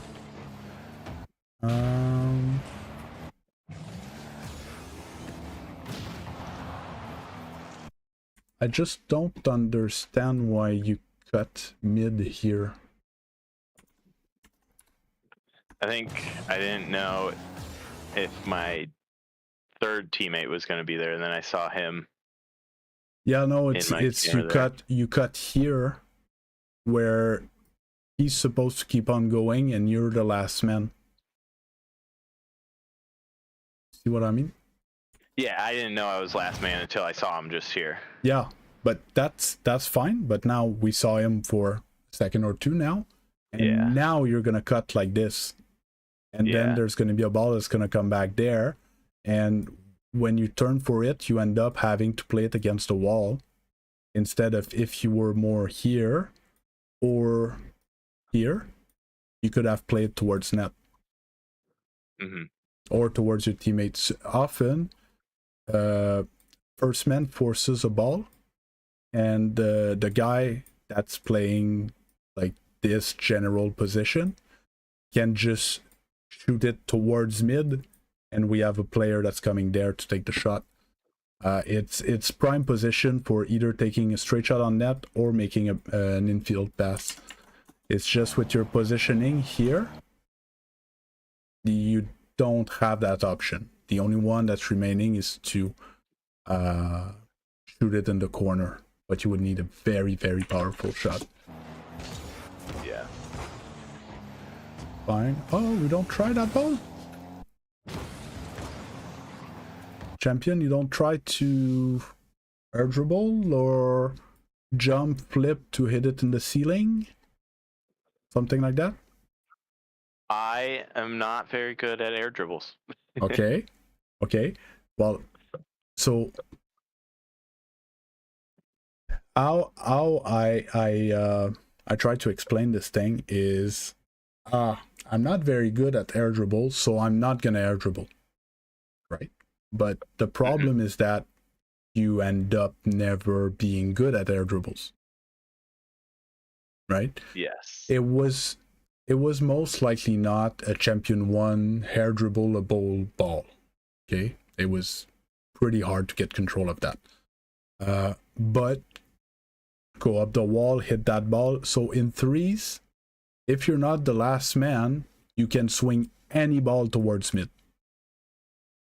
You're always going to have a player ready for it. Because yes, you were the last man until you played, but look at your teammate. As soon as it's your turn to play, he rotated behind you. And you have your teammate that's cross, because he went and stole that back boost. So you can blindly just swing ball mid all the time. If you're not last man. So you just hit that ball and it falls there, and teammate just hits it in. There, backboard, corner, anything that goes into this area is prime scoring chance. In this case, if you have the information, all the way across is actually a good pass as well. But I don't know how much communications you guys use and everything. We're usually in Discord together, so. Yeah, but do you like communicate a lot, or it's more like fun chatting, playing casual? We communicate a little bit. Okay. Oh, it's better than none. Yes. Great rotation here. Great, like high level. Oh, you missed a pad, but here, pick up your pads, rotate the net, your last man, patient. Great. This is 100%. Cool. Yeah, the ball, good.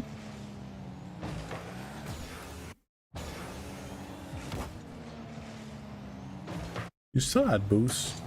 I know basically what you're telling me is that you're not 100% comfortable in the air, but can you hit that ball harder? Probably. Okay. If you hit that ball harder, it's gonna bounce. Can you try to touch it? I'm not even saying touch it. Just try to touch it. Right? You could just keep on boosting towards it. Because what happens is, if the ball hits there, then hits you, it's gonna hit the backboard and it's gonna fall here. And if you hit it in the corner and you almost touch it, they're gonna think you're gonna touch it, and it's gonna fall here either way. So for your teammate, it's super easy to read. and for them it's super hard to read. Mm-hmm. So this is the type of ball that I would have liked you to, because you let go a bit of the boost there. Maybe you could have, you know, give it a little more. I feel like you touched it, but you know, to be sure that you don't miss, rather than to actually go and hit the ball. Is it possible? Yeah, I Yeah. think so. Because you did hit it, but it ended up soft on the wall, so this guy just showed up and monster cleared it. But I had 52 boosts where I could have just kept following Yeah. it up. Yeah. Okay. Keep following it, or a bit more oomph on your first touch. You would have less than 50, but still. Here, Rotating Yeah. into the play. yes, but it's good until it's obvious that the ball's gonna come this way.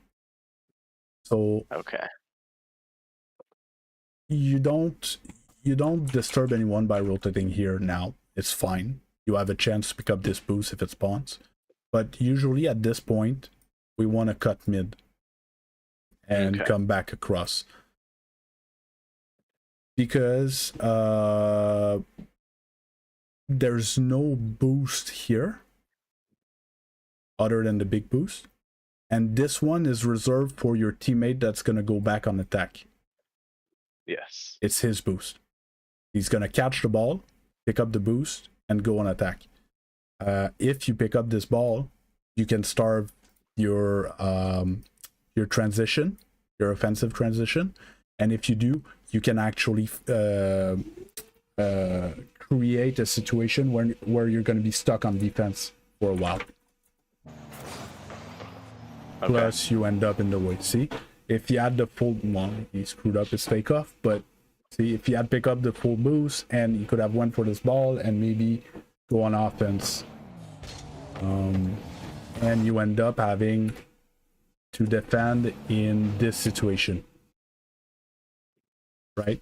Versus if you come from the other, you don't sit well on stream, but if you come from the other side all the way back post, you could have played the right way around. So good, no panic. You're calm. I really love your calm. You're not. I see a lot of champion that panic in situations like that. In situations in general, rotating with your pad is great. Opposite side, that again, that's 100% rotation. Great. Yeah. Oh. Good. Your teammate there wasn't where he was supposed to be. You almost bumped your teammate, but it was not your fault. Okay. I think that one, he was just maybe messing around a little bit, but... He got bumped, he was wide. Okay, it's fine. Because I thought he voluntarily decided to be there, but he got bumped there, he was opposite side of the play, so he went back mid and still got to that ball. That's good. Yeah. Because in your case, you can't expect your teammate to be there because he shouldn't be. Okay. So that was fine. No, your rotation was good, and even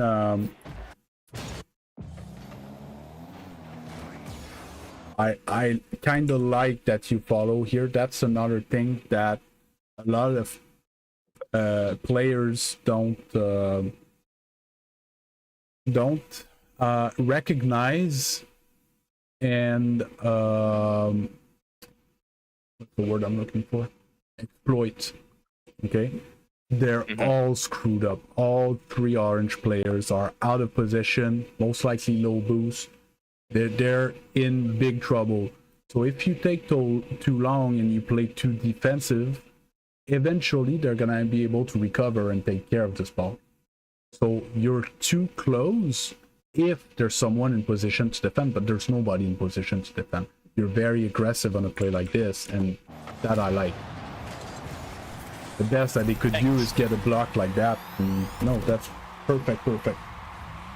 Because in threes we need to We need to convert our opportunities because there's not many of them. Here I go for the demo every day.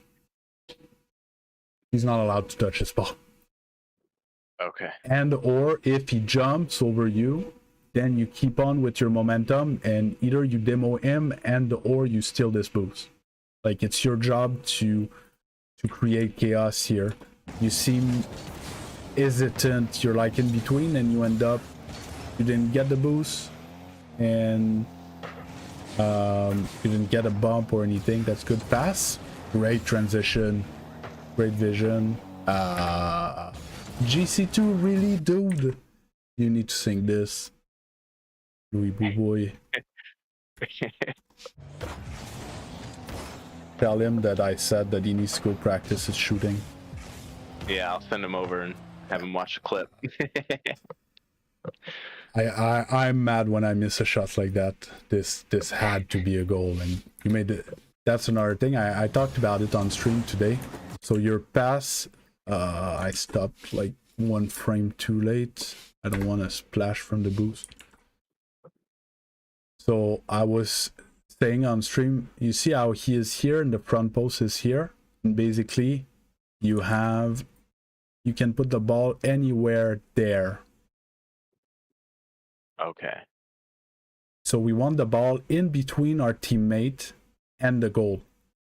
That's prime position for shooting. If next time you can keep it lower, a bit more direct, not necessarily on the ground, but you know, less of a lob pass, it would be a bit better. But anywhere in here, your teammate should be first on that ball and have a shot on net.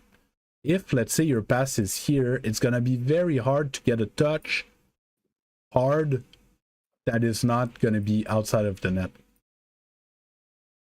Make sense? But your pass was he didn't not score because of your pass. Your pass was plenty good enough.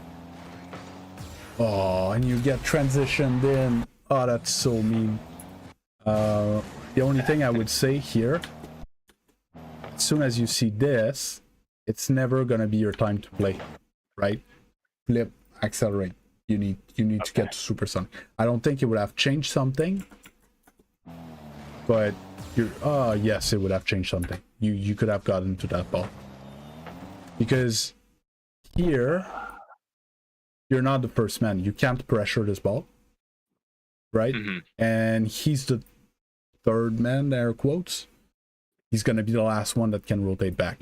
So your teammate that's over there is first man. After he plays, you need someone behind him, but you're not behind him. Therefore, you need to get behind him before he plays. Right? Okay. That's the mindset we need to have. But here you're just cruising. You're not. I don't see the trails of supersonic behind.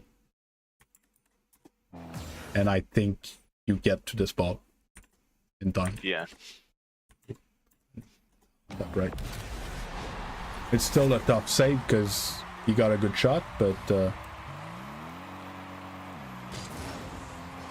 ooh, that's your best half flip?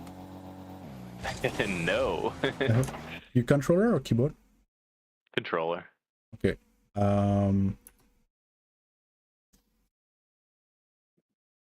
Do you have arrow left or arrow right down to your controller?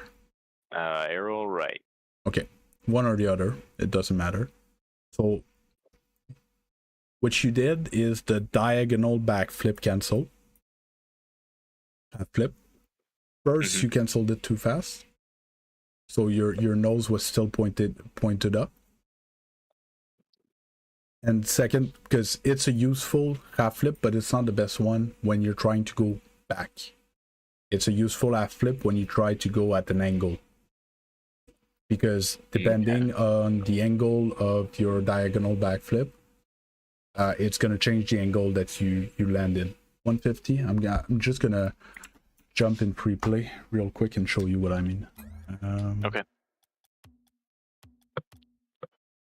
So the diagonal back flip, like that, canceled. you can go 90 degrees basically. So it's useful to go 90 degrees like that. But when you want to go straight back, you want to do this one. Half flip cancel with your arrow right. For me, it's arrow left, but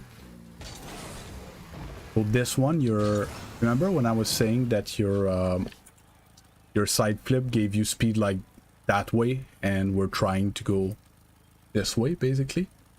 Yes. Well, your diagonal flip gave you speed this way, but that's not where we want to go. We want to go this way. So the fastest way to go this way is to accelerate this way. Okay. It's a bit awkward, and why do I say you need a directional arrow for that is because during a flip cancel you cannot free arrow, because if you do it starts flipping again. I can't show. Do you see how my car gets awkward at the end of the flip if I try to arrow with the free arrow? Versus the other one, I can keep canceling and I can still arrow. Okay. So this would be to practice. So just half flip, back flip cancel. And when it's canceled, you just press on your arrow. It's not much more difficult. Yeah. And if you want to do the other one, the one that you did, basically what you did is this. Okay, see how my nose is pointed up? Yeah. It's because you canceled it too fast. Like, let the car rotate a full 80 degree, then cancel. It's a much smoother motion. Compared to the speed flip. The speed flip you want to cancel instantly. The half flip you want to let it Develop flip a little bit. Yeah. Yeah. Just that profile. What time did I say? 150. 150. I think. Yeah, okay, that's what I feel like I remember as well. So most likely that. And there was a goal. Yeah. And G, player view, hide the ball.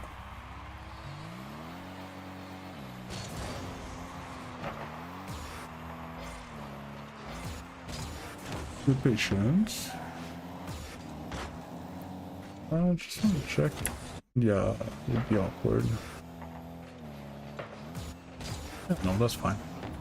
That's something that I learned too late, okay? It's not a big deal at your level, but if you can touch this ball without flipping into it, okay?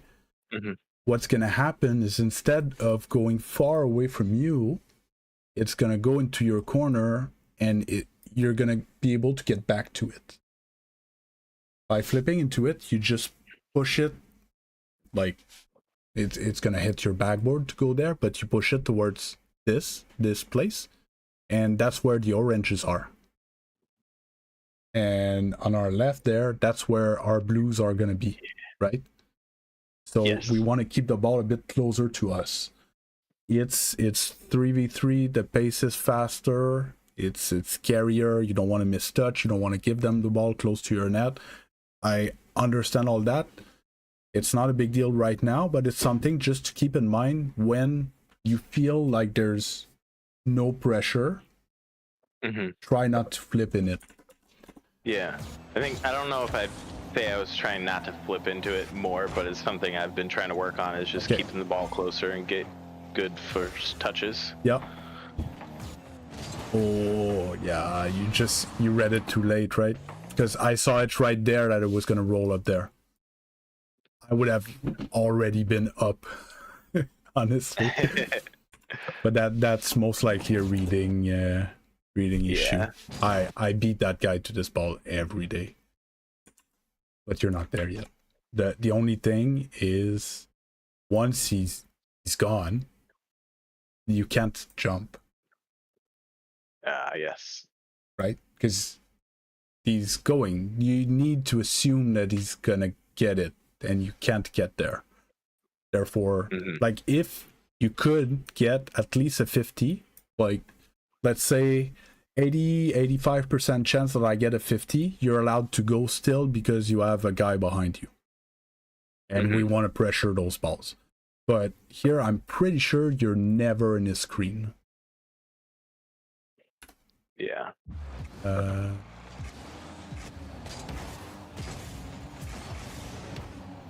By the way, that guy's not a champion one. Just saying. This guy. Yeah, but that his flip was way too clean. That's a great touch of like GC plus, and then this flip, the speed flip midair to then get another touch. He just mistimed it a bit. He went too far. But yeah, you see that he never saw you in his screen, so yeah, you were useless, and now you're in this position. So you're further back than all the orange players that needs to have a guy that's back enough to make a save.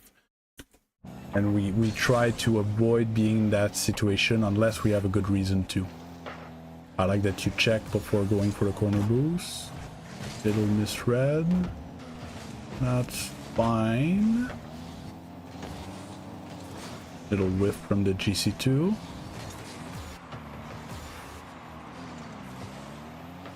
Yeah, that's actually not bad. Yeah, that's fine. Ah, he was in your way. You were going for that ball. Nice try. Oh. Your teammates on vacation? yes. I didn't even see that there was a chance to score. And okay, he saw that there was a scoring chance and still removed when car cam and went to get the back boost.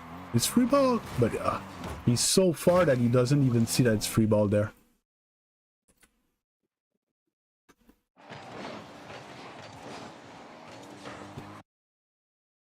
This is no, that's not him. I want NG. This is killer for a team.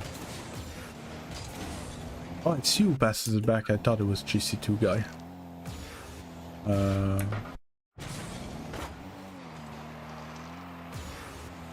You saying that's good or bad? No, that's good. That's good. That's good. No, okay. It's because I was concerned that normally in this situation, let's say he's in position to go for the ball, you don't have to pass it back. I would have liked you to rotate on these pads on the left.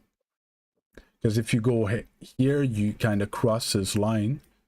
So on the left, you could have gotten a few pads that are there. The midline is considered not great unless you're like 100%. I don't get there if I do this detour type thing. Yeah.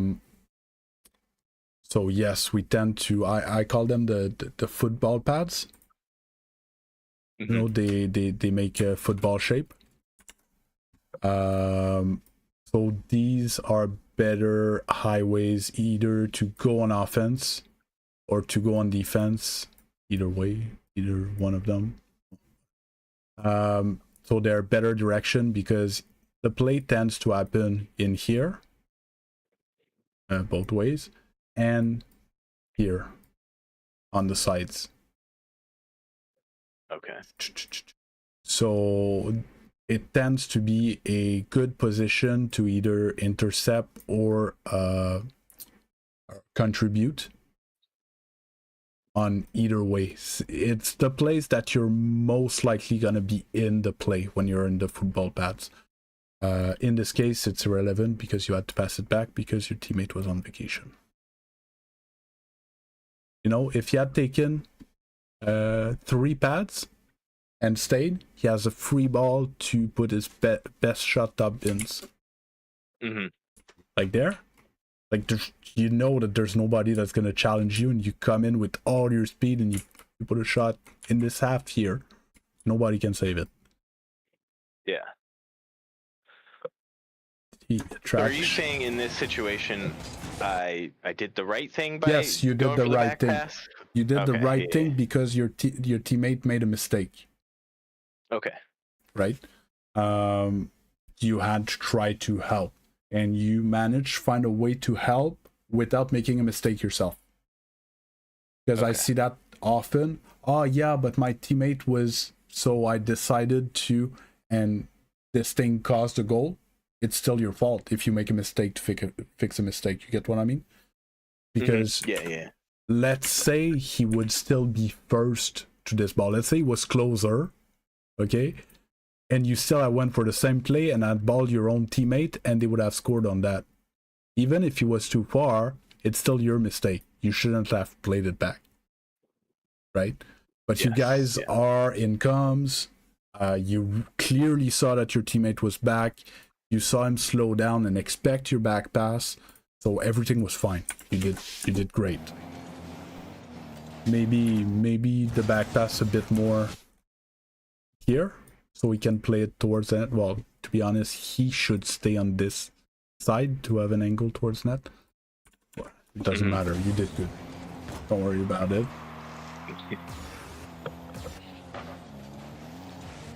Yeah, so a bit again, didn't change in.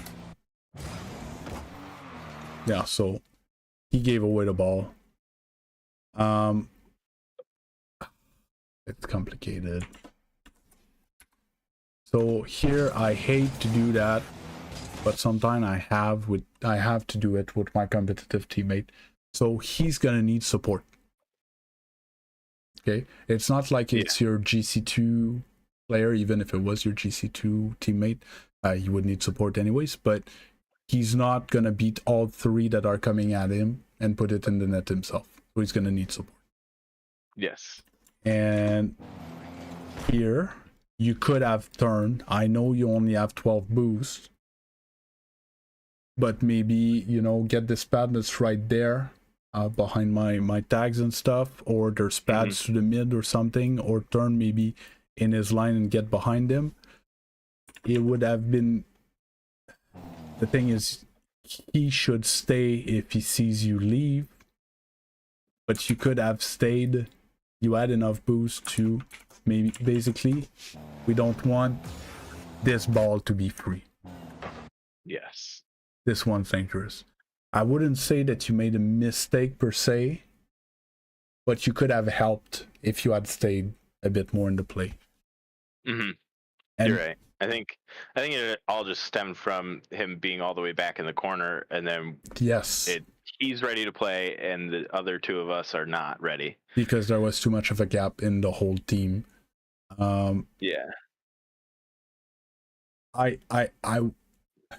It's pretty advanced because it's a tough rotation cut. It's not like there's a guy controlling and you're beside him and you see your teammate that's already in net. Like, that's an easy cut. You know that you need to not let him play, right? Versus here is you need to be there in case he gives them the ball. You know, it's a bit more subtle, but normally, especially in threes, we don't want to have solo attacks like that. We always need support to have a chance to maybe not touch the ball, but pressure him. Maybe he doesn't get such a good touch. Now, from his point of view, he knew he was alone on this ball, so took his time to really put a good ball to his teammate. Yeah. And the other thing that I would add, didn't change anything in this situation, but you're kind of nonchalant when you're in the situation where you're not in position for anything, right? The other thing you could have done is you could have actually stayed there when you saw that you didn't have anything great. Now that I think of it, do nothing. Yeah, because I think the reason I didn't, like, I wasn't really totally sure what to do. I could have just flipped my camera back real quick, but I didn't know where Louis was. So I didn't know if I should be the one turning or he was going to turn. But I mean, here you have the information. You could have decided to park the car here and check, make sure he has a good touch. Because now you're too late to go for the challenge if something happens. The only time you're going to be able to play in this situation is if he puts a good touch backboards and it comes back. And you could get there to this ball ish from here. After you see that he has a good touch, you flip, you get pads on the way type thing, and you might get there in time. But here you go back forward, but then you're kind of slow, right?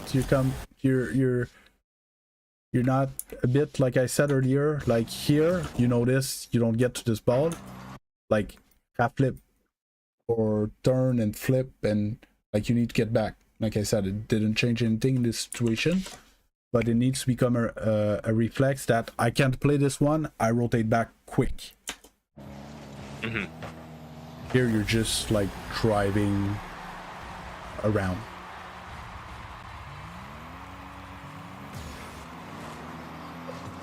Did I tell you that I want to flip on cheats? Yes, you did. Pretty sure I did, yeah. So one flip.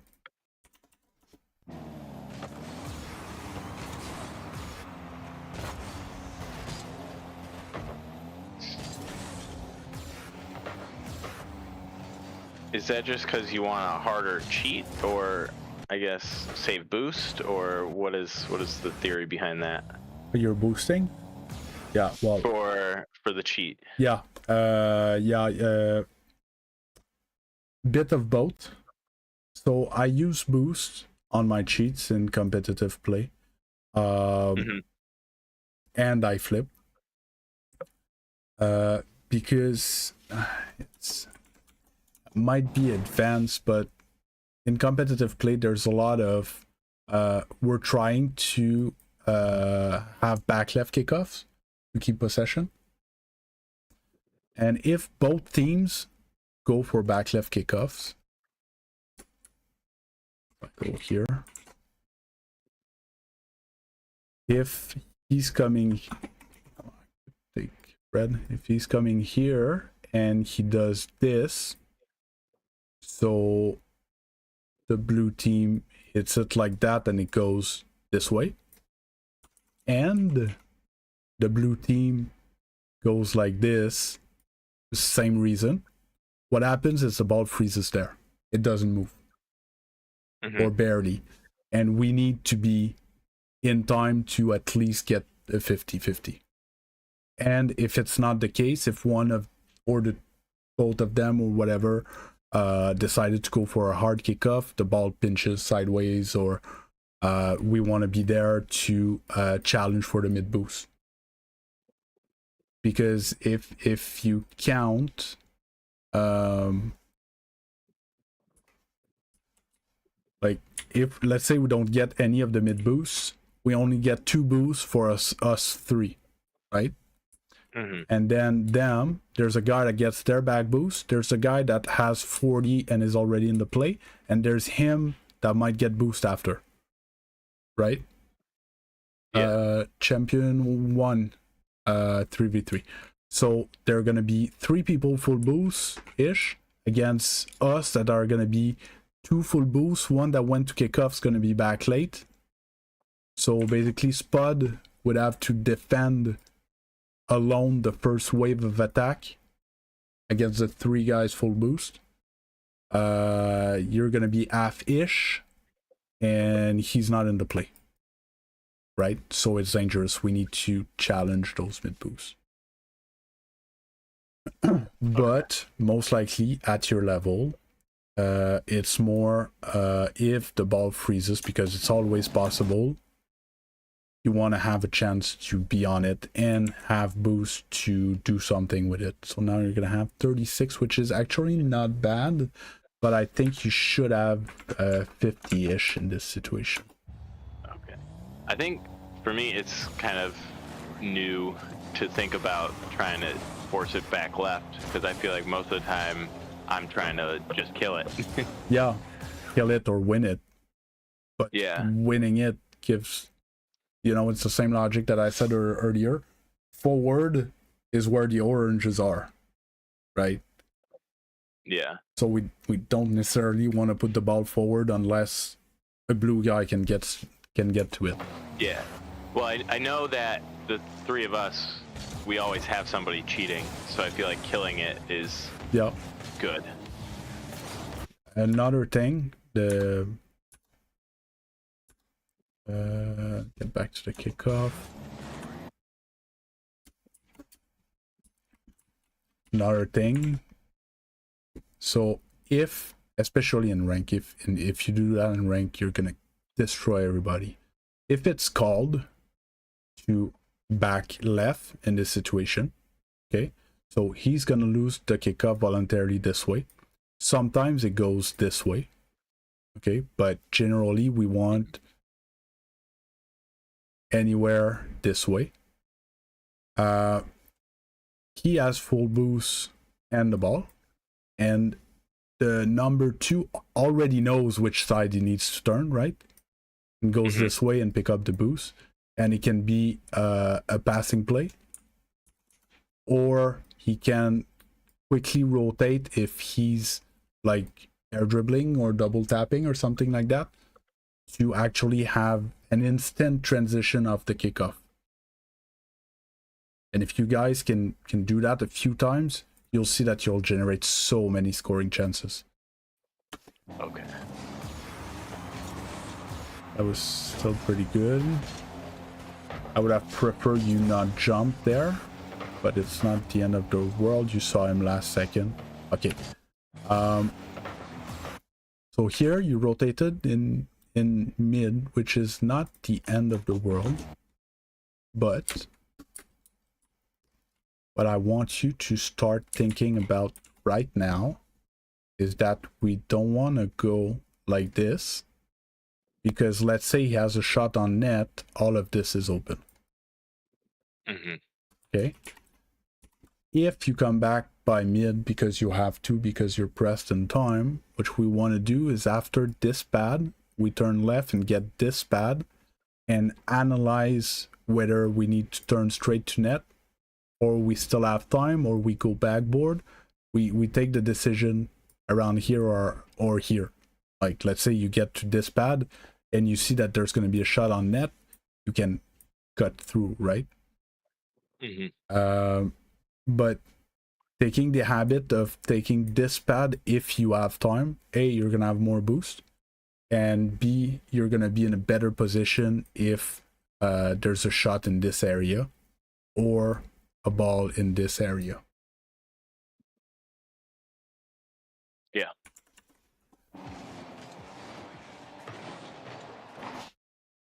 Luckily, he shot it straight at you. What did you do with that ball? Yeah.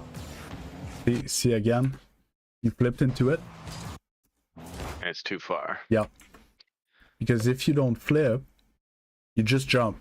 Same thing, same speed, same boost, same everything, but you don't flip. The ball hits you and falls in this zone. Spud can turn for it, or you're gonna land and be with it. And worst case, you don't have much boost, or he doesn't have much boost. You just take a 50-50 with him. Okay? What happens is he needs to take himself outside of the play to try to get the ball back for his team. Right? Yeah. So he would be the next one to play, but look where he is. So he needs to go around and come back to play the ball in the right direction. It's very, very strong to not flip into the ball.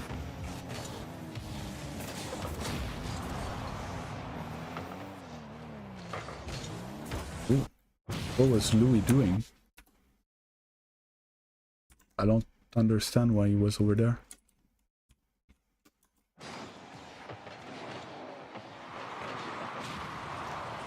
Okay. Oh, see, he was seeing a transition. Where's Spud? Was it doable for Spud? Oh, really? On that ball? He does not underestimate you guys. He thought he had a GC teammate there for a second. Because yes, that's a free ball in the corner. We want a guy to go forward to play if there's a clear or something. But it was very complicated ball for because okay, so my reasoning starts at the fact that normally you're supposed to have a teammate on your right ish soon, right? And you end up cutting rotation, but turns out he's not there. Again, I would have liked you to come up a bit more like this, right? Or like this, you know. I really like this pad. This pad is great because if you have time, you pick up this pad as well.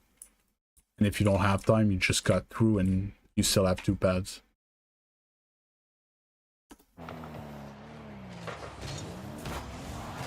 Good.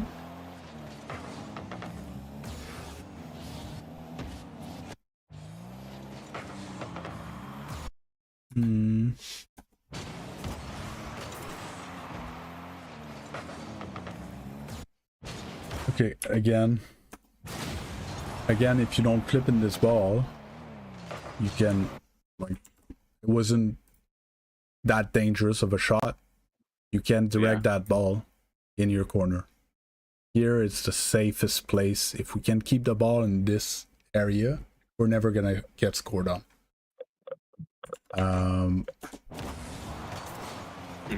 Here you should have a teammate behind you by now, right? Yeah, he's there in time. Yeah.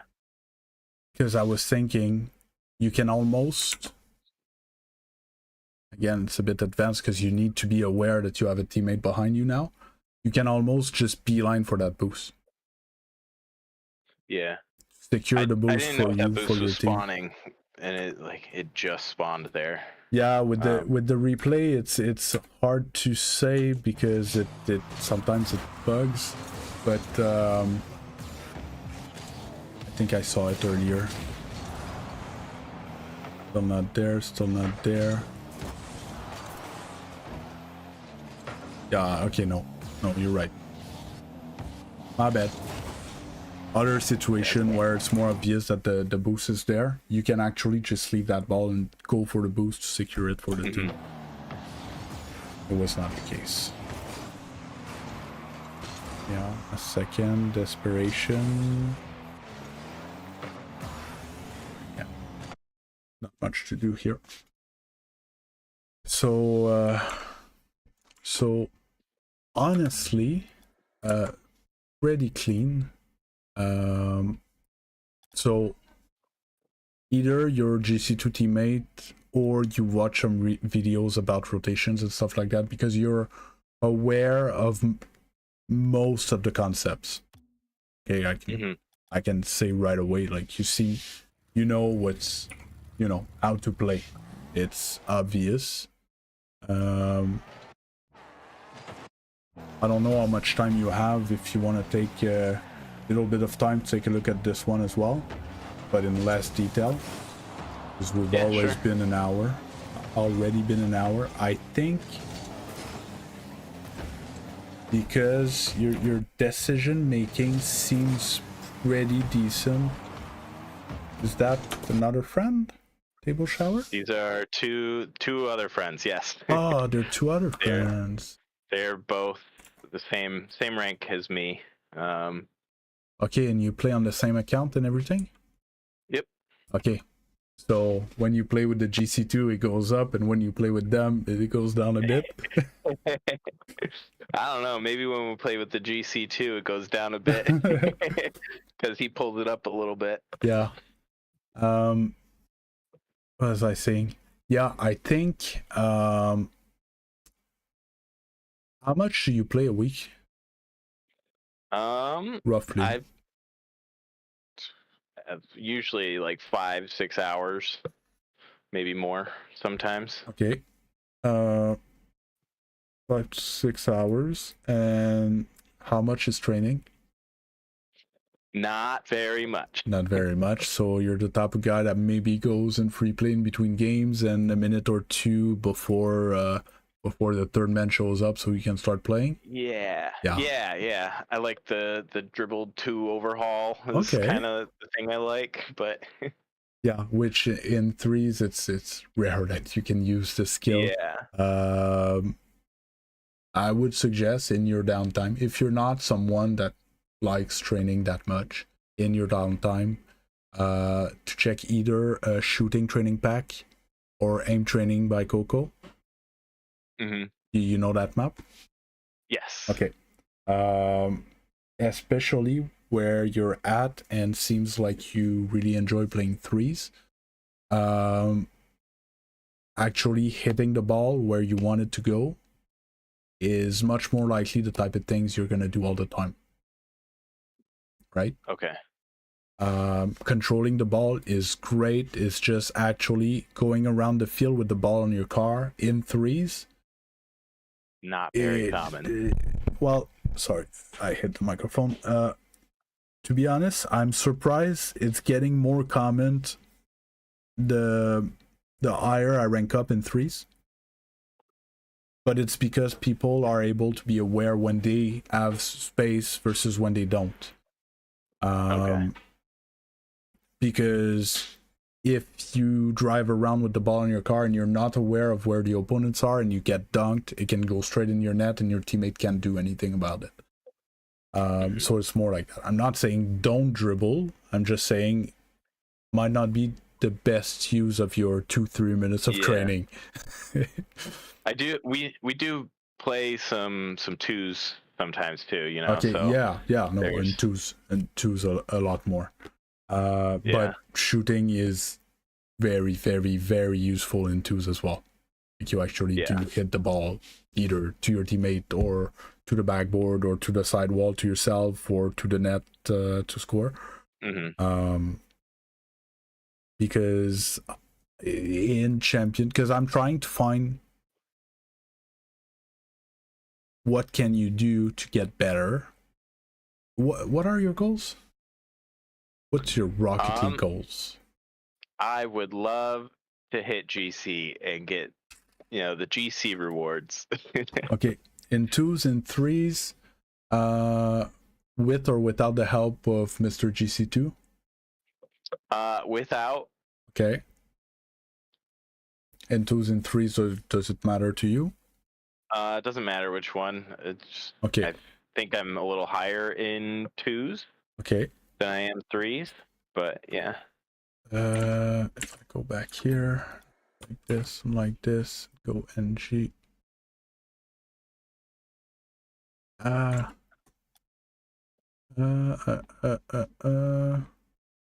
you're C1 div 2 in twos, and you're Diamond 3 div 3 in threes.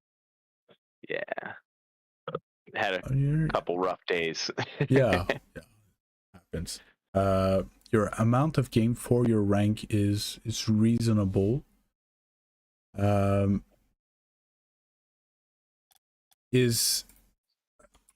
you the type of player that only plays Rocket League when their friends are there? More so lately, yeah. Okay.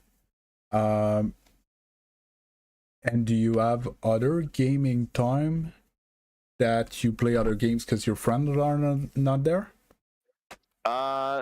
Not so much. It's usually us, and we're either playing Rocket League or Fortnite. Okay. Because I was trying to find, like, I think you could really use I don't want to push it too much. Let's call it 15 to 20 minutes. 15 to 20 minutes of practice. Yeah. Shooting, fast aerial. I didn't check if you were fast aerialing. Do you know those words? Yes, I feel like I've tried it. I did a training pack one time, and I feel like I figured it out there and tried to do it, but maybe I'm not very consistent at it. Okay. I'll try to take a look when you take off in this replay. But yes, because your understanding of the game seems good, other than when you need to leave faster when it's time to leave. You need to recognize that I don't have any business here. I'll just rotate back and play next time. but the rest like you don't go on vacation like your other teammate in the other game. You don't, you're in the play, you're trying and stuff. It's just you seem like you're missing tools in your tool belt to contribute. Mechanically missing, yeah. Yeah, you're a bit a passenger in the or I call them tourists in the game. If your teammates are doing good, you're gonna do good, and if your teammates are doing bad, you're gonna do bad. Or if the other team, dude, you didn't have to. Sorry, just give me a second. I'll thank you. The bot just told me to say thank you. Yeah, or if the other team is making mistakes, you're there to collect, right? But for Words GC, they make less mistakes and they're less obvious and they're less, you see what I mean? So you need to kind of force them a bit more to make mistakes, and that's where your control on your car and your control on the ball gets very important. So maybe trying to think, maybe 5 minutes of rings, 5 minutes of dribble, the maps that you like, and a 5 minute of aim training.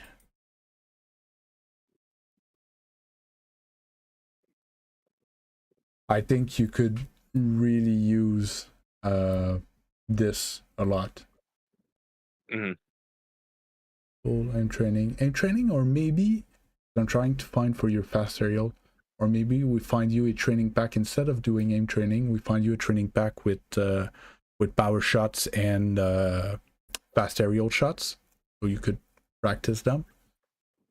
Okay. But I think this 15 minutes, air quotes, once a day or every other day, or I don't know how many times you play Rocket League. You can even do it when that's another thing. Do when you play with your friends, are you the first one that logs off? No. Because something you can do is actually after the session, you go do your 15 minutes of training. Maybe someone hangs around in Discord and you keep having chat or whatever, and just 10, 15 minutes type thing. It could actually change your play a lot. Okay. I kind of like that. It's not overcommitting and just jumping in doing an hour of training, which sounds incredibly boring. But personally, I like it.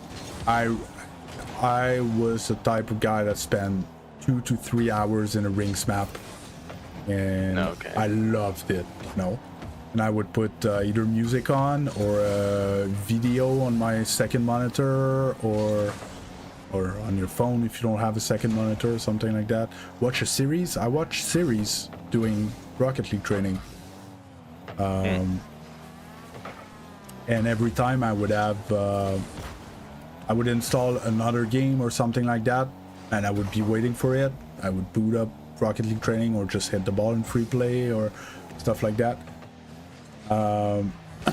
Because seems like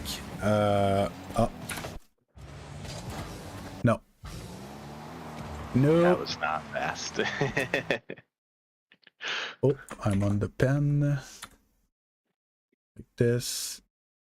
None.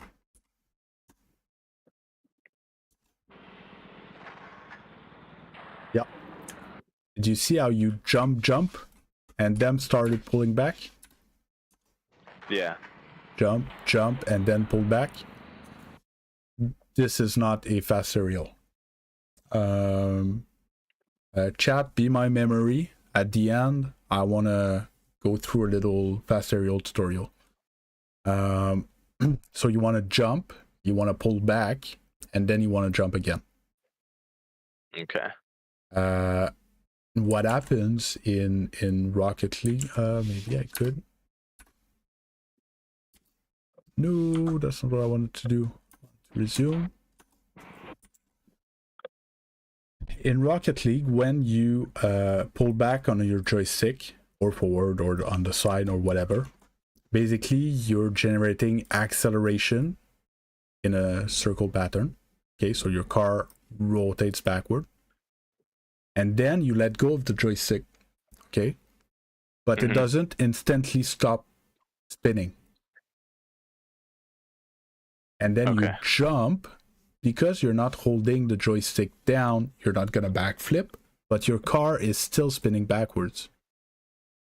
And then you can, after you've done your jump, you can go back to pulling backwards and fly upwards.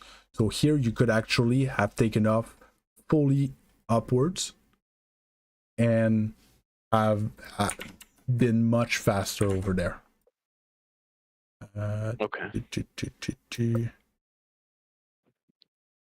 If you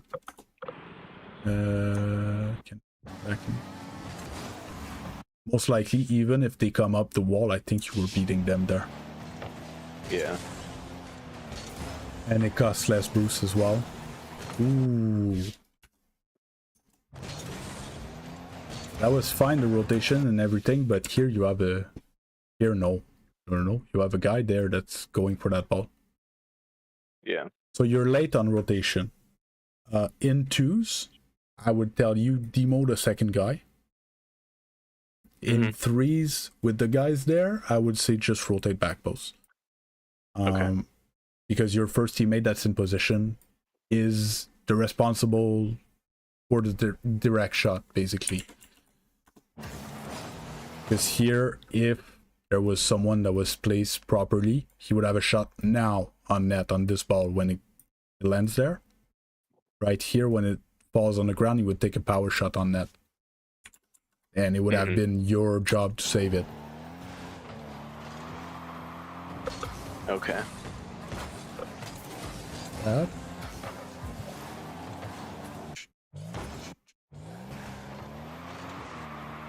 Teammate double commit. I'm trying to find something you could have done.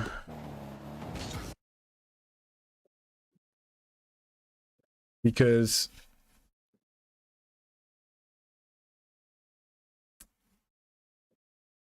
you could have been a bit patient here, I think. Because you see that he's not dangerous, right? If he had kept pushing this ball, eventually he would have been dangerous.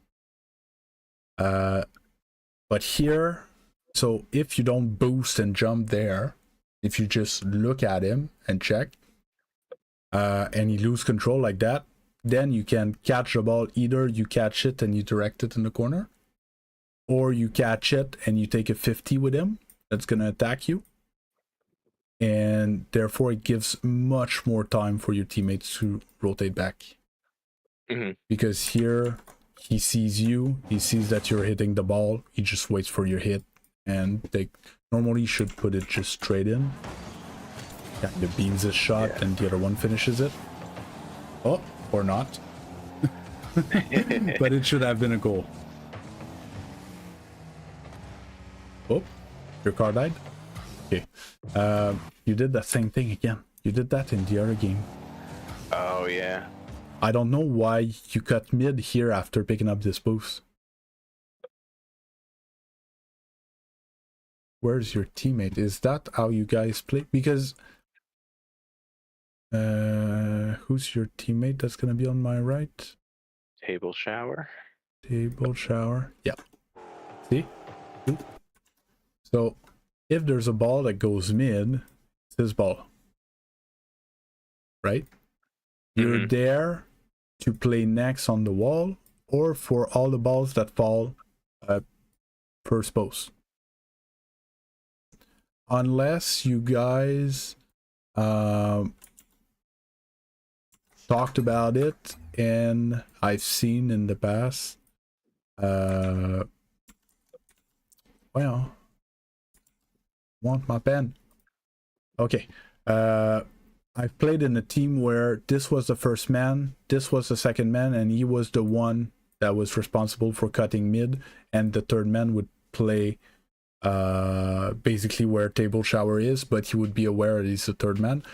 But most of the time, you're the third man. You're the last man. and you're Yeah. gonna play if the ball comes back this way and you can pass or shoot, or if it falls like in this line type thing where your teammate that's mid is not gonna have a good shot, you should have a good shot. In this case, you should be a bit more like here. So if something happens, even on the wall, you can actually play it towards net. Versus here, if you end up here and then there's a ball in the corner or on the wall there, you need to play it towards the wall. It's not ideal.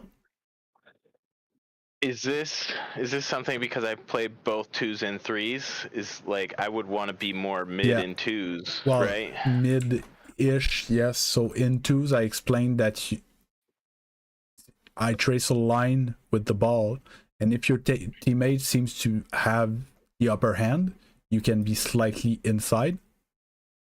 And if he doesn't seem to have the upper hand, you need to be slightly outside. So that's basically the position you're supposed to play. And the more the ball goes mid, the more you can creep up mid forward. But yes, this is a 2s situation. But now we're playing 3s, so we play much more. Already, I need to zoom out to show everything. Kind of makes sense. So your player 1's playing the ball. We want a player 2. I used to draw it like this, but the higher rank you are, the more back you're gonna go, because the plays are much faster, much stronger. So like I would have liked Table Shower to be a more forward, but maybe he doesn't move forward because you're forward, right? And the third man should be I would say here type thing. So you should be here. And if your teammate gets stunk, but again, you would have to adjust depending on the rank. I haven't played the Champion 1 3s in quite a long time. So depending on the speed of the play, you would be plus or minus forward. Your gauge is going to be, let's say your teammate gets beat clean.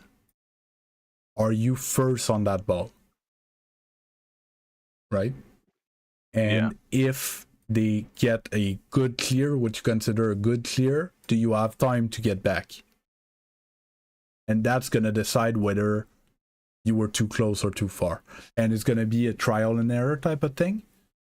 But generally should be around this area. Should be your third man position. And not stopped. That's another thing. If you're stopped, you park the car to reaccelerate and turn, let's say, it's gonna take you too much time. Normally we're gonna be a lot more sideways. We're gonna hover like this around the play, and seems like the play's going this way. I'm gonna turn and I'm gonna be ready to intervene, and turns out my teammate dunked him. I'm gonna come back here. Oh, it looks like it's gonna go the other way, and I keep on rotating. You see what I mean? So you hover in this box with some momentum. You don't have to be supersonic, but just so if you need to go forward, you can, and if you need to go backwards, you can, with the momentum that you already have. Yeah, sideways though, because I found myself turning around right when the play was happening, and then not being ready for it. Yes, that's why sideways is very powerful in this situation. The detail that becomes a bit more like gray, a bit more subtle, is that depending on the type of play, you need to judge when you're gonna need to be where to decide when to turn forward or backwards. Let's say there's a ball that goes fast to backboard. Remember in the other game, there's a guy that made a monster clear. He just skimmed it like that with his bumper, and it cleared completely all the way to your backboard. You remember that touch? Yeah, I remember. So when you see that this is possible and you're the last man, you can already start turning. right? Because Okay. anyways, you're not the next one to play if he whiffs. It's going to be him that should be more forward. Or him. So when you're the last man in threes, you don't play the same game as your teammates because they're playing forward to score and you're playing. Often you're going to be the one that scores the goal, but it's going to be in 2 or 3 seconds, not now. Right? So you're playing that, you know, in last man in twos, it's complicated because you need to defend and attack at the same time. Well, it's pretty much the same job in third man in threes, but you're going to have to attack, but in 2 seconds, but you might have to defend right now. That's what you're working with. That's your job.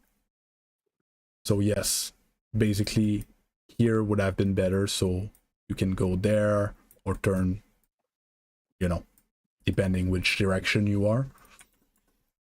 Most likely you're gonna end up a bit close there to play the next one. And you park the car, so you have no momentum. Actually, you still like manage to do something good, but let's say we take the same ball, but you're a bit more over here. You might choose to let the ball bounce and get up the wall to get your touch, or you get there in time and you actually get good power shot in there, and it makes a nice like that in mid for your teammate or something like that. You would have had a better opportunity there. I think that would help a lot too, because I find myself like in situations like this where it ends up just rolling up the back wall and it's just super easy for them to clear.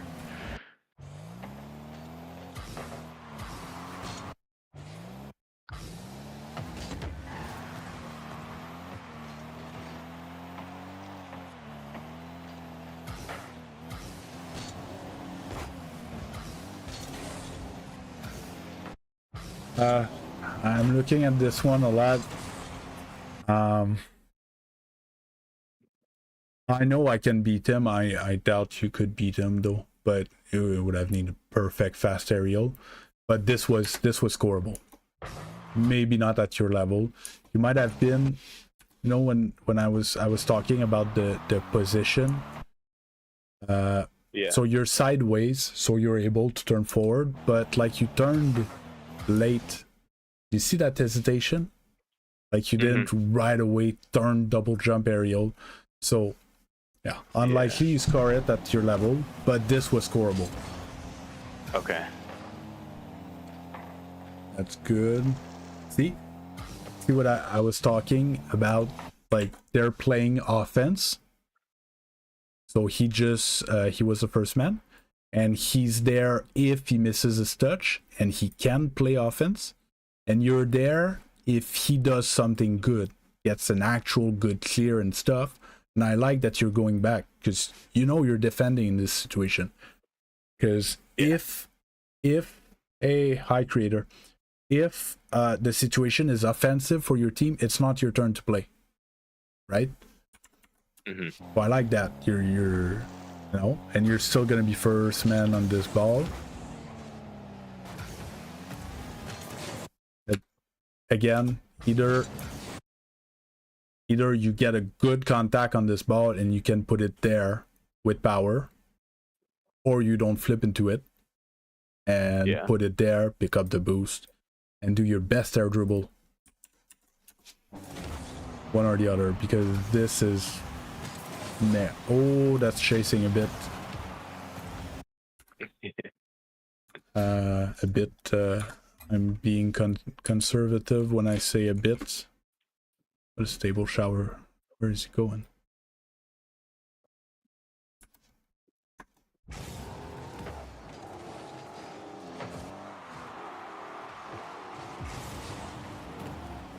So yeah, so you end up playing it towards your half, but let's say the other one starts controlling up the wall.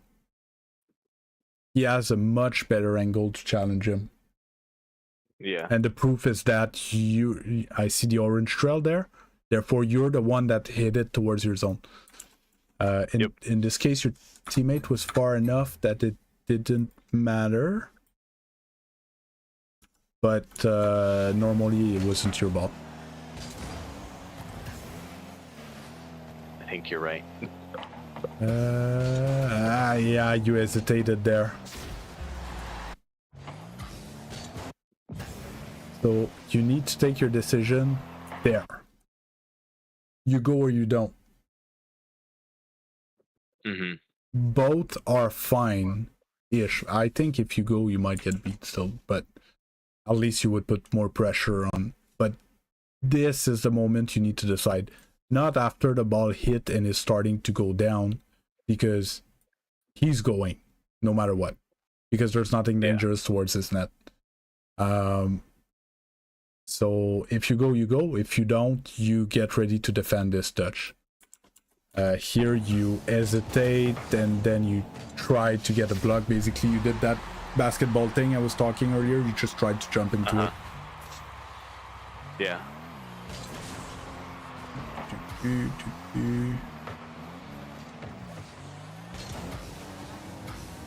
Yeah, this was your ball. You made that nothing to do there.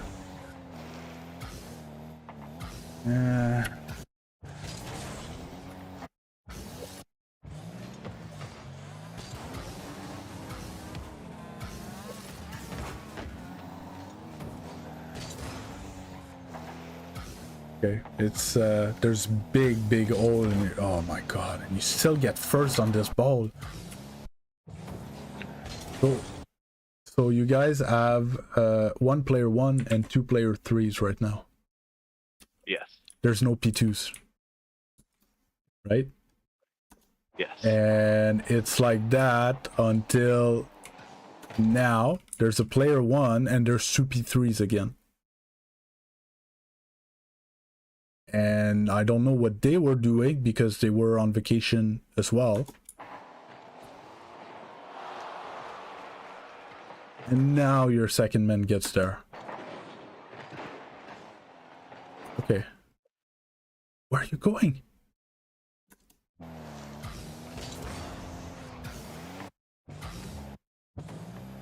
I didn't know if he was getting beat or not.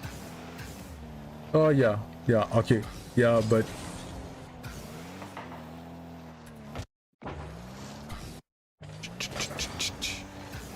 But just say, so here, you see the ball going this way, you should turn this way. This way is a big detour. It makes a difference eventually. So you're going this way, you should turn the same way. Yeah. Oh, free ball.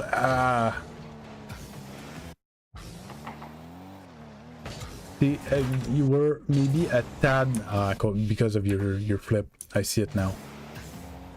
So because you're very far here, you flip to reaccelerate, save some boost. But then you would need to be a bit more like here.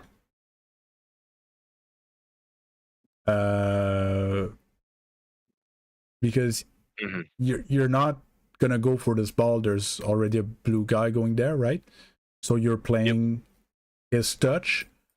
And you would have a much better angle if you weren't cut so far up, and it's a bit because of your flip.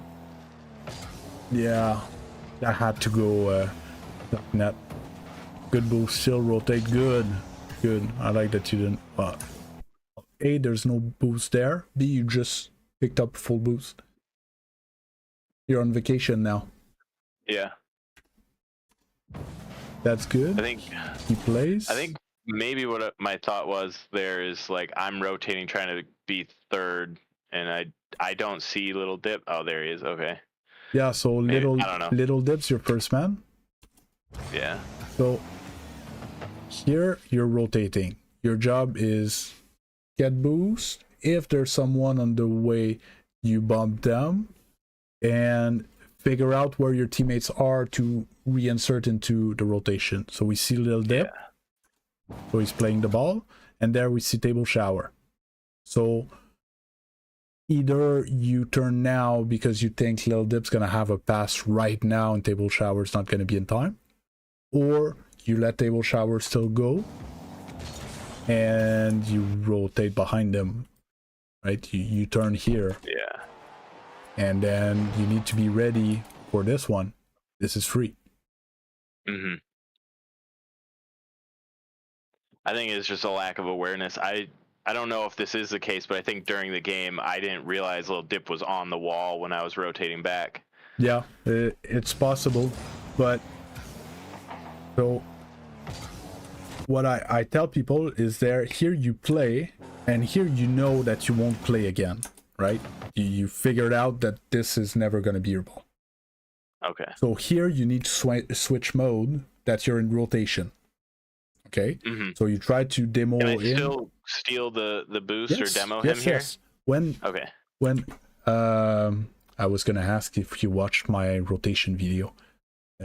So I made a video about offensive rotation. It's 2v2, but the principles are the same. It's just there's an extra role in there that is not in the 2v2. So in twos, you're either the first man or the second man, which is what people explain all the time, but I added a third sub role, which is in rotation. You're rotating. While you're rotating, you still have responsibilities.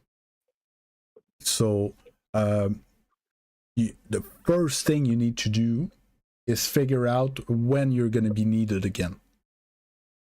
That's going to decide how long you have to do your rotation. Let's say Lil Dip was already there to make it past mid. You would be needed mid, like half a second, in half a second. So you shouldn't have went all the way there, right? Yeah. You see what I mean? But if you end up turning the camera and both your teammates are all the way back, but let's say he doesn't exist, they're gonna play this ball, but it's gonna take a long time. Like, you can grab that boost, cut back mid across, go all the way, try to demo another guy and grab the mid boost on the left side. As long as you show up to your turn on time, you're on time, right? So that's the first one. The two other responsibility are secondary. Get boost from them, and or demo bump. The other one is do not be in your teammate's way. Normally we rotate towards the mid, but in this case you have a good reason. You're stealing boost from them, so it's fine that you rotate by the side, but you need to be aware of where your teammates are. You need to look and not be in their way. And I think I had something else, but I'm not sure. I think that's it. So here, rotate, and we see Lil Dip.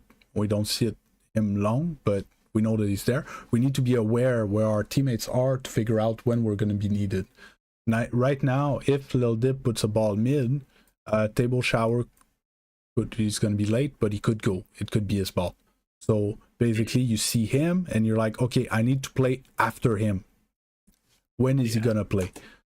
So if we look at him, get out of your vision because you're gonna go on vacation.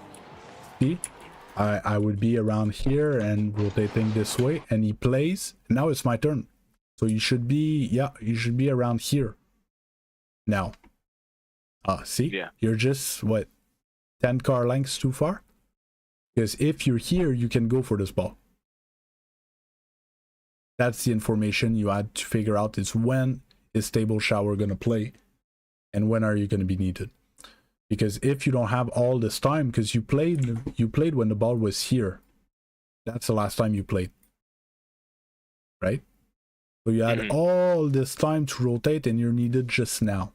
It was fine that you went and picked up the corner boost and tried to bump and stuff, but you needed to be here now. That was your responsibility, your primary responsibility, to be able to try to go for this. It would be a hard one, but I think it was doable. Because most likely he's not gonna defend it up there, he's gonna defend it here, so you would have time to get there, right? Yeah. Wrong button. I'm looking for NG.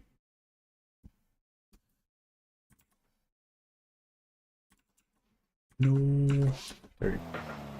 Yeah, so now you were late, so you need to wait, but it's fine. Yeah, not so hard one. See? That rotation timing is perfect.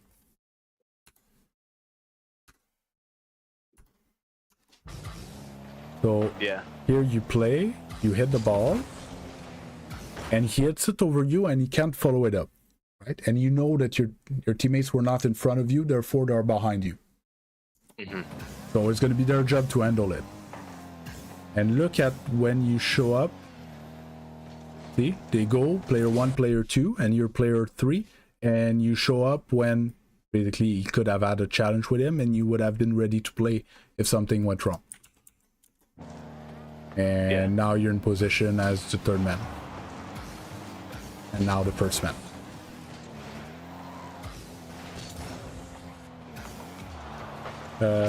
Where's Lil Dip going?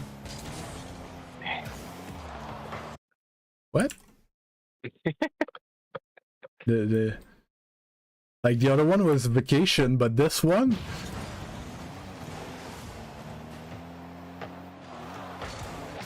He had a lot of faith in a clear there, I guess. Oh, okay. Yeah, I didn't even see the possibility of clears. Yeah, no, he needs to rotate the net, so he's the next one to defend. Bro on Miami Beach. Yeah, bro's gone. Another minute 30.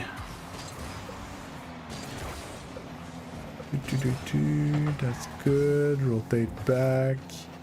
Third man. Yeah, you could have been a bit more aggressive on this ball. Okay, Lil Dip wants it, you leave him. But it's funny because good play there. Because I watched Lil Dip play, okay, and he definitely does not have more mechanics than you. Okay, you guys are similar / you could be better. But who believes in himself the most? Oh, he does for sure. Yeah, I don't know the guy, and I figured that out just by watching the replay. You don't believe in yourself. Yeah. So Little Dip and I played a lot longer. Like I played with Little Dip exclusively for like a couple years, and then in the last year or two I started playing with the other guys too. Okay. And so he was always kind of like more of the first guy, and like I would be like, okay, sit back and like see what he's gonna do, because that's kind of what our roles were. Yeah. When we played twos together. Which is a thing. A lot of people say it shouldn't be, which they're kind of right, because you still need to be the first man sometimes. But people have preferences, and not just preferences, but they have roles that they're more comfortable in. They're just better at it. I'm a first man. I go fast and I jump in front of people and I dunk them, and that's what I do in competitive play well. But when I have to be the last man and slow down the play and take a ball up the wall and do a slow attack to give time to my teammates to rotate and stuff like that, I do it even though it's not my specialty, right?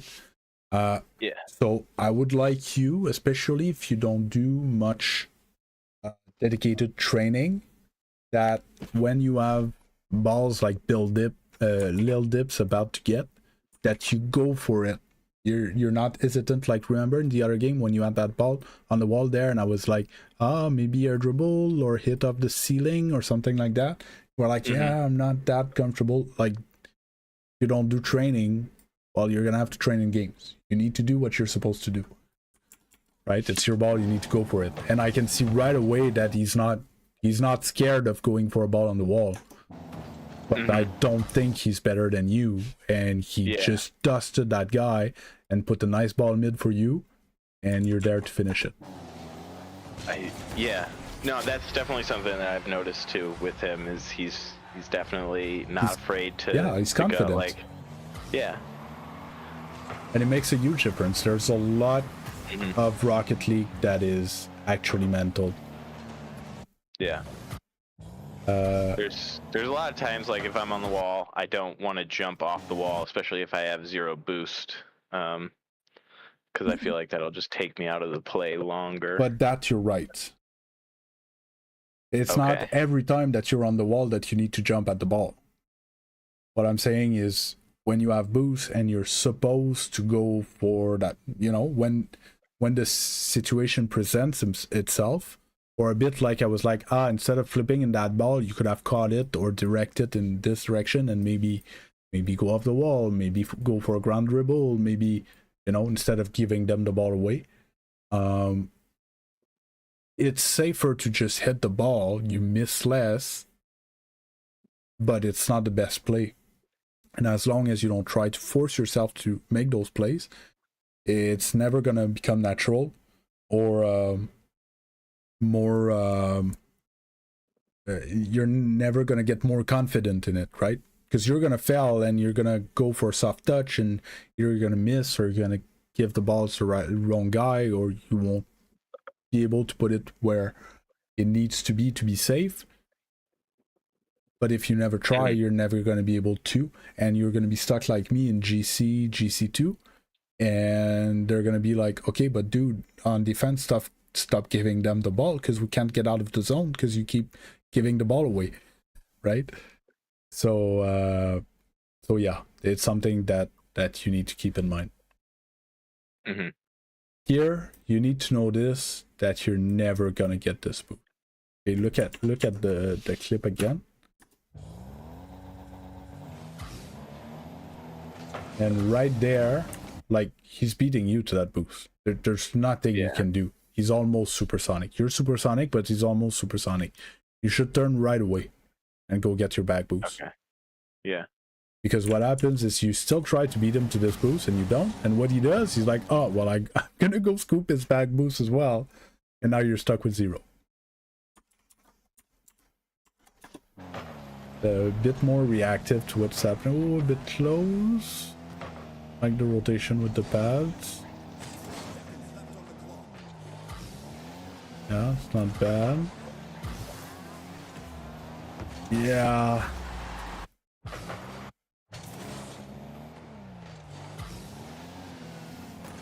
Yeah.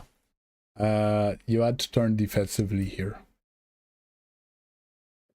If I play the clip again, okay, look at this. Lil Dip is player 1. And he's player 2, right? And he's gonna go on that ball. It's fine that you go get this boost, secure it, and like you kind of could use that boost.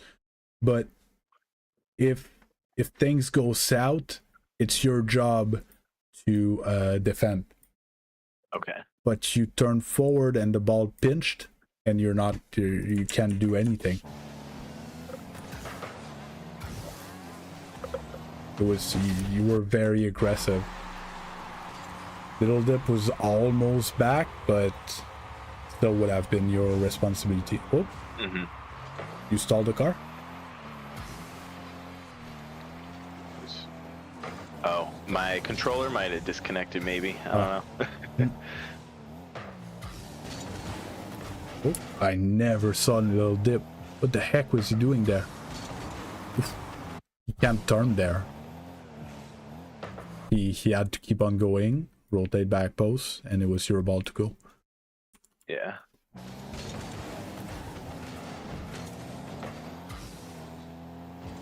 Such a circus. Yeah, you beat that guy every day. That's fine. We went for it. Oh, why do you cut there? Why little dip didn't go? The heck? Okay, his car doesn't work if he doesn't have boost, right? Yeah. Yeah, he's that type of player as well. Yes. Okay. Yeah. Oh, that's a shot that I like.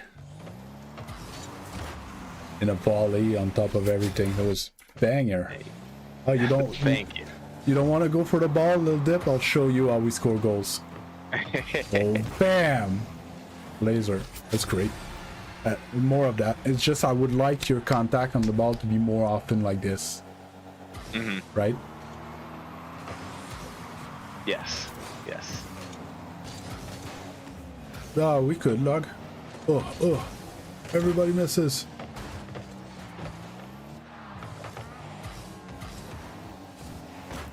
Yeah. So I know what you're trying to do here. The thing is, let's say he does pass it to you. What are you gonna do? That's probably hit it into the sidewall. Best. Like, you kind of hope that it hits you and it lobs properly, right? Or something like that. Yeah. The actual thing you should have turned, you need space a bit from the guy that's trying to pass it to you. So first he has more room to pass it and he can actually put power on it. And then you could have cut into it if he passes it on the ground. You can chip it, right? And go for a shot. Or pick it up, put it on your car, dribble, or something like that. Here it's just you're trying to go for a passing play, but you can't. Yeah, I have no vision of the field. No vision either. of them. You can't react in time. I feel like it's the last seconds pressure. Oh, you guys score off of that. Wow. So Little Dip was like, yeah, that's how you score goals. I can too. It was a decent shot. I think we end up losing this game though. Yeah, well, I think they're all losses. Great shot.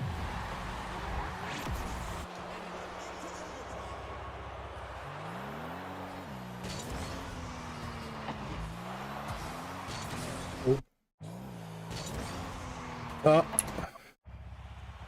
The half flip again. Yep. Not my strong suit. No, but in champion, it's supposed to be second nature by now. I'm telling golds to start working on half flips. So by plat diamond, it should be almost unmissable. Don't watch my games though.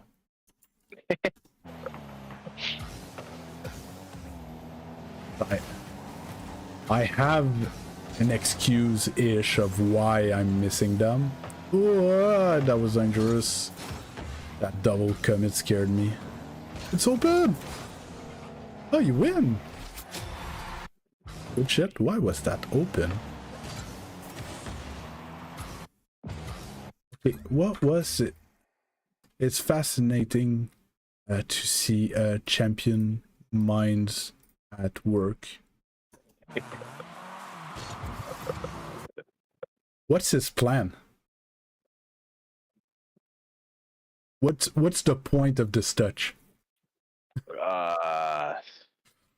Pass mid, most likely, but his teammate is not in position for the teammate too close. Oh!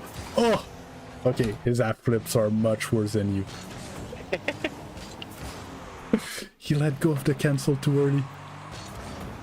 I dealt that 2 golds. No.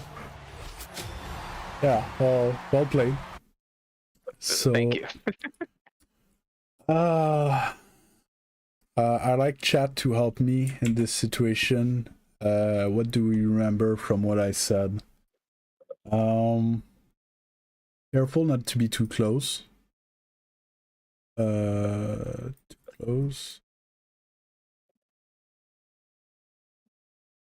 Half flip, fast aerial. Oh, and that's another thing. Half flip and fast aerials, you know when you can practice them without wasting any more time of your day? After goals. Yeah. I didn't know this if you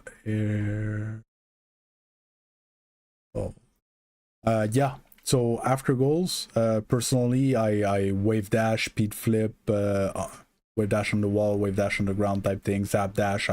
I do recovery practice during that, but you could actually fast aerial. There was a time where I would, if I wasn't in the explosion of the goal, I would be grounded when the goal would score. I would fast aerial and try to hit the middle of the crossbar here, upside down. It looks like nothing, but it's an aerial practice that is a few seconds that you can practice. And if I was in the explosion, I would try to air roll and land on the ceiling properly. You know, try to work on that recovery. So there's a bunch of stuff that you can practice there that is not wasting any more of your time.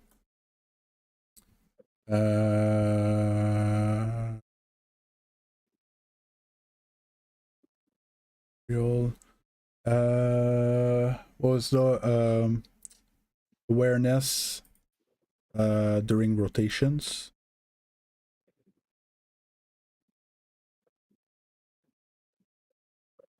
Third man.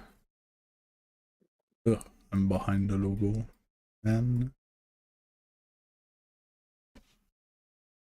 Did I say anything else? I think grabbing boost on kickoff. Yeah, fighting for mid boost. Mid boost in threes, especially. In twos, you can concede.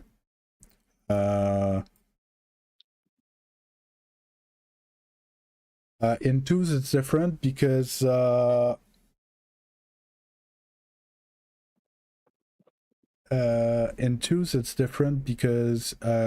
last man. So if the kickoff didn't go your way and you're not sure if you can get there first, or it's an awkward bounce or something like that, sometimes I concede the mid boost and I go grab my back boost to be ready to defend. Trying to think. I think that was mostly it. For you, it was mostly mechanical. I think these three things. Yeah. Mostly mechanicals. You would need to find some way to be a bit more efficient with your opportunities to hit the ball, because you don't make many mistakes per se. There was a few here and there, but I think you're just missing plus value on the times that you actually touch the ball. Make sense? Yeah, I agree.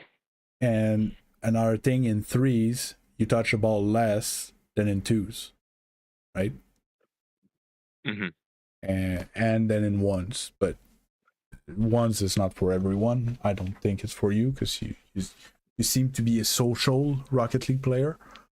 But yeah, I feel like I don't get tilted in ones as much. I feel like if I'm playing ones and getting beat by someone who's clearly better than me, I feel like that's an opportunity to improve by playing with someone better than me.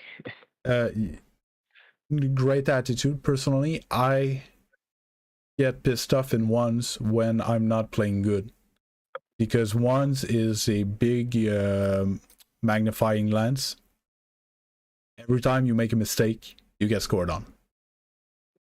Mostly. So it's hard for the ego. So depending on how big your ego is, it might be easier to take it with a smile rather than an angry face. But one's not for everyone. But yeah, you need to work a bit on your mechanics because in threes, the gap between C1 and GC, it's gonna be mostly speed. Okay. And if the whole play is always going faster,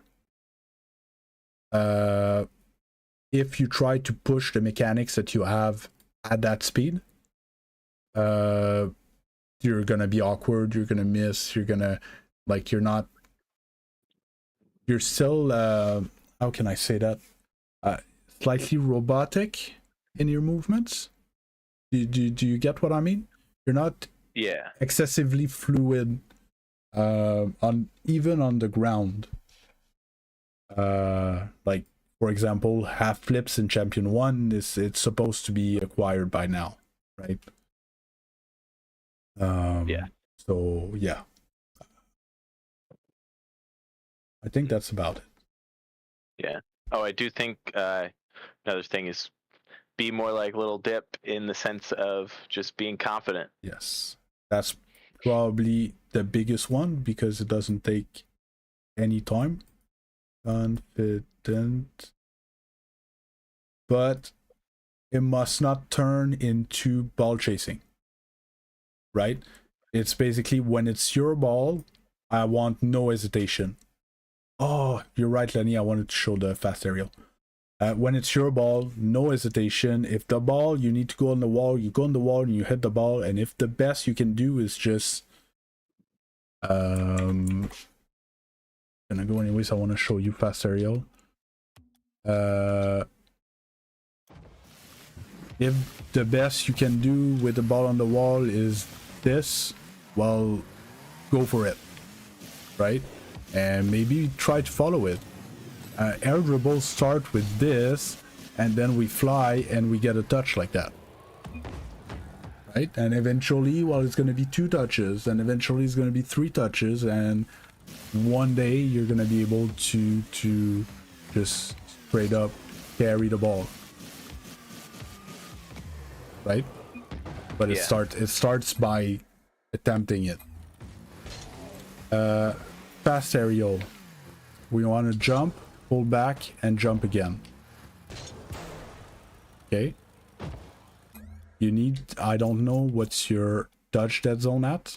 You need to be careful that it's not too low, because if it's too low, most likely you're gonna backflip. Okay, because it's something that needs to be done not that quick. So I don't know if you notice that the pace that I'm jumping at, it's not that quick, but you need to release the joystick back before you jump the second time. I don't feel like mine's too low. What is too low? I tend to say people that are learning, let's say, fast aerial, 0.75 would be reasonable. Okay, mine's at 0.58. Your dodge dead zone, it's a bit low. Yes. It's a bit low. So basically, I don't know if you know what it does, the dodge dead zone. If this is your joystick max input, okay, it creates another circle. It's not exactly a circle, but for the purpose of this, we're going to say it's a circle at X percentage of the max distance. Okay, so yours is at 0.58. Okay, so it means at about halfway, if your joystick is more than halfway engaged, you're going to flip, and if it's less than halfway engaged, you're going to jump. Mm-hmm. So if I clear this and I go here, let's say, do you see that my joystick is engaged right now, but I can still double jump? Yes. Okay. But if, let's say, I go settings, controls, and I put dodge dead zone, I'm gonna exaggerate, 0.10, because I've had people that were like that. If I have just a little bit of input on my joystick, I'm gonna backflip. So if you try to air dribble like fast aerial like this, you actually need to be very, very clean with your joystick release, or else you're gonna backflip every time.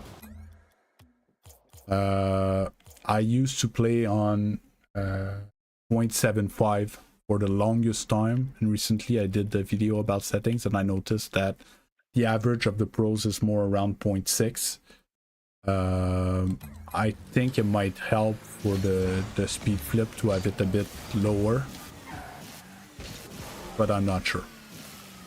So yeah, fast aerial is something that this is another thing. Every time I take off to fly, I fast aerial.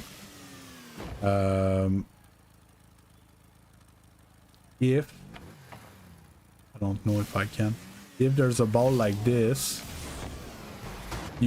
that you can reach with your single jump and still have your flip, you should not fast aerial. Makes sense? So you have your flip to actually take the shot. And it's a common mistake usually in champion, because a lot of people get out of diamond with fast aerial. So they show up in champion and they fast aerial everything. But then they end up taking very lame shots on net. So not forget single jump aerial to take shots. But fast aerial needs to, you're gonna get so much faster in the air. Another thing is that at your rank, a lot of the time when you go for the aerial, you're so late that the ball started to go down. So when you hit the ball, you have a lot of downward momentum to fight. So it's hard to get a good hit. The faster you're in the air, the more comfortable you are. If you can hit the ball there, the ball has 0 speed at this point. So if, oh, I'm behind the right thing here, the ball has 0 speed. So if you get there in time, you can actually like catch a ball midair and air dribble it. It's more advanced, but you can also hit it hard, and it's actually gonna go hard where you're pointing. When the ball's dead and it's falling like a brick, it's very hard to get a good touch, a good controlled touch where you want it. So there's that as well, that it helps. Okay. Do you have any other question?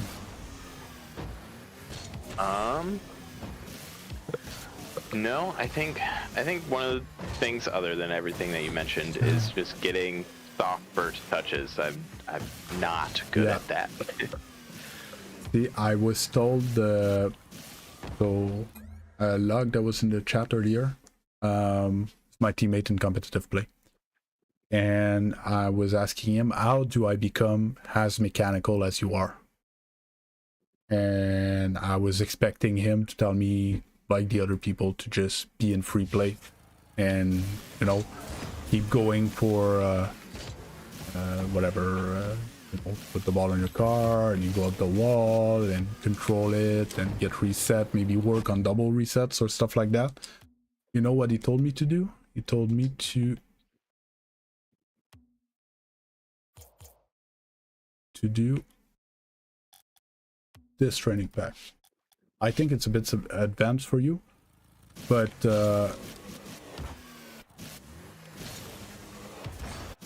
see, I'm not very good at that. And see, to get a touch, control, and stay with it, get a 50, someone's there. If I can, you know, catch it and get the boost at the same time, go for an aerial play. And there's a bunch of weird balls like this where I need to somewhat control, stay close. And since he told me that, instantly my aerial play got better. The idea of if I go with this ball like this, to actually get a controlled touch, and keep it close, and it's my ball. Like, if you want it, you're gonna have to come and take it, because I'm not gonna give it to you, type thing. Changed my game this morning. Just to start thinking about that.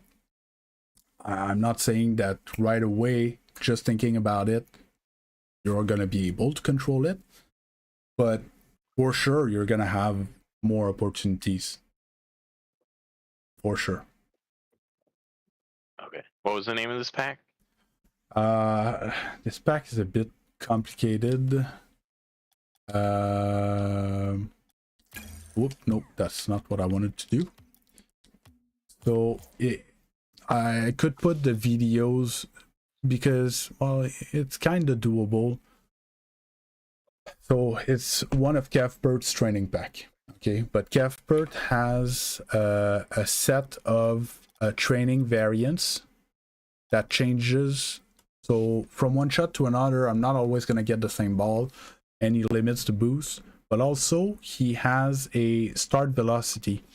If I go back to training pack, and you see how my car already moves forward when I start the pack? Mm-hmm. And for certain shots, it's mandatory. I can give the code, but unless you go to the video and watch the setup, it's a bit more complicated to set up. But I can put it in the chat on YouTube or Twitch. Oh, I should put it both.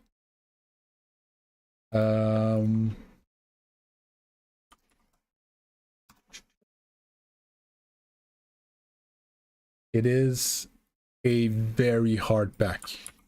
Okay, very, very difficult. So don't worry if it doesn't go the right way the first time. It's not supposed to.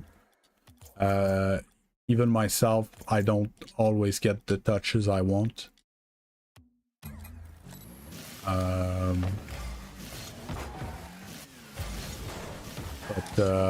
I think it's actually a game-changing training pack. In the Discord, why did everything out up? Hello? Yeah, I still hear you. Yeah, no, I don't have access to my game anymore. My game's frozen or something. And still hit escape and stuff, but managed to get it. Oh yes, in the Discord, in training, where I put it, training tools. There's a channel, training tools. There's a pack, catch and dribble hard, and Biddle's catches. Okay, that might be a tad more accessible. Okay. And like Biddle's catches as even catches on the wall, so it's still pretty advanced. I can start again so I can show it. So I would take a look at that one. Everything that's in there, honestly, you could probably benefit from it. Biddle's catches. So now I have the training variants on though. Training custom variant. So this is just straight up catch, but you're kind of forced to go in the air with the ball. See, this is a catch on the wall. Yeah. You're not supposed to hit that ball away. You're supposed to try to absorb it and keep it close. Like so. Right? Same for this one. So on and so forth. Yeah, it seems like Biddle's catches is a bit more wall oriented.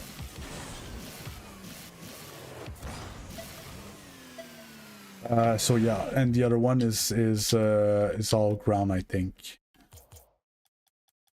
Okay. I'm sorry I took very long time. I don't see the time go by when I coach. Yeah, no, I appreciate it. Sorry I took your time. No, don't worry about it. I hope you didn't have anything planned this afternoon, because I kind of took a big bite out of it. No, my friends that were in the video or in the replay are inviting me to play. So. Okay, there. Okay. No, I thought you were saying that they were in the chat. I was like, oh, if I'd known, I would have been nicer with what's his name, I little sent buddy. them links. I don't know if they showed up. I don't. I was pretty rough with them, and nobody said anything, so I doubt they were here. Yeah. I'll yell at them for you. Good. But it was a nice replay. It was different. It was Thank fun. you. I appreciate it. Yeah. I will work on that. I think other than Lug, you're the first one who sent me 3's replays. But Lug is Grand Champion 3, so it was okay. It was very different, and it was organized. I think it might even have been like RLCS qualifiers or something like that. Oh wow. Okay. Well, I could have found some 2's replays, but yeah, it doesn't matter. if you wanted 3's to be looked at, it's fine as well. Yeah. It's they kind of can work into each other, right? Yeah. When you get, if you're a 3's player and you get in 2's, you're like, oh my god, am I supposed to have that much room and so much time and stuff like that? Yeah. When you practice, for me it's the other way around. I play 3's and I'm like, okay, but I don't have space to do anything. Yeah. It's a different challenge. Awesome. I appreciate it. Hey, no problem. Yeah. Thank you very much. No problem.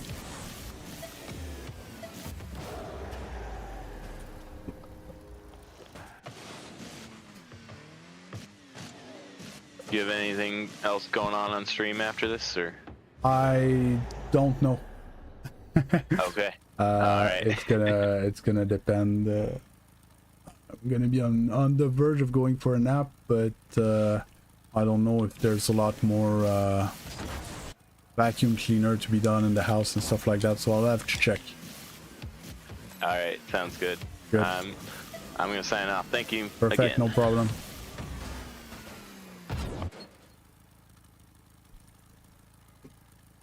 Live here.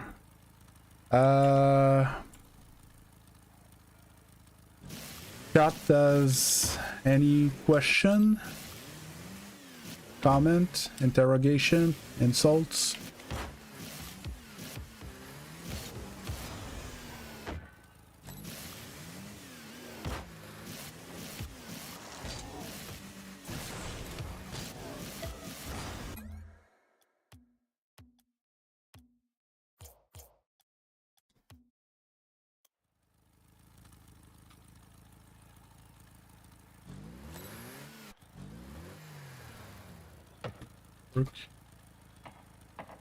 Table.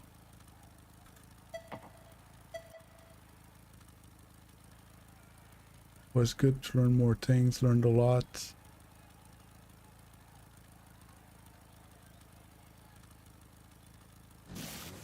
Yeah, well, they were both what I liked about those two games is that it was very different, and it's experiences that you guys probably have if you play with friends.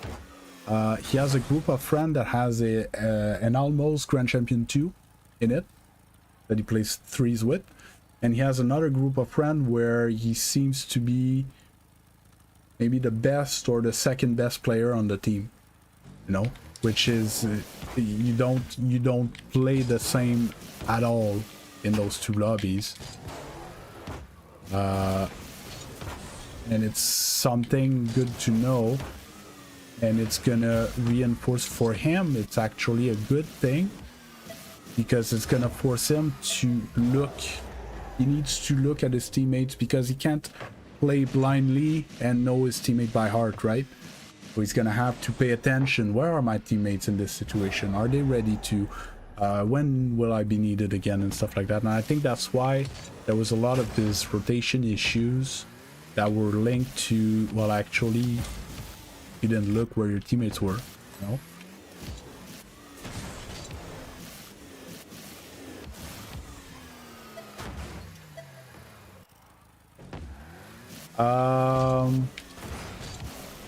I think no.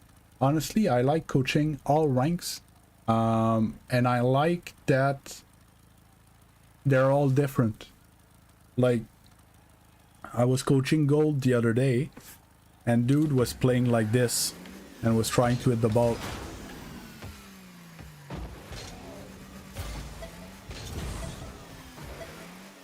And I'm like, dude, you gotta put ball cam on.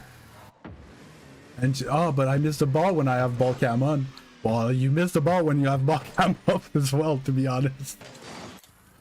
But it was a different type of coaching, right? Because it's much more explaining to do, right? A lot more teaching. I can take a look at it. So it's a lot more teaching at lower ranks. And then there's the intermediate ranks, like high plat, diamond, where they tend to be one or the other. They're mechanical or they're smart. There's nobody that's a bit of everything, right?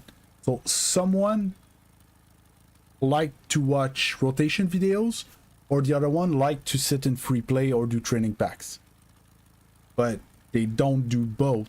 And these, you need to show them the benefits of doing the other thing that they don't like doing. And champion, you still have a bit like today. See, his rotations weren't that bad. He was lacking a bit of vision, but his mechanics are subpar for his level, I think, right? But then you get to high level, like we watched an SSL replays 2 days ago.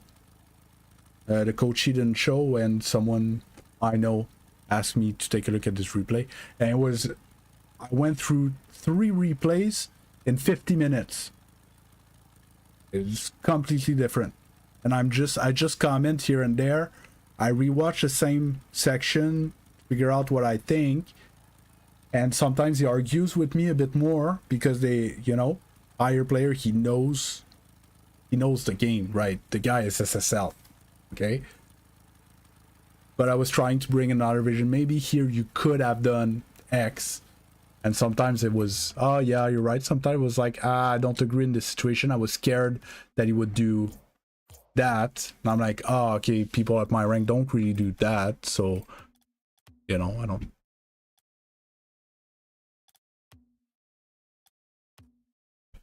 Lenny wants to be a gold flip resetter. That's why you want me to take a look at this training pack.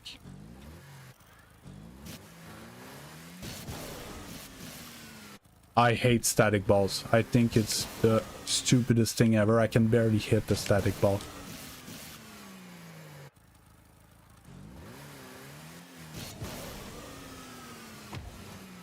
I don't know what you can practice with that, to be honest. I can't hit the ball. I'm assuming the ball's gonna fall, but it doesn't. Yep. What? Yeah. Oh, I forgot about you. I'm coming. Give me a few minutes. Huh?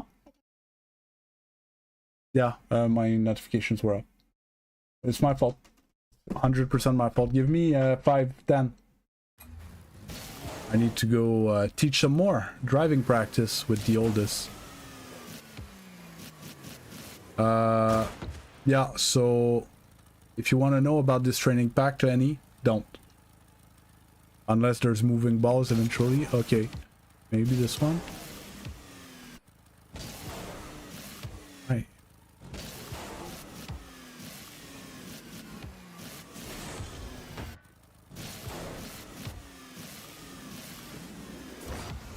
but like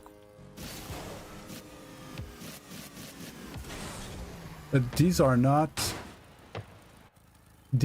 shots that you're supposed to go for a flip reset. This is, at best, that's a double tap shot. That could be a flip reset, but it could be double tap air dribble. That one a bit more, but your first flip reset is not gonna be on that type of ball at all.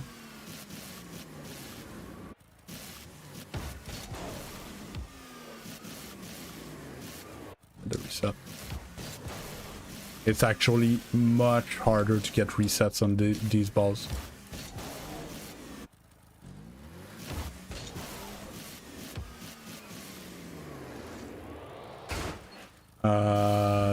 This is a bit more likely.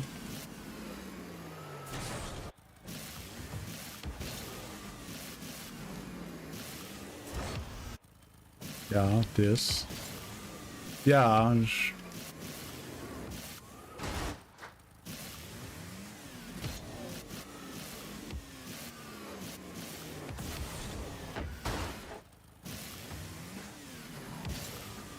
That's a ceiling shot. That's not a flip reset.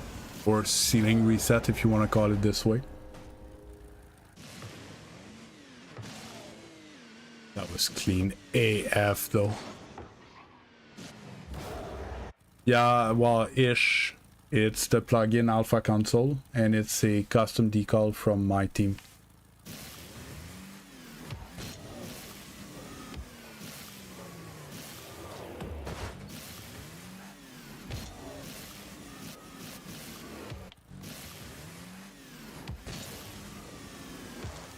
Lenny, if you score that shot with a flip reset,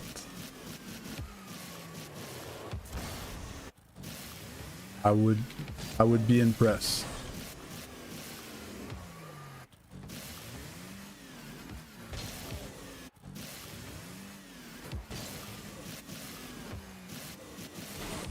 Oh, I doubled. I wanted the yes, but it's actually very complicated.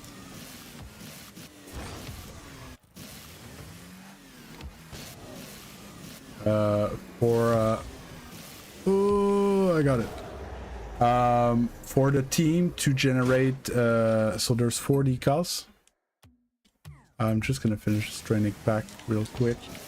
And Lenny, if you want to work on aerial mechanics, just take wall to air dribble.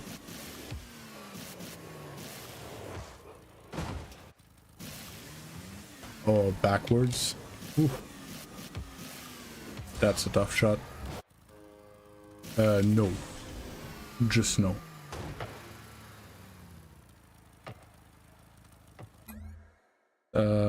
Your air dribble probably need more air dribble.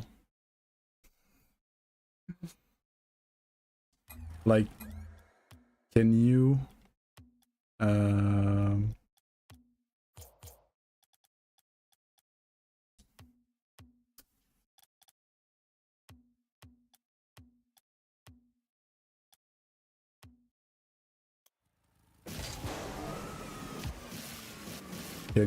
air dribble like this?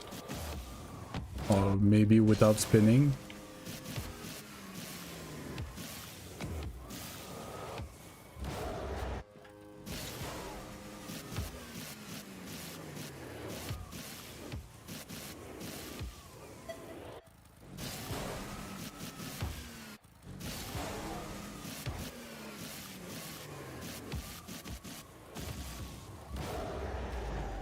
Yeah, you're comfortable having more than 1 or 2 touch on this to actually carry it and turn it in the air and stuff.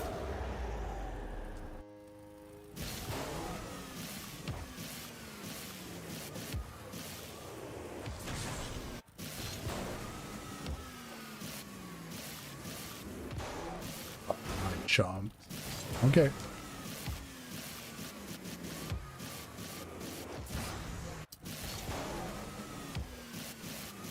Personally, I love to work on my flip reset in keep back flipping. What's wrong with me? In air dribble maps, training packs. Is it free to make a decal through Alpha Console? Yes, but you need to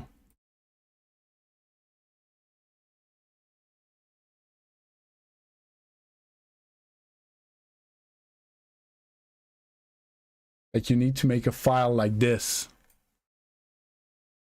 This is the skin. Oh.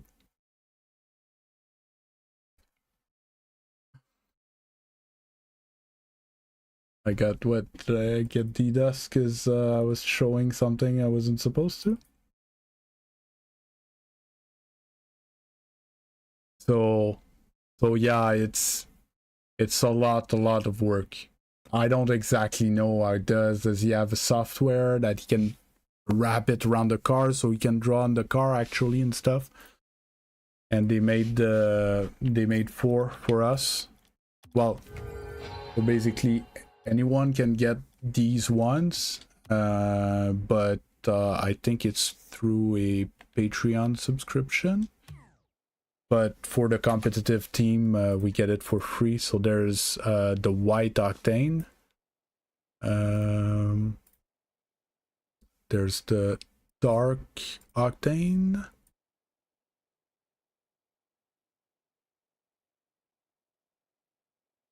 This one. And I have a white octane, so that one was pretty clean as well. And if I go garage, no, I don't want to create a new preset. Customize. Oh, I should have went in my. I'm such an idiot.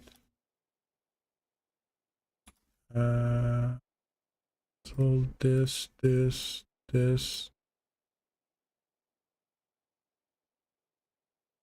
We have the dark fennec.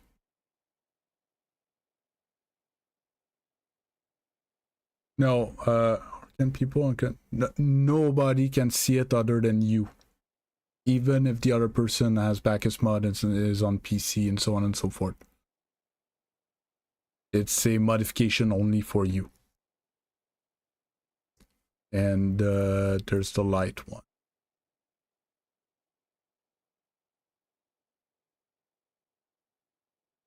At first, I fell in love with the dark octane. That was like right off the bat. This was my favorite one by far.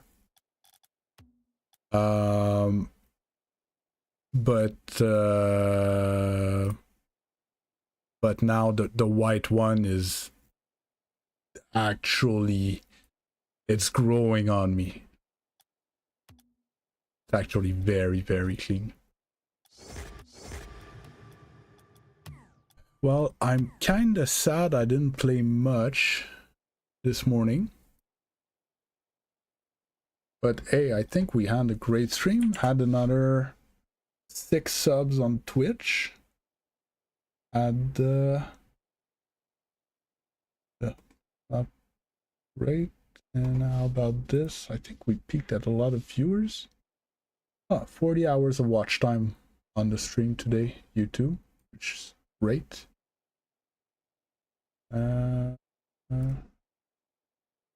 Video from yesterday is going actually not bad. 10 hours, and the video from today hasn't popped off yet. And ooh, a good watch time. I'm happy. Good. Yeah, so thanks. Oh, I think we're out of people that are scheduled. but I'm still in window, am I? Like this, and go here.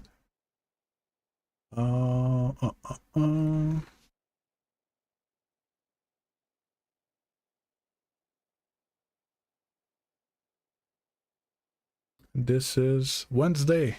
When's Wednesday? Wednesday's tomorrow? Wednesday the 5th. We're coaching tomorrow. A diamond that has similar advanced mechanics as I do.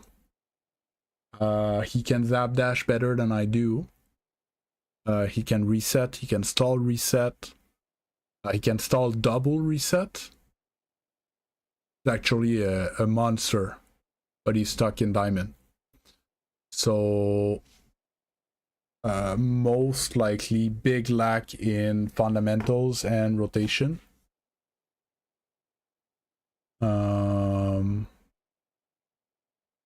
Advanced mechanic over game sense and fundamental mechanics. It's a kid that loves playing in free play and training packs. And he goes, well, I know how to double reset. Why am I stuck in diamond? We're gonna see that tomorrow. But other than that, in the morning tomorrow, we're gonna do. Gonna try to actually get the climb back on. And yeah, I kinda have to go because I told the oldest one that at 2:25, 2:30, I would go on driving practice. And so I'm late. Totally forgot about it.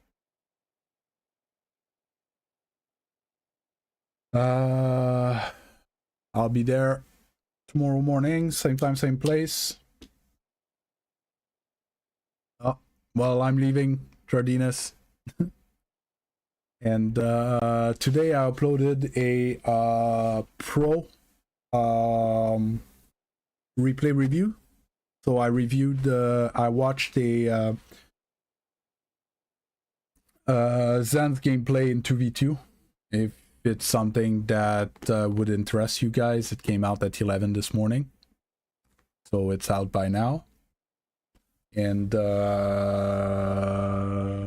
yeah, I'm working on other things that would come out soonish. And we keep on grinding. Oh, you watched the pro replay analysis? You liked it? I tried to keep it fluid. I didn't want to pause and do all the drawings and stuff like that. I was like half commentating, half analyzing. I tried something, you know. I put that together this morning and great. I'm happy. I would like to go and do, you know, more of them, other pros, different play styles. Like I know I already have in my crosshair. Hitachi is a fun pro to watch. There's a few pros that aren't the most mechanical type thing that are fun to watch as well, because you see that it's very different than the Zans and the LJs and stuff that we're used to see. So yeah, I'll try that. I'll try to make a series out of it. And I wasn't sure if I was doing Beast on Keyboard once or twice a week. So either Friday or Monday, there's going to be another Beast on Keyboard coming. Yeah, Sipical. See, Sipical is an older pro. Sipical was playing while I was watching LRCS, years ago. Most likely retired by now. I'm not sure. I assume because he would be getting pretty old. But yeah, even like a player like Letamir or, you know, yeah. So like, yeah, even retired players and stuff like that. Anything I can find of ball chasing is interesting. Log sent me one that he said I should take a look at. Apparently GC1 mechanics, but he plays in RLCS.